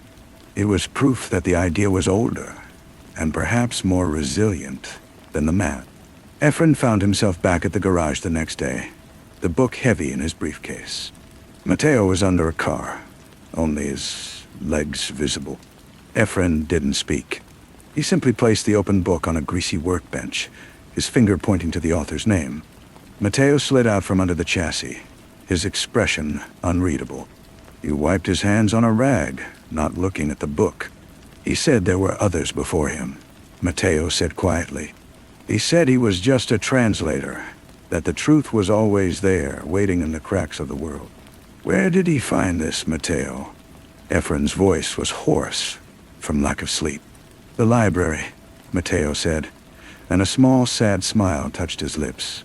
The one where the librarian worked, the one we stilled. He found it in the closed stacks. He said it was a sign, that the guardian of the book was the first gate that had to be opened. Ephraim felt the floor tilt beneath him. The murder of the librarian had always been the most puzzling, the hardest to fit into the pattern of targeting guardians of time. Now it made a horrific, logical sense. It wasn't just about the act itself. It was about the source. Jose had siphoned his poison from a well that the librarian had been custodian of. The investigation had been so focused on the effects, it had never found the cause. He drove to the Central Library, a vast neoclassical building that now felt like a tomb. He requested access to the special collections, to the records of acquisitions from the 1920s. The new librarian, a young woman with bright, efficient eyes, helped him. It took hours. The records were a labyrinth of faded ink and archaic cataloging systems. But he found it. A donation log from 1924 Darty. A collection from the estate of Dr. Alistair Finch. Among the listed titles was The Philosophy of Stillness. Ephraim sat back, the air cold in his lungs. He had built his case on a chain of evidence that connected Jose to the murders, but he had never connected him to the genesis of the idea. He had prosecuted the symptom and called it a cure. The true source, This Dr. Finch and his forgotten book had been sitting here all along, waiting for another reader, another translator. He left the library as the sun was setting, the city lights blinking on one by one, a predictable, mechanical response to the growing dark. The packages, the chronometer, the tape, the book. They weren't just taunts. They were a curriculum. He was being led, step by step, through the same intellectual journey that had transformed Jose from a man into a vessel. He was being shown that the cult of the Still Point was not an organization. It was a lineage. He stood on the library steps, watching the traffic flow in its endless, noisy loops. For the first time, he didn't just hear the noise. He felt the pattern, the relentless, grinding rhythm of it, and for one terrifying, crystalline second, he saw it all not as progress, not as life, but as a beautiful, pointless, and exhausting machine. The thought lasted only for a moment, but it was long enough. He had felt it. The seduction of the full stop. He looked at his watch. It was 4:06. He stood perfectly still, waiting, his heart a frantic drum against his ribs. The second hand swept forward, marking the minute. 4:07. Nothing happened. The world did not end. The traffic did not halt. But something inside Ephraim did. A final, fragile wall of resistance crumbled. He wasn't hunting a ghost anymore. He was being haunted by a truth he could no longer deny. The case was over. His education had begun. He did not go home. He drove without a destination, his hands tight on the wheel, the city lights blurring into streaks of meaningless color. The hum of the engine, the vibration of the road, the flicker of passing street lamps. It was all just data now. Input for a system he was no longer sure he belonged to. He found himself parked near the river, in the shadow of the great iron bridge. He got out and stood at the railing, looking down at the black, silent water. It was there that he understood the next step. The packages were a one-sided conversation. The sender was waiting for a response. Not a verbal one, not a plea or a threat, an action, a demonstration of understanding. The following day, he called in sick. He spent the morning in his study, not working, but simply observing. He watched the dust motes dancing in a sunbeam, their paths chaotic and brief. He listened to the ticking of his own wristwatch, a sound he had once found comforting, and now found accusatory. He compared it to the profound silence of the chronometer. His watch was a frantic chatterbox, marking time it did not understand. The chronometer was a monument to a single perfect moment. In the afternoon, he went to a quiet park and sat on a bench. He tried to read a newspaper, but the words were just symbols, arranged in a temporary order. He focused instead on a single tree, its leaves trembling in the breeze. He tried to see it as it was, outside of time. Not a thing growing or dying, but simply a tree, existing in a perpetual now. The effort was immense. A strain on his mind, like trying to lift a car. But for a fraction of a second, the illusion flickered. The movement of the leaves ceased to be a process and became a pattern, a fixed and eternal arrangement of shapes against the sky. A profound calm washed over him, cold and clear. It was the most terrifying peace he had ever known. When he returned to his apartment, he knew what he had to do. It was not a decision born of reason, but of a grim, inevitable logic. He took the old cassette player and placed it on the shelf next to the chronometer. He slotted in the tape of the ticking clock and pressed play. The dry metronomic sound filled the quiet room. He did not wait for the final silencing click.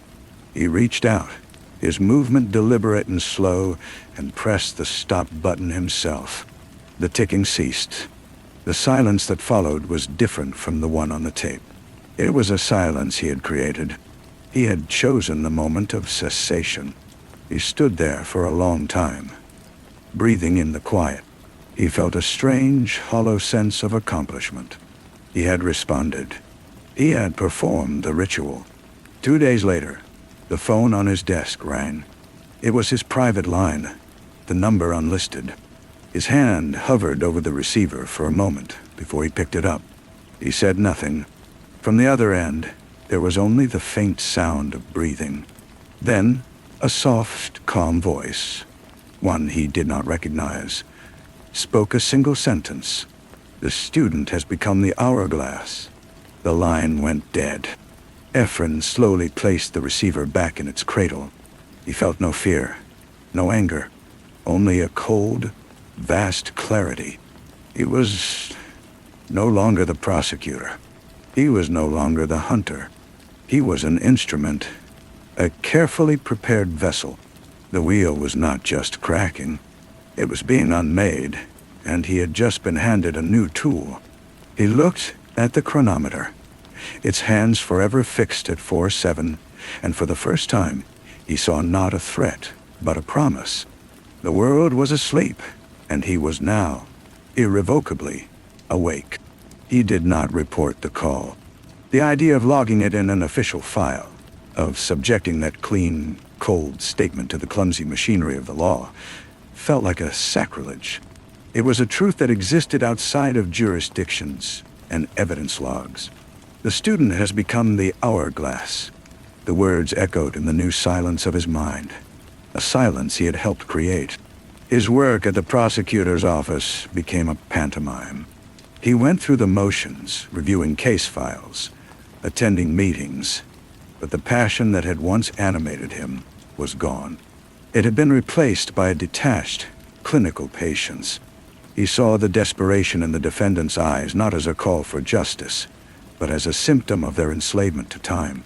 They were rats on a wheel, frantic because they believed the running mattered. He felt a distant pity for them, for his colleagues, for the whole sleeping world. He began taking long walks through the city at night, his footsteps a solitary counter-rhythm to the city's hum. He was no longer just listening to the silence, he was looking for its edges. He found them in unexpected places. In the frozen moment between the flash of a camera and the return of the dark, in the perfect motionless plume of a factory steam caught in a streetlight, in the dead air on a radio dial between stations. These were the cracks Mateo had spoken of, the thin places in the fabric of things. He was learning to see the architecture of the noise, and in seeing it, he was learning how to find the quiet that underpinned it. A week after the phone call, a plain white postcard arrived in his mailbox.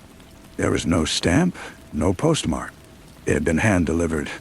On one side was a photograph of the main reading room of the Central Library, taken from above. It was empty. On the other side, a time was written in neat black ink, 3:02 a.m. 2 days from now. He felt a thrill that was entirely devoid of fear. It was an invitation, a test. He did not sleep the night of the appointment. He sat in his dark living room, the chronometer his only companion. At 2:30 a.m., he put on his coat and walked out into the night.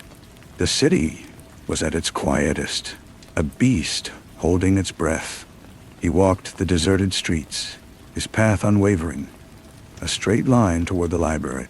He arrived at 3:01. The great building was dark, a slab of shadow against the lesser dark of the sky. The main doors were unlocked. He pushed one open, the groan of the hinge unnaturally loud in the cavernous silence. He stepped inside.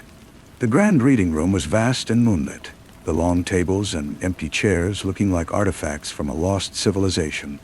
The air was still and cool, smelling of old paper and polished wood. He stood in the center of the room, on the worn marble floor, and waited. At precisely 3:02, a figure emerged from the deep shadows between two bookshelves. It was a woman, her hair silver in the dim light, her posture erect and calm. She was older than he had expected, her face a map of fine lines, but her eyes were as clear and patient as the chronometer's face. She held a small leather-bound journal in one hand. "Ephraim," she said. Her voice was the one from the phone, soft and certain. "You have been a diligent student. Who are you?" he asked, though the question felt trivial, a formality. "A librarian," she said, a faint smile touching her lips. "Like the first, a custodian of quiet truths. My name is Alara." She gestured with the journal. "Dr. Finch's personal notes. More practical than his published work." Ephraim looked around the immense, silent room. "Why here?" "Because this is where it began for Jose, and because this is a place of order. All these books," she said, her sweeping arm taking in the millions of volumes, "are just attempts to impose a narrative on chaos, to force time into a story. We are here to remember that the story is alive." She stepped closer, her eyes searching his. "You proved the law's power by putting Jose in a cage, but you could not cage the idea. In fact, your actions purified it, distilled it. You were the final necessary pressure that proved its resilience. Now, you have a choice. You can return to the wheel, to the noise and the struggle and the eventual, meaningless end. Or you can help us still it. Nan, Saka." She did not offer him a threat or a promise of power. She offered him a simple, stark alternative, the exhausting fiction of continuity, or the serene truth of the stop. Ephraim thought of the tree in the park, the fleeting peace of seeing it outside of time. He thought of the chronometer's perfect, unwavering silence. He thought of the ticking tape and the power he felt when he stopped it himself. He had already made his choice on the library steps days ago. He had just been waiting for the lesson plan to catch up.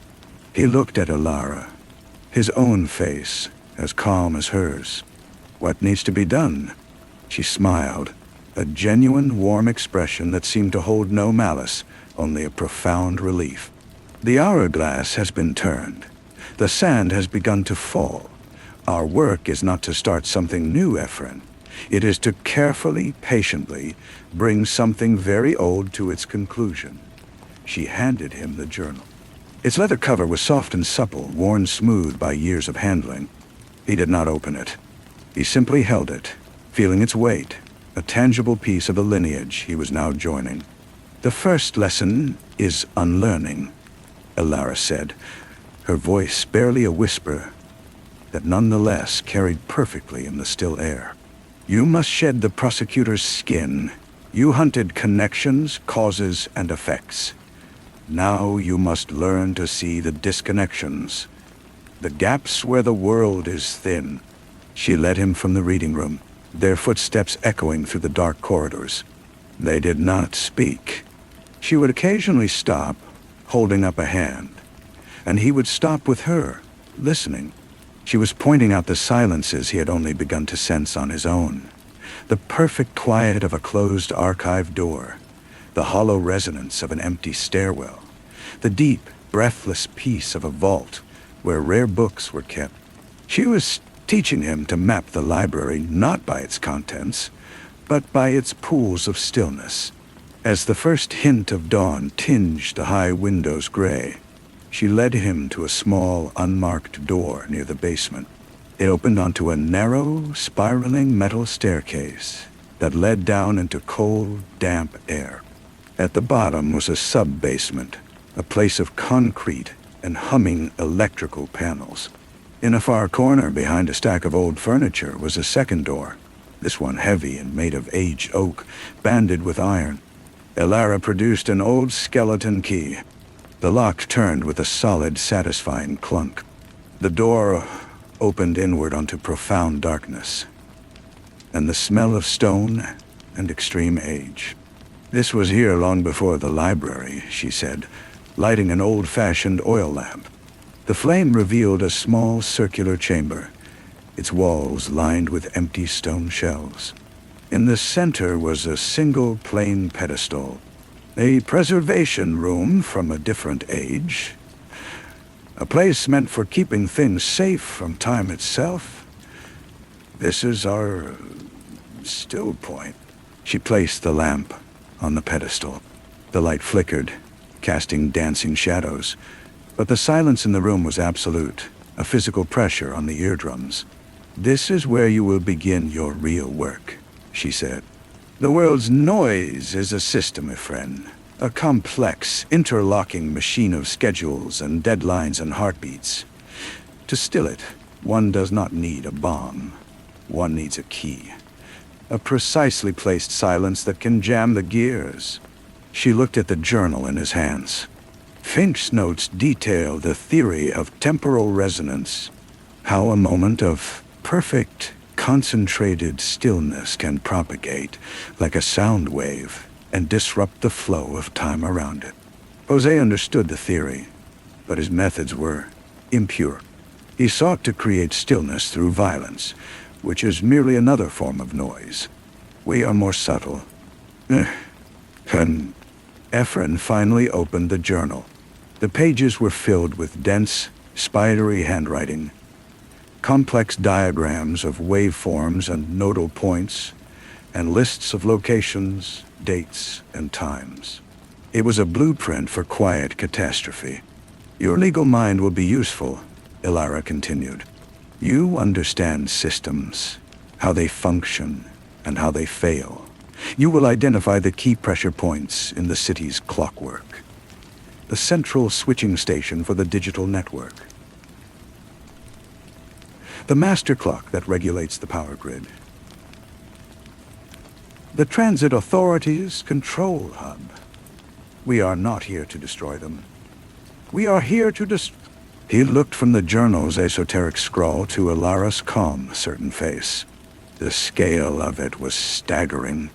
It wasn't about murder anymore. It was about euthanizing an entire way of being. "And after?" Ephraim asked, his voice flat. "When the noise stops, then," she said softly, "we will finally hear what the world is supposed to sound like." A distant rumble echoed through the ceiling. The first subway train of the morning, a reminder that the world above was waking up, its great machine beginning another day's relentless cycle. Ilara extinguished the lamp. In the sudden, total blackness, the silence of the room was overwhelming. It was no longer an absence of sound, but a presence. It felt ancient and hungry and patient. "Come." Her voice came from the darkness. "The student has become the hourglass. It is time to let the sand fall." He followed her out of the dark, the ordinary hum of the library's basement feeling like a vulgar intrusion. They parted without another word at the service entrance, Ilara melting back into the pre-dawn city, as if she were a part of its shadow. Ephraim drove home as the sun rose, its light feeling harsh and accusatory. The journal became his new scripture. He read it not in his study, but in the windowless spare room he had begun to think of as his cell. Finch's notes were a revelation. They spoke of time not as a river, but as a vibration, a constant, pervasive hum that sustained the illusion of continuity.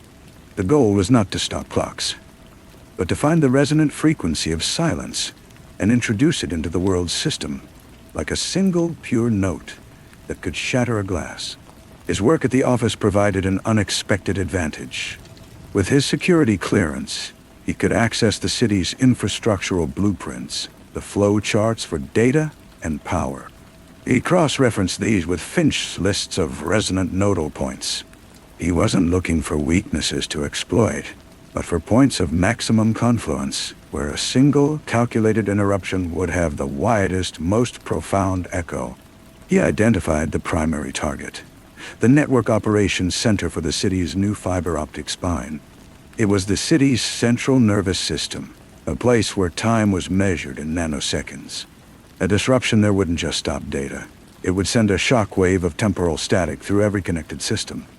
Power, finance, communications. It would be a stroke of silence against the canvas of noise. He met Ilara only once more, in a different, quiet place.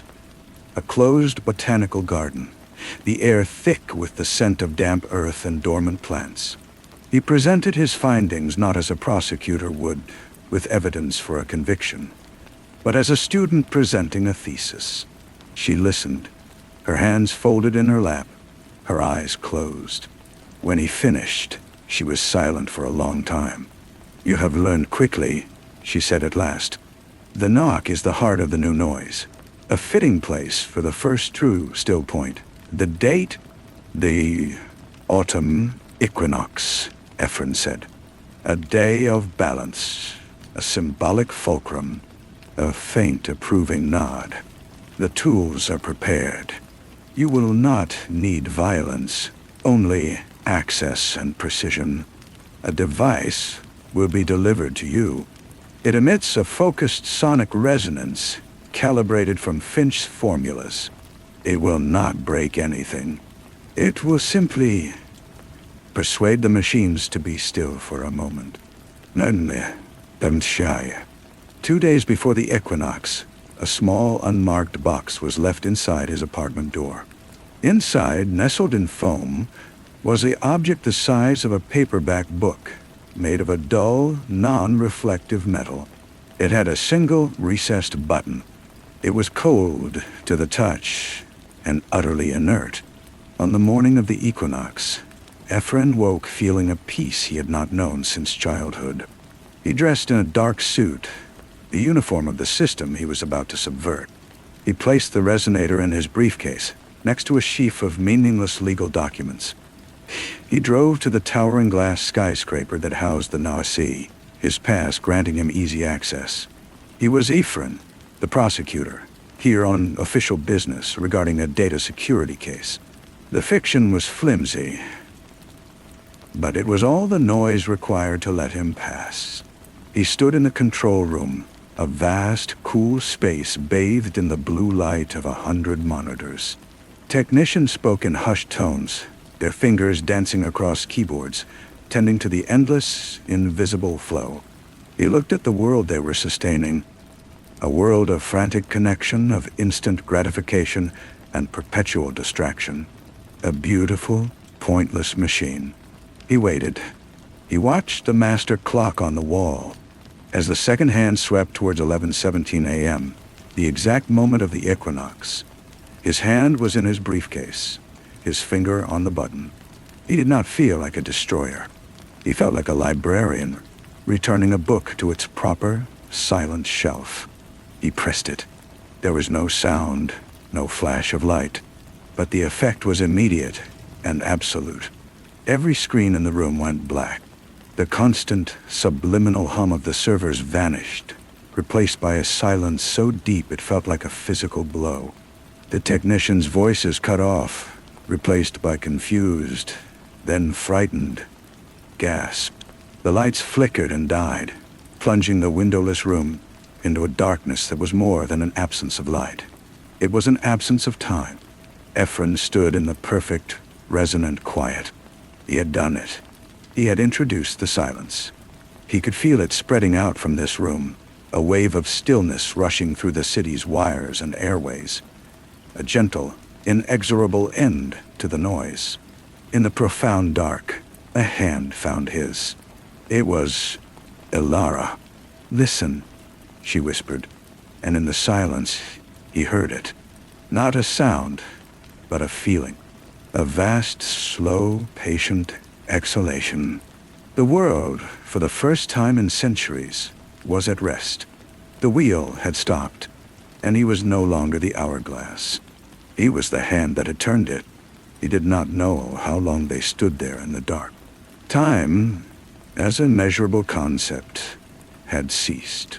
There was only the silence, a living, breathing entity that filled the space, soothing the frantic energy that had once crackled in the air. The frightened murmurs of the technicians had subsided into a bewildered hush, then into nothing at all. They were becoming part of the quiet, their personal rhythms slowing to match the new, still frequency of the world. Elara's grip on his hand was firm, an anchor in the non-time. She led him from the control room, their movement through the absolute blackness feeling both guided and inevitable. Emergency lights should have flickered on, but they did not. Backup generators should have roared to life, but they remained silent. The resonator's effect was not a temporary blackout. It was a deep-seated stillness that had taken root in the very logic of the machines. They emerged onto the street. The city was frozen in a tableau of arrested motion. Cars were stopped at odd angles, their drivers standing beside them, not in panic, but in kind of dazed wonder. The constant electronic buzz of the city was gone, replaced by the soft, almost forgotten sounds of a breeze stirring dust and the distant cry of a gull. The sun hung in a sky that seemed clearer, the blue deeper without the haze of industry and information. People moved slowly.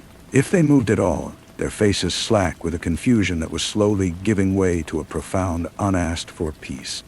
This was not the chaos Jose had envisioned. There was no screaming, no looting, no fire. There was only a great collective inhalation held, a pause that was stretching into something new. The noise had been a cage, and they had just opened the door. The inhabitants were simply too stunned to leave yet. Elara led him to the park. The tree was there, the one he had first seen outside of time. Now, everything was. Children stood motionless on a playground, their laughter caught in their throats, their swings hanging perfectly still. A man had been feeding pigeons. The birds were now statues on the pavement, and the man's hand was suspended mid-throw, his face tilted toward the sun. He saw the change in the light. It was no longer the flat, even light of a paused moment, but a light that seemed to pool and gather, having weight and texture. Shadows were sharper, colors more vivid. The world was not broken, it was being revealed. "It has begun," Elara said, not with triumph, but with the quiet satisfaction of a gardener watching a long-dormant seed finally sprout. The first resonance will fade, but the pattern is set. The memory of this silence will linger in the machines, making them sluggish, unreliable. It will linger in the people, making them question the rush. "We have given the world a taste of its own eternity." She turned to him, her eyes reflecting the deep, preternatural blue of the sky. "Our work now changes. We are no longer saboteurs. We are guides. We must find those who are ready to wake up fully, and we must protect this new quiet from those who will try to restart the noise. There will be such people. They are addicted to the rush." Ephraim looked out over the still city. He saw a woman slowly sit down on a bench, her face turning upward, tears streaming down her cheeks as she truly saw the sky for the first time.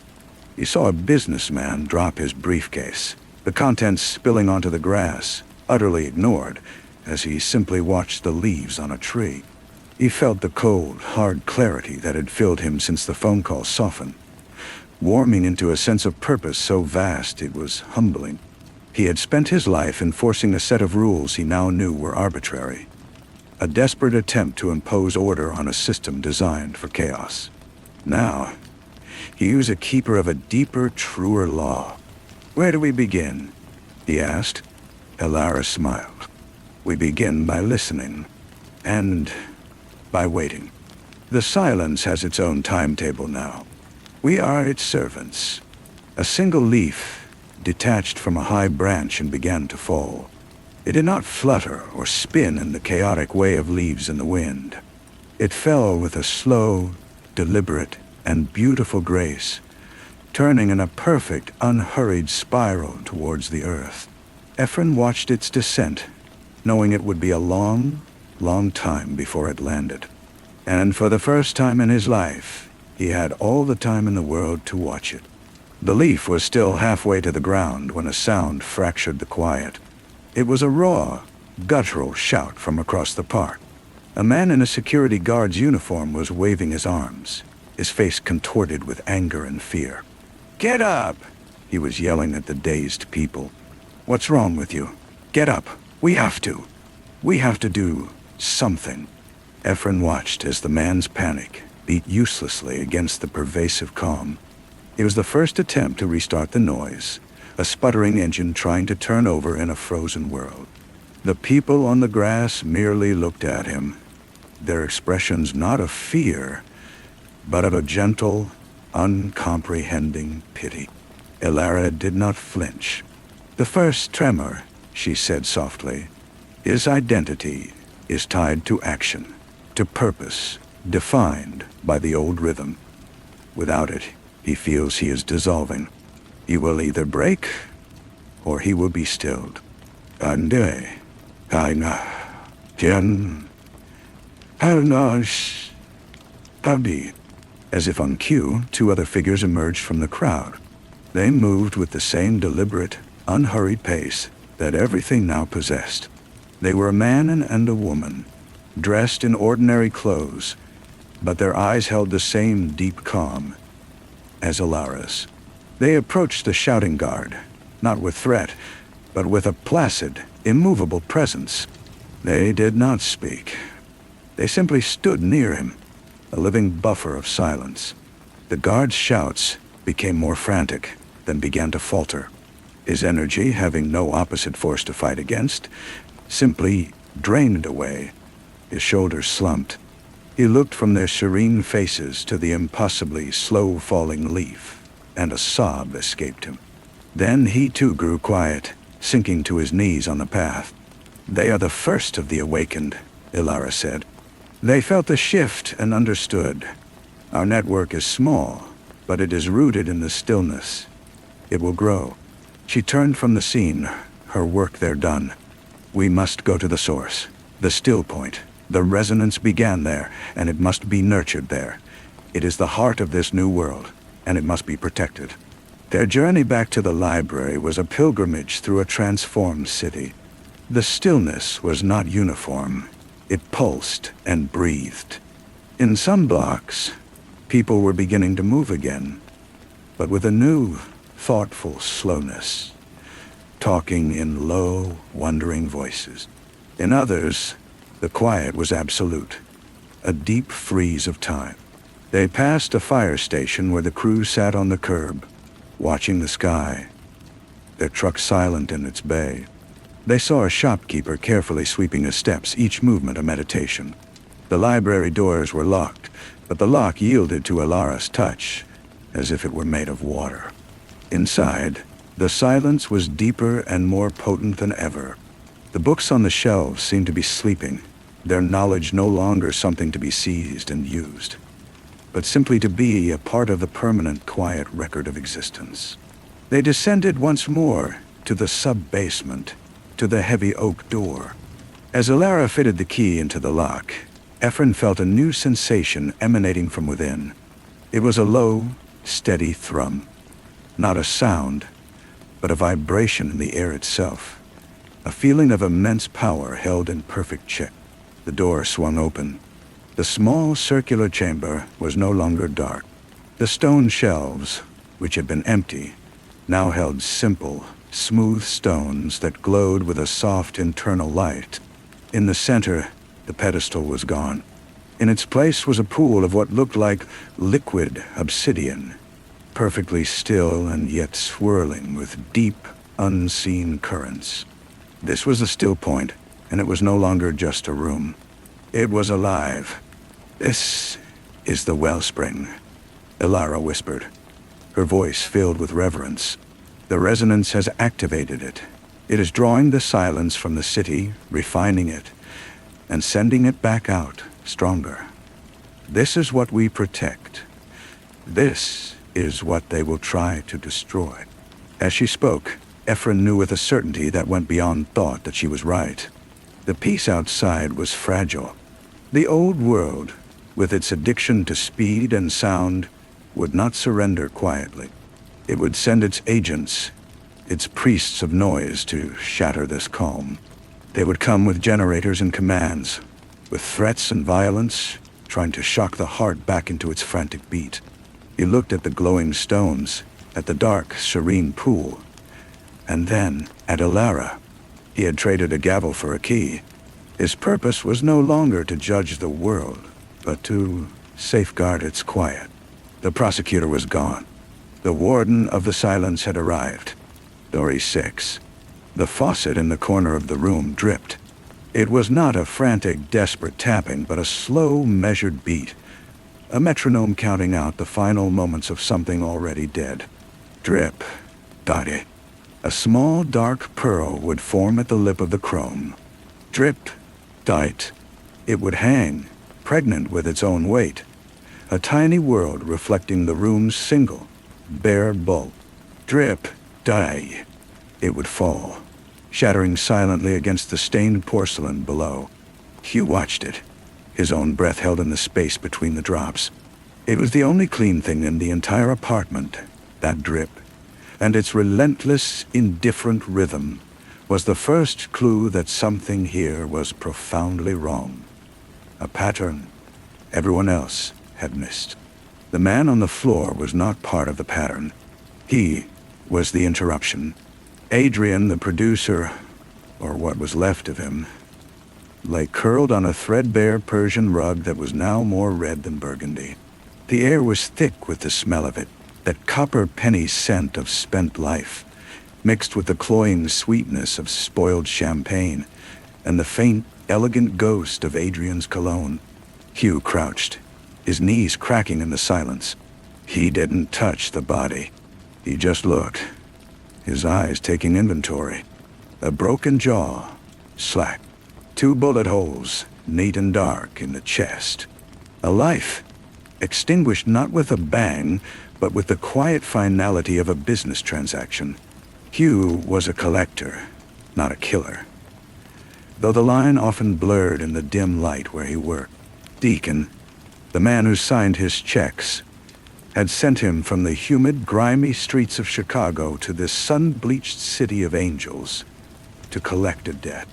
Adrian had been into Deacon for $300,000, a sum that had seemed like pocket change when it was promised against the backdrop of a sprawling Bel Air party, but had since solidified into a lead weight around his neck. Now the debt was uncollectible. The principal was dead.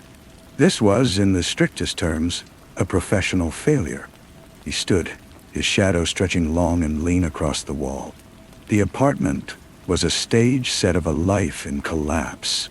Film scripts were stacked like unstable pillars, their pages fluttering in the breeze from a broken window. Empty bottles of expensive whiskey stood next to overflowing ashtrays. A single, gold-plated Oscar sat on the mantel, its smug, blank face turned toward the corpse. Hugh walked to it, picked it up. It was heavier than he expected. Solid. He wondered what it felt like to want one of these so badly you'd sell your soul to a man like Deacon, and then be surprised when the devil came to collect. He didn't hear her come in. She was just there, a silhouette in the doorway, the hall light carving her shape out of the darkness. She didn't gasp. She didn't scream. She just stood, watching him hold the statue. He always said it was hollow, she said. Her voice was low, a cello note in a room full of discordant noise. Hugh set the Oscar down, the metal clicking softly against the marble. "You're Cassandra." She stepped into the light. She was not beautiful in the way of magazine covers, which was to say, she was more beautiful. Her face had angles and history, a slight asymmetry that made her real. Her eyes were the color of a twilight sea, and they held no fear as they moved from him to Adrian and back again. "And you're the man from back east, the one he was so afraid of." "He should have been more afraid of someone else," Hugh said, his voice a low rumble. He gestured to the body. "This wasn't me." "I know," she said. "You're too neat. This is messy. This is personal."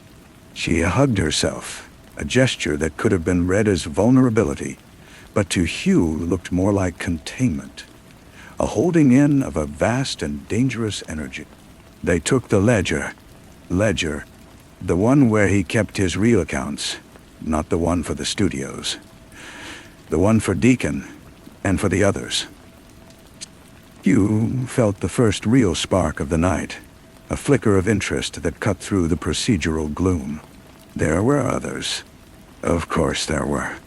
Hollywood was a town built on borrowed money and borrowed time. Adrian was a man who knew how to spend both. He looked at Cassandra, truly looked at her. She was an actress, he knew that much. She had been in a few of Adrian's films, small, critically acclaimed things that lost money but earned prestige.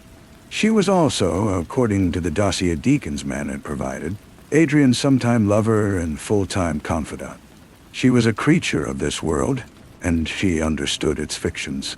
"Who are the others?" he asked. A ghost of a smile touched her lips. "It's not a who, it's a what. It's a film. Cobalt Dawn. His masterpiece, his ruin. He financed it with other people's money. Deacon's was just the first layer. There's a crew down in the valley. They fronted the rest. Nasty pieces of work, I'm told. They don't care about art. They just want a return on their investment. Hugh moved toward her, not threateningly, but with the deliberate pace of a predator circling its prey. The dripping faucet kept its time. "And where is this film now?" "The negative is in a vault. The only people with the combination are me and the director, Julian Crow. And Adrian, of course." She glanced at the body. "But he's no longer accepting calls. So this was a robbery. They tortured him for the combination. Maybe," she said, her eyes drifting around the room. "Or maybe it was a message. A performance. Everyone here is an actor. Even the killers. Especially the killers." Hugh knew then that his simple collection job was over. He was now in the middle of a war he didn't understand, fought over a prize he couldn't see, on a battlefield made of light and lies. Deacon would not be pleased. A dead debtor was a loss. A dead debtor who had lost a $300,000 asset was an insult. Hugh's own survival now depended on retrieving that asset, on navigating the mirrored maze of this town, and finding the one thing that was real, the money, or its tangible equivalent. He spent the next few days walking through the dream. Los Angeles was a city that refused to be real. The sunlight was too bright, bleaching the color from everything, while the shadows it cast were too deep, hiding too many secrets. The people were all playing parts, their faces masks of ambition and avarice, and a profound, desperate need to be seen. He found it more cynical than the organized crime he came from. In Chicago, a threat was a threat. A deal was a deal. Here, a threat was a negotiation tactic. A deal was the first draft of a betrayal. He found Julian Crow, the director of Cobalt Dawn, in the editing bay on a studio lot, surrounded by the flickering, ephemeral images of his unfinished masterpiece. Crow was a wisp of a man, all nervous energy and grand pronouncements, his eyes wide with a mixture of genius and panic. "They want to eviscerate it," he cried, gesturing at the screens where a beautiful, haunted-looking Cassandra ran through a field of dust. "The Philistines, they want to cut the soul right out of it, make it into a simple, digestible piece of pulp." Adrian understood. He was a visionary.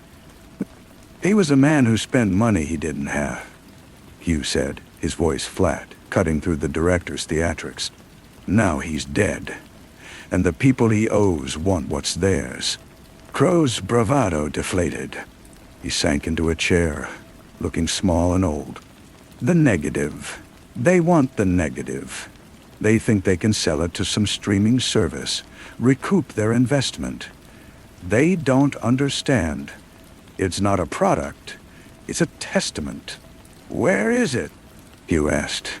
"The vault at Pinnacle Security. But the combination, Adrian and Cassandra, they were the only ones. A romantic gesture," he said. "Their shared child." Crow looked up, his eyes pleading. "You have to protect it. You have to protect her.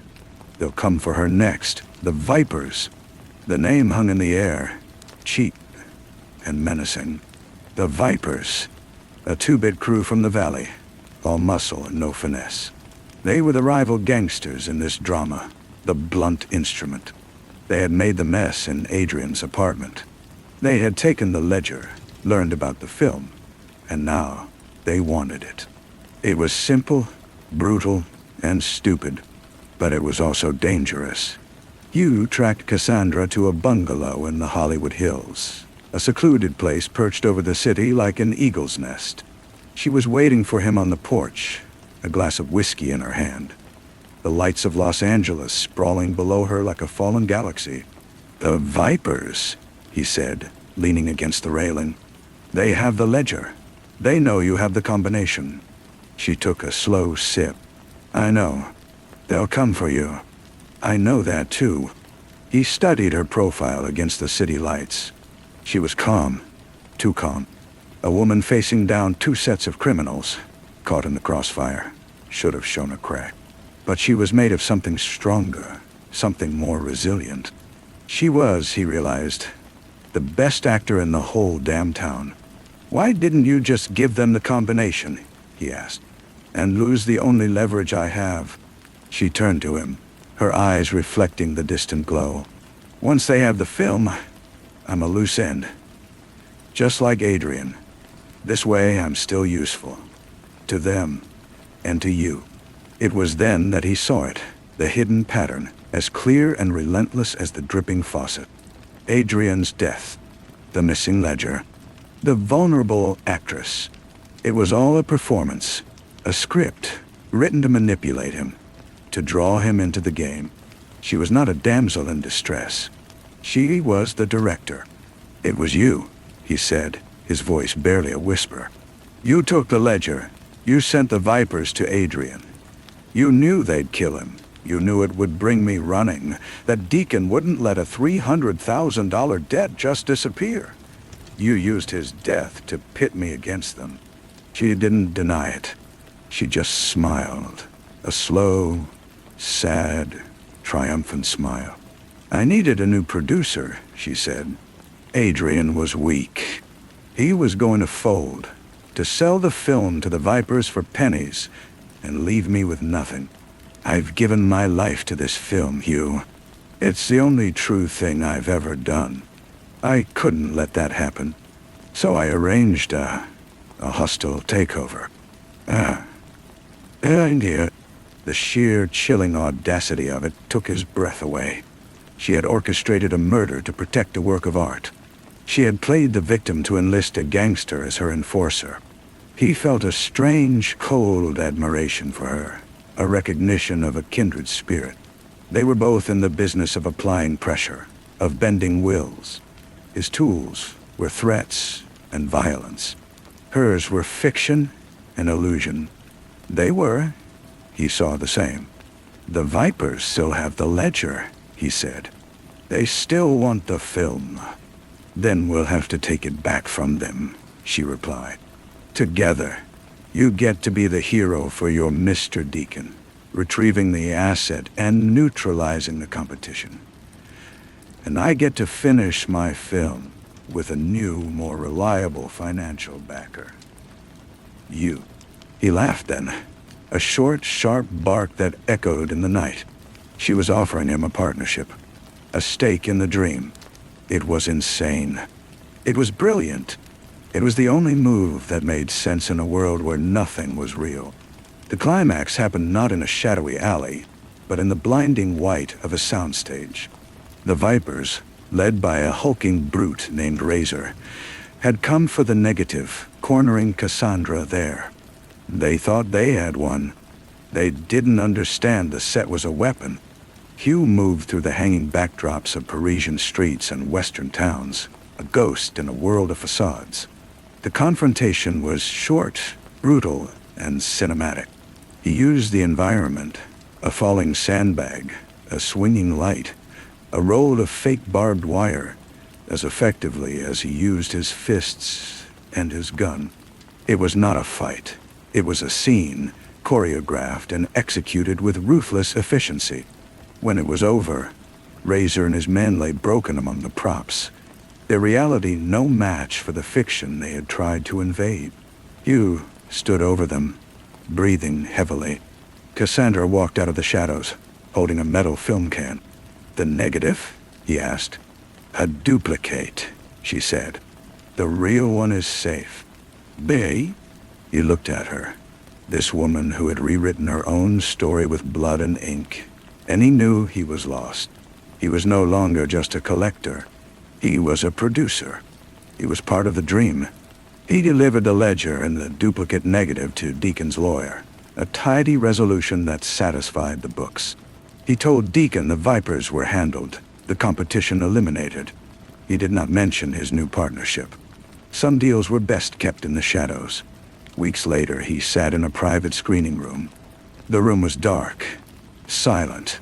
Then the projector whirred to life, and light cut through the darkness, painting a world onto the blank screen. It was Cobalt Dawn. It was Cassandra's testament. It was beautiful and terrible and true. He watched her face, 20 feet high, her eyes holding mysteries he would never fully understand. He had come to this city to collect a debt and had instead invested his future in a beautiful lie. He knew with a certainty that chilled him to his bones that he would never leave. And somewhere, in the spaces between the frames of light and shadow, a voice that is not quite a voice, a presence that has watched it all unfold from the very beginning, observes this final scene. It has seen the dripping faucet, the sprawled corpse, the whispered conspiracies, the violent ballet on the soundstage. It has noted the way the gangster, a man of pure function, was slowly seduced by the allure of narrative, how he traded the certainty of a threat for the ambiguity of a plot point. It watches him now, sitting in the dark, his face illuminated by the flickering light of a fiction he has helped to preserve.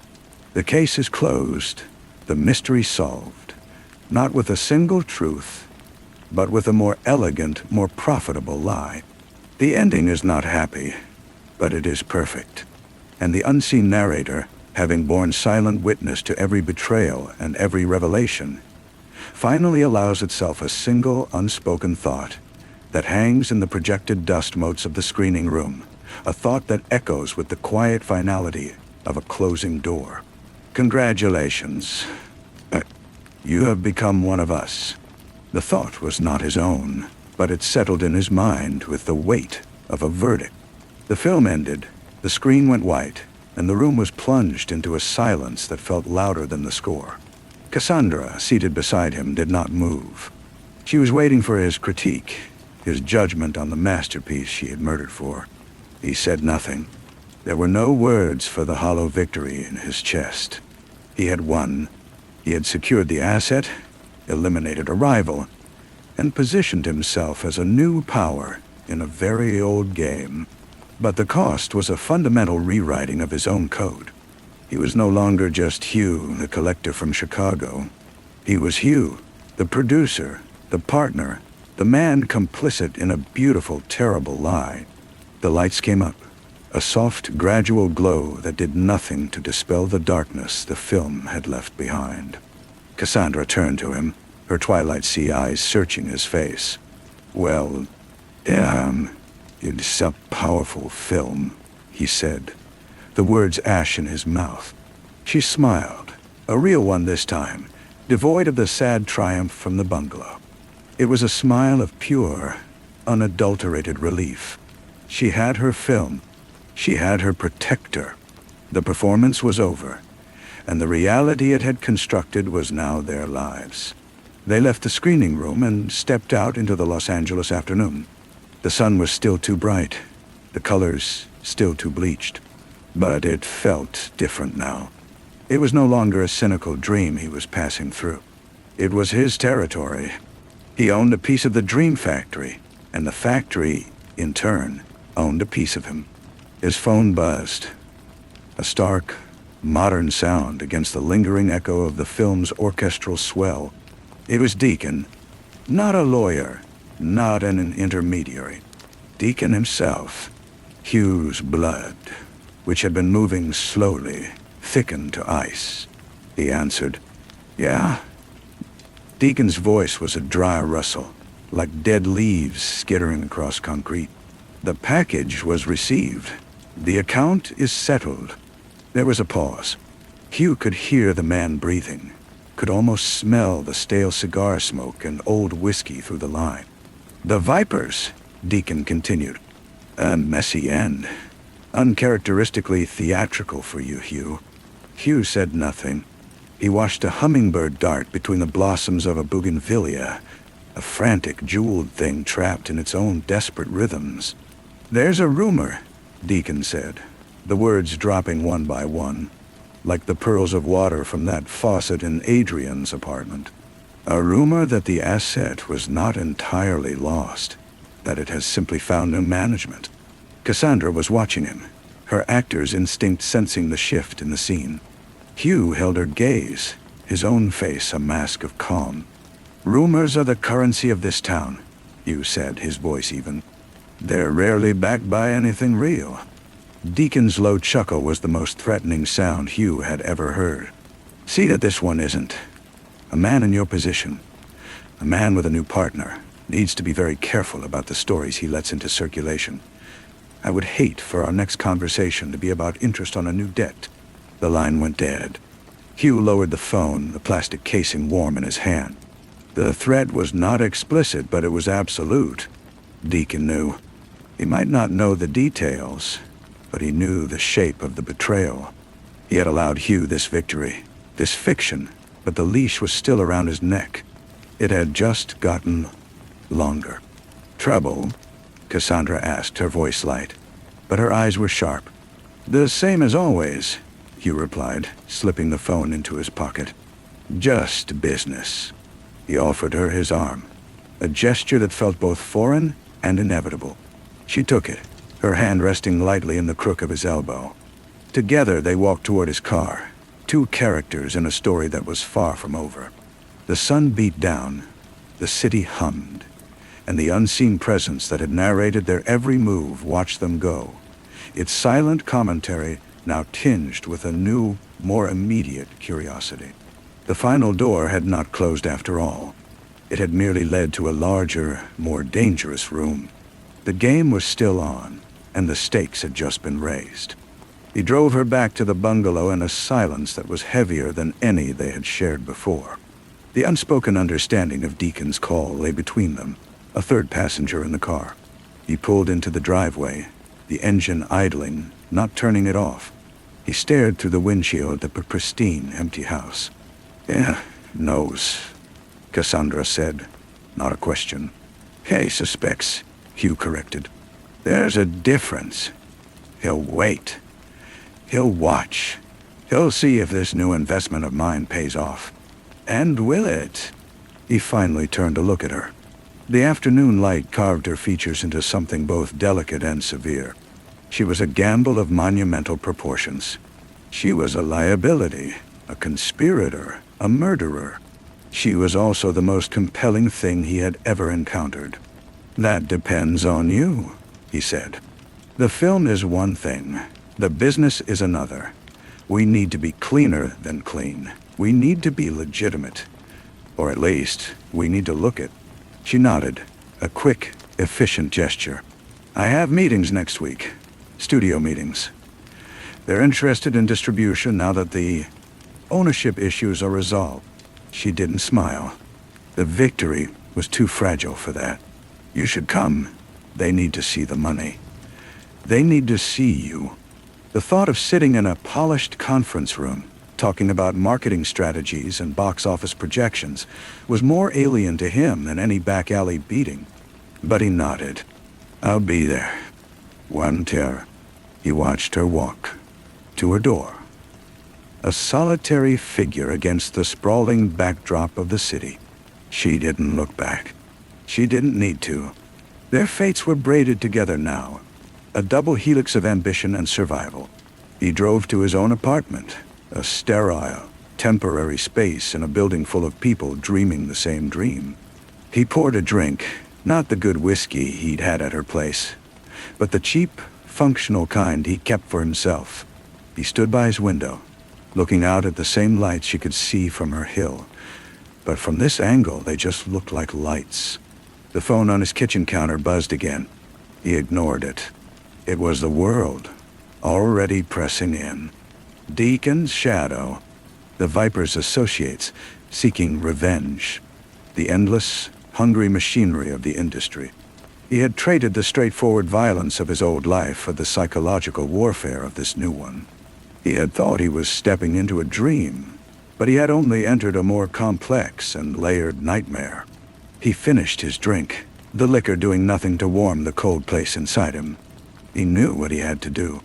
He had to become a better actor than she was. He had to play the part of a legitimate producer so convincingly that no one, not Deacon, not the studios, not even himself, could see the seams.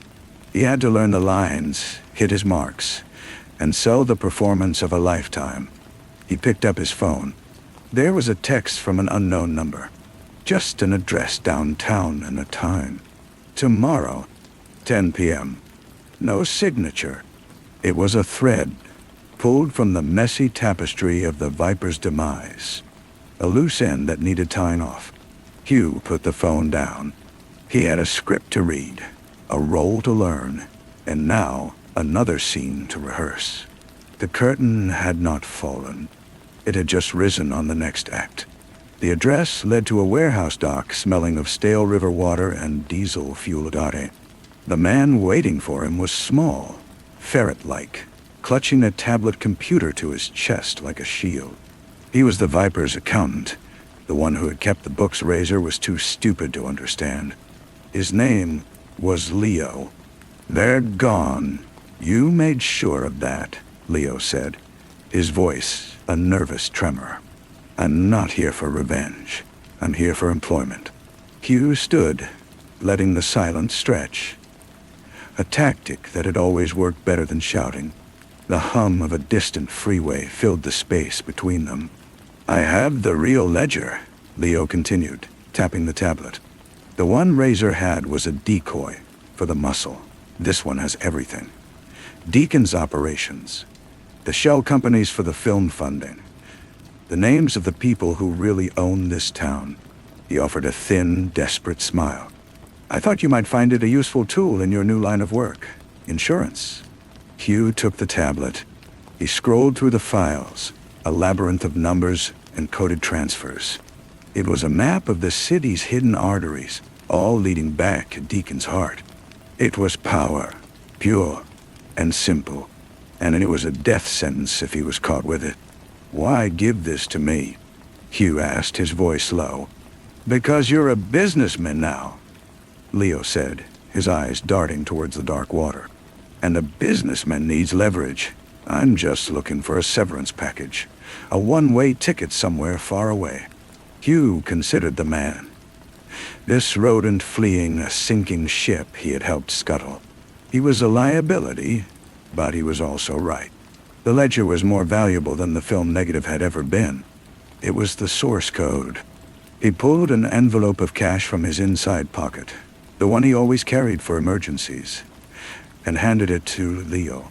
It was a significant amount, but a pittance compared to the value of the data on the tablet. Don't use your passport, Hugh said. Use the one in there, and never come back. Leo snatched the envelope, nodded once, and scuttled off into the shadows, swallowed by the night. Hugh stood alone on the dock, the weight of the tablet in his hand immense. He had just acquired the ultimate prop for his new role, a script that contained everyone else's lines.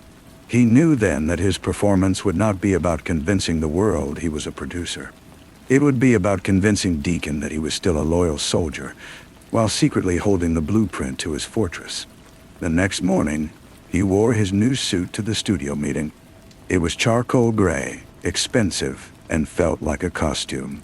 Cassandra was already there, radiant and poised, a vision of artistic integrity. She introduced him as her producing partner. The studio executives, men with perfect teeth and empty eyes, shook his hand, their grip firm, their assessments quick. They saw the money, the silence, the contained violence just beneath the surface, and they approved.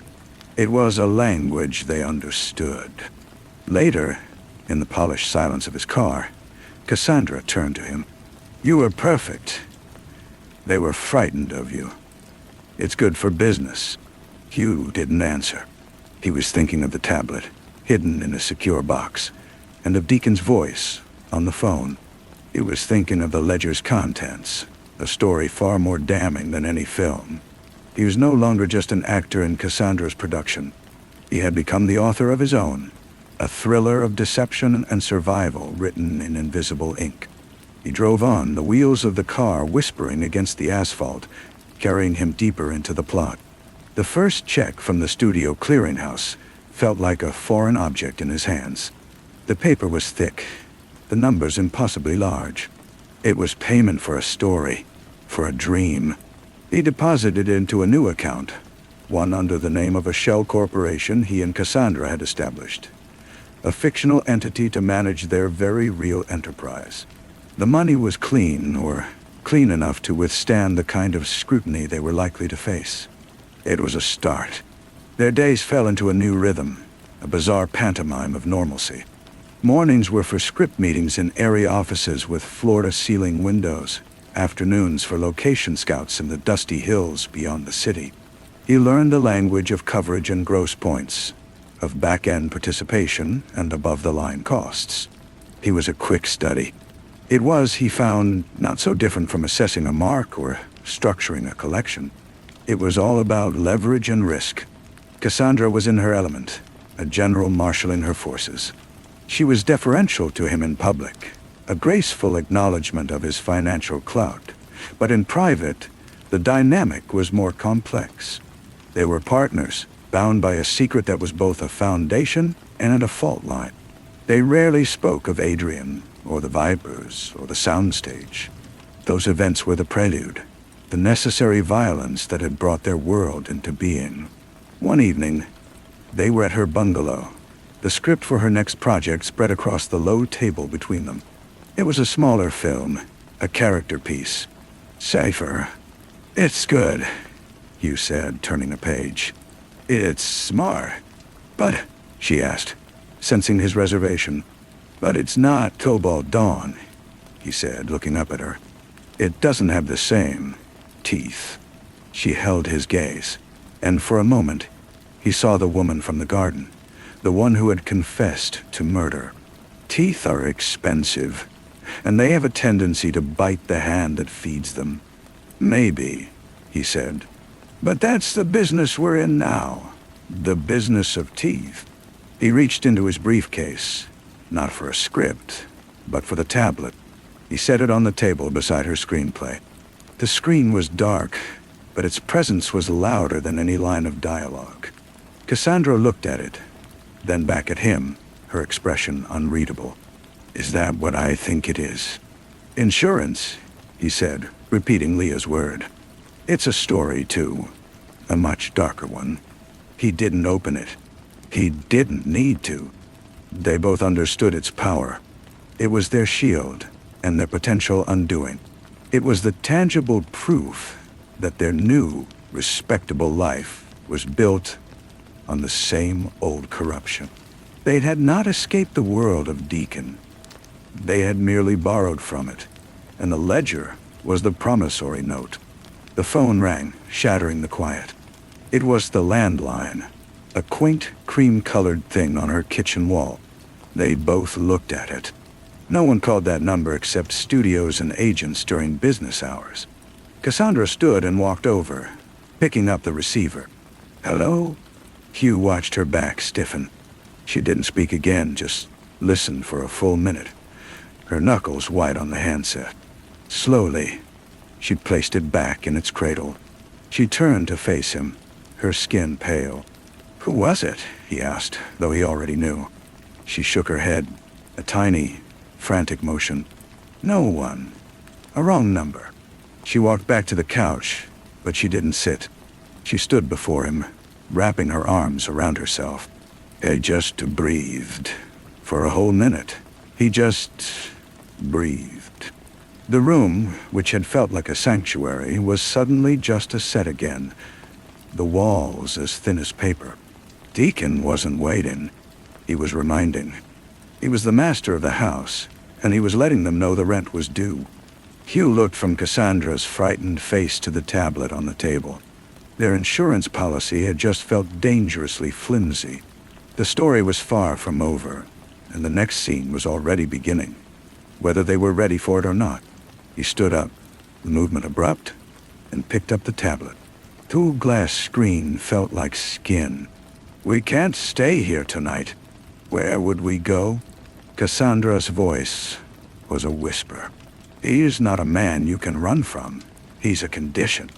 "We're not running," Hugh said, his mind already clicking through options, discarding them one by one. Hotels were watched. His apartment was sterile and known. They needed neutral ground, a place that belonged to neither of their old lives. He thought of the studio, the sprawling backlot after hours, a city of empty streets and hollow buildings. It was the one place Deacon's influence might be kept at bay by the sheer, indifferent weight of corporate property. He drove them there, his eyes constantly scanning the mirrors for a tale he knew he would never see. Deacon's people were ghosts. At the studio gate, he showed his new producer's pass, a flimsy piece of plastic that felt like a joke. The guard waved them through into the kingdom of make-believe. He parked near the New York street set, a facade of brownstones and fire escapes under the relentless California stars. It was here, surrounded by the illusion of another city, that he finally opened the tablet. The glow of the screen illuminated their faces in the dark car. He navigated to a specific file, one he had bookmarked, a list of shell companies and their directors. "There," he said, pointing to a name. "Eleanor Shaw." Cassandra leaned closer, her shoulder brushing his. "Who is she?" "According to this, she's a silent partner in 3 of Deacon's holding companies. A very rich, very private widow in Pasadena." He zoomed in on an address. "She's also our way in." "Into what?" "A negotiation," Hugh said, closing the tablet. "We can't just hold this over him. He'll crush us. We have to use it to change the game. We find a pressure point he can't afford to lose. This woman, Eleanor, she's clean. Her money isn't. If we can get to her, if we can show her what her money is really funding, we create a problem for Deacon that isn't just about us. We make it about his own stability." Cassandra was silent for a long time, looking out at the fake city. "You're talking about going on the offensive. I'm talking about survival. Right now we're mice in his maze. I'm proposing we start chewing a new hole in the wall." A slow smile touched her lips, the first genuine one he'd seen since the phone call. It wasn't a smile of relief or happiness, but of recognition. This was a role she understood. The conspirator, the femme fatale. "What do you need me to do?" "Be ready," he said. "When the time comes, you'll need to perform. Not for a camera, but for her. You'll need to be the brilliant, wronged artist, the victim of the very system her money supports. Can you do that?" She turned to him, her eyes reflecting the starlight and the lies of the empty set. "It's the only thing I know how to do." In that moment, he saw the terrifying truth.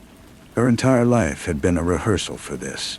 His had been a slow, inevitable march toward it. They were no longer just partners in business or crime. They were co-authors of a desperate new script, and the next act was theirs to write. The next day, Hugh made the call from a disposable phone in a quiet corner of the public library. He used the name of a minor production company they had created, his voice calm and professional. He was a producer researching potential philanthropic partners for a film with a social conscience. The woman on the other end, Eleanor Shaw's personal assistant, was politely impenetrable. Mrs. Shaw did not take unsolicited calls. Hugh left the shell company's number, not expecting a callback. He met Cassandra for lunch at an open-air cafe, a place bustling with the noise of other people's lives. "The gate is guarded," he said, stirring his coffee. "We need a key." Cassandra sipped her water, her gaze distant. "A key," she repeated softly. Then her eyes focused on something over his shoulder. "Or an invitation." She nodded subtly toward a well-dressed woman being seated a few tables away. It was Miranda Croft, the most powerful gossip columnist in the city. Her words could launch careers or bury them, She was also, according to a tidbit Cassandra had gleaned from a chatty publicist, Eleanor Shaw's favorite source of salacious news. "I have an idea," Cassandra said, her voice dropping. "But you're not going to like it." An hour later, Hugh watched from the bar across the street as Cassandra accidentally spilled her purse in front of Miranda Croft's table. As she knelt to gather her things, he engaged the columnist in a flustered, charming apology. He saw Miranda's initial irritation melt into recognition, then into genuine interest. Cassandra was playing the part of the rising star, a little overwhelmed, a little in awe. She was brilliant. She was also offering a piece of herself as bait. 2 days later, a small item appeared in Miranda's column. A mention of the talented Cassandra Ray, fresh from her triumph with Cobalt Dawn, seen looking for a quiet retreat. Perhaps something in Pasadena to escape the Hollywood glare before her next project. It was a seed, planted in fertile ground. The invitation arrived at Cassandra's bungalow by courier the following afternoon. Thick, cream-colored cardstock. A garden party at the Shaw Estate. A fundraiser for the City Symphony. The personal note from Eleanor Shaw herself expressed admiration for Cassandra's work and a hope that she would attend. Cassandra held the card out to Hugh. "The good key," she said. He took it, the paper feeling heavy with consequence. They were in, but the stage was now Eleanor Shaw's territory, a world of old money and unspoken rules. Deacon would be watching, if not in person, then through the eyes of his associates. Their performance would need to be flawless. They had to walk into the lion's den and convince the lioness she was sleeping with a snake. The next move was theirs, but the board belonged to someone else. The Shaw Estate was a world of clipped hedges and silent fountains, a fortress of old money. The garden party hummed with a low, polite frequency, a stark contrast to the chaotic energy of Hollywood premieres. The women wore linen and pearls. The men wore blazers with crests. Hugh felt his new suit was a costume, and a cheap one at that. Cassandra, however, was a chameleon. She wore a simple, elegant dress the color of cream, and she moved through the crowd with a demure grace he hadn't known she possessed. She was no longer the fiery auteur. She was a serious artist, slightly out of her element, but enchanted by the refinement. He watched her from a distance, a glass of champagne untouched in his hand, tracking her inevitable, graceful collision with their hostess. Eleanor Shaw was a small woman in her 70s, with sharp, intelligent eyes and a spine of steel. She held Cassandra's hands in hers, a gesture of warm possession. Hugh saw Cassandra lean in, speaking softly. He saw Eleanor laugh, a dry, rustling sound. The performance had begun. His role was to be the quiet partner, the money in the background. He circulated, nodding, shaking hands, saying little. He felt the weight of the ledger in his mind, a phantom limb. He knew the names of half the people here. Their fortunes intertwined with Deacon's operations. They were pillars of the community, and their foundations were rotten. He found himself near a marble statue of Diana, observing Cassandra and Eleanor, now seated on a secluded bench. Cassandra was talking, her expression one of pained sincerity. He couldn't hear the words, but he knew the story she was telling. A version of the truth, carefully edited. The pressure from certain investors. The creative compromises. The shadow of a man like Deacon, a name she would not speak, but whose presence she would conjure with a tremor in her voice. A man in a dark suit, thinner and more polished than Deacon's usual muscle, appeared at Hugh's elbow. "Mr. Asher, a moment of your time." He didn't ask how the man knew his name. He simply followed him through a set of French doors into a library lined with leather-bound books. The air was still and smelled of lemon polish. The man left, closing the door behind him. From a high-backed chair in the corner, a voice spoke. "Your associate is quite the storyteller." It was Deacon. He stood, turning from the window that overlooked the garden. He looked like he belonged here in this room of quiet power. He was wearing a blazer, his smile benign and terrifying. "She's filling Eleanor's head with all sorts of concerning ideas." Hugh said nothing. He met Deacon's gaze, his own face a mask of polite neutrality. "I thought we had an understanding, Hugh," Deacon continued, moving closer. "You play with your little movies. I provide the stage. It's a simple arrangement." "It was," Hugh said. His voice was calm. "But the stage seems to have a trapdoor. We got a call the other night. Just breathing. It felt unstable." Deacon's smile didn't falter. "A wrong number, I'm sure. This town is full of ghosts." He stopped a few feet from Hugh, his eyes boring into him. "But since we're speaking plainly, let me be clear. You stay in your lane. You keep your pretty director happy and quiet. And you forget you ever heard the name Eleanor Shaw. Her world is not for you.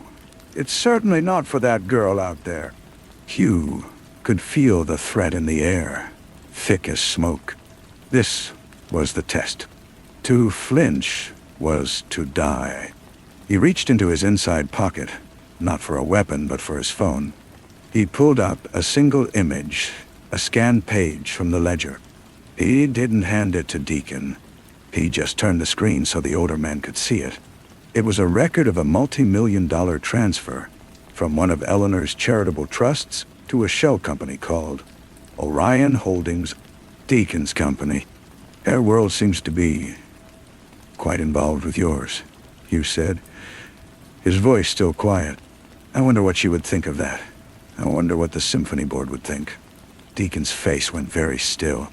The benign smile vanished, replaced by a flat, cold calculation. He had not expected this. He had expected a thug, a man he could intimidate. He was not looking at a thug anymore. He was looking at a businessman. "You have one copy," Deacon said softly. "And you are one man." "I'm a man with a backup plan," Hugh replied, putting the phone away. "And a partner who is currently sharing her artistic vision with your most important investor. We're not here to make trouble, Deacon. We're here to do business, our business, without any more wrong numbers." The silence in the library was absolute. Outside, the gentle murmur of the party continued. They whirled away. Deacon's eyes narrowed, and in them, Hugh saw a new emotion. It wasn't anger. It was respect. A predator recognizing another predator. "Get out of my sight," Deacon said, the words a low whisper. Hugh gave a slight, almost imperceptible nod. He turned and walked out of the library, back into the sun-dappled garden. His heart was hammering against his ribs, a frantic drumbeat beneath the calm exterior. He saw Cassandra looking at him from across the lawn, a question in her eyes.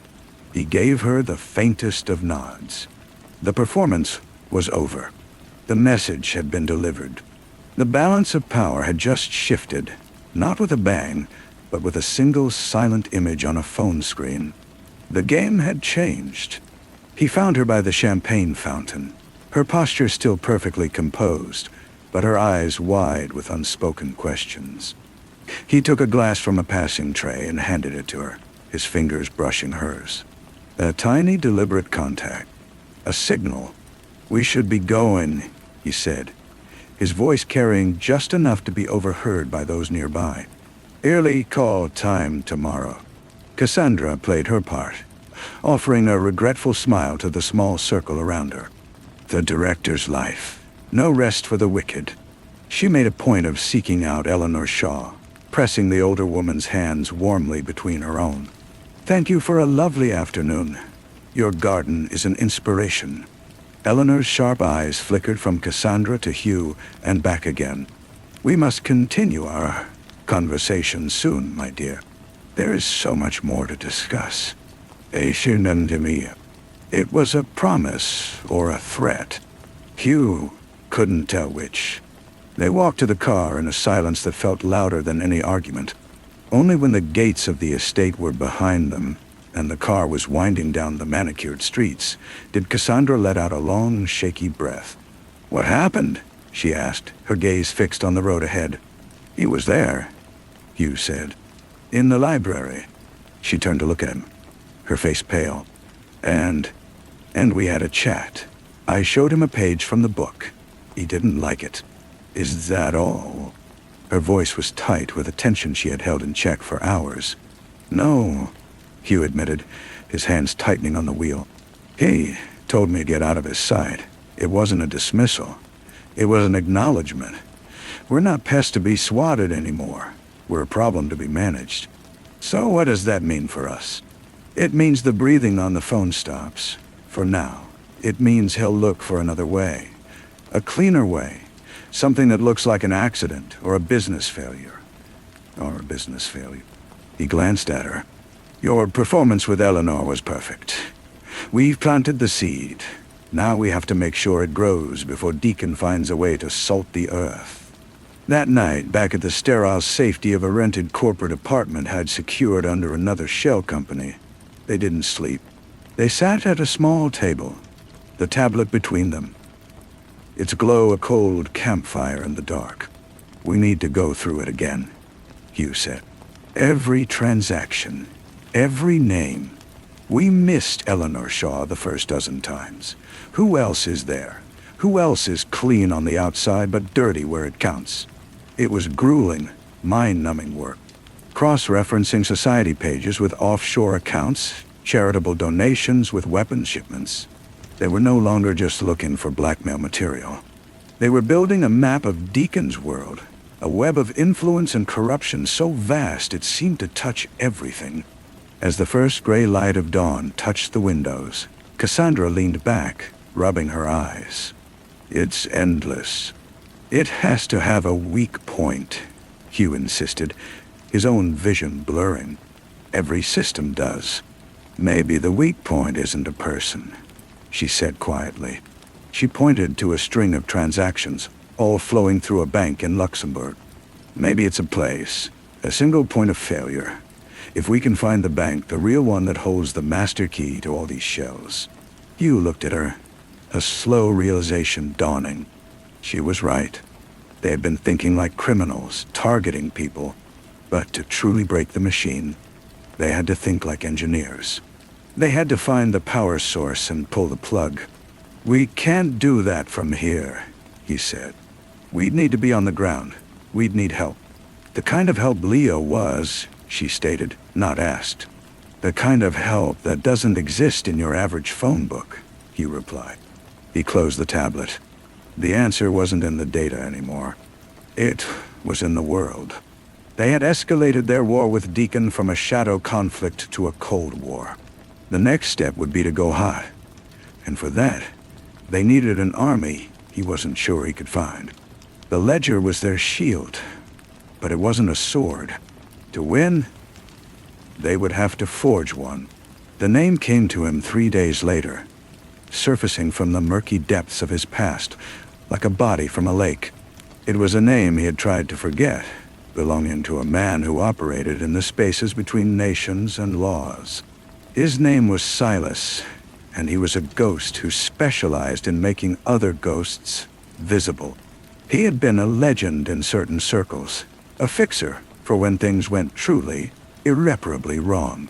Hugh had only met him once, a decade ago, during a film shoot in Prague that had been threatened by a local syndicate.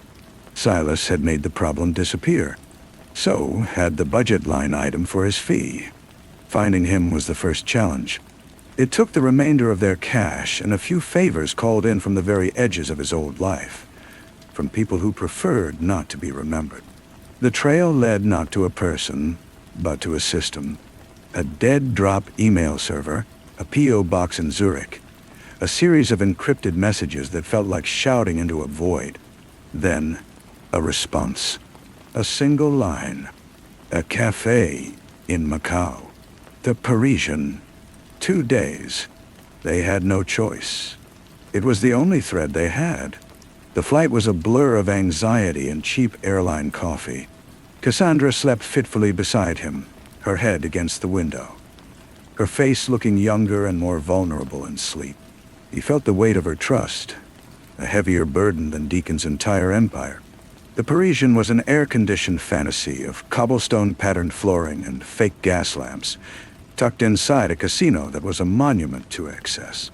It was crowded with tourists and high rollers, the air thick with the clatter of chips and the scent of perfume and desperation. They took a booth in the back, ordered coffee they didn't drink, and waited.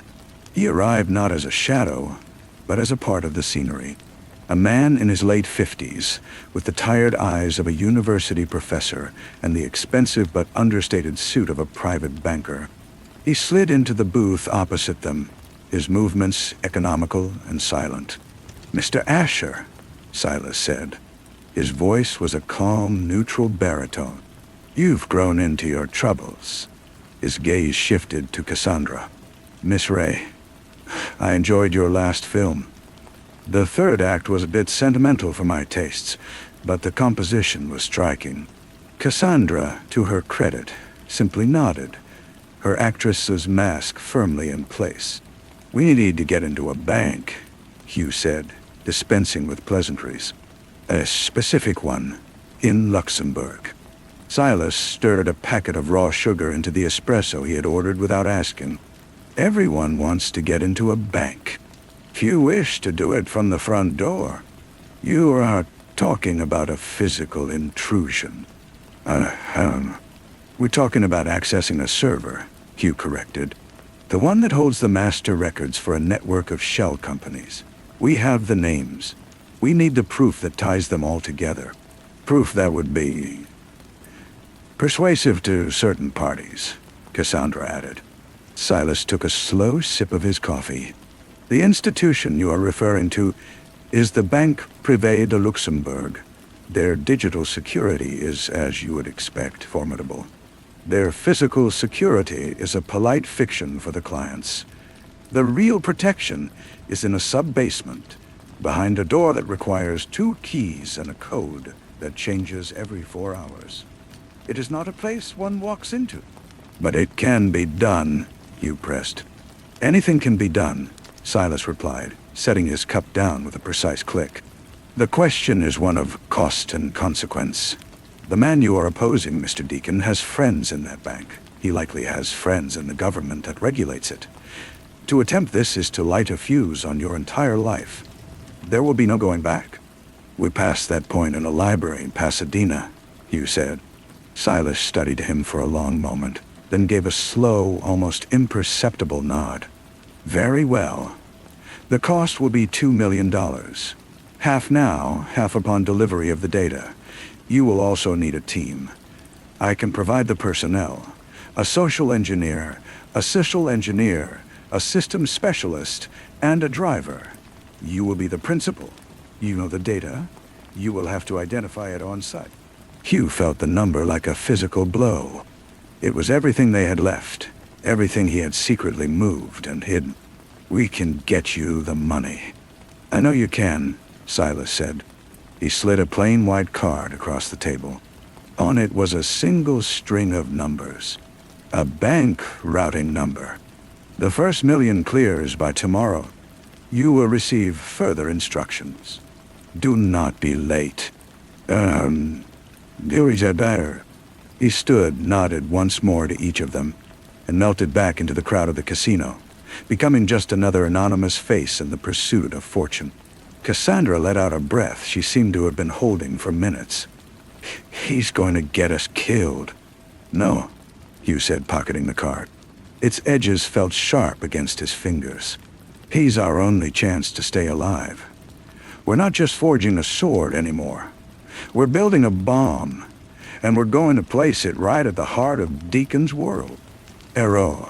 Storia 7, non generata, data tunt."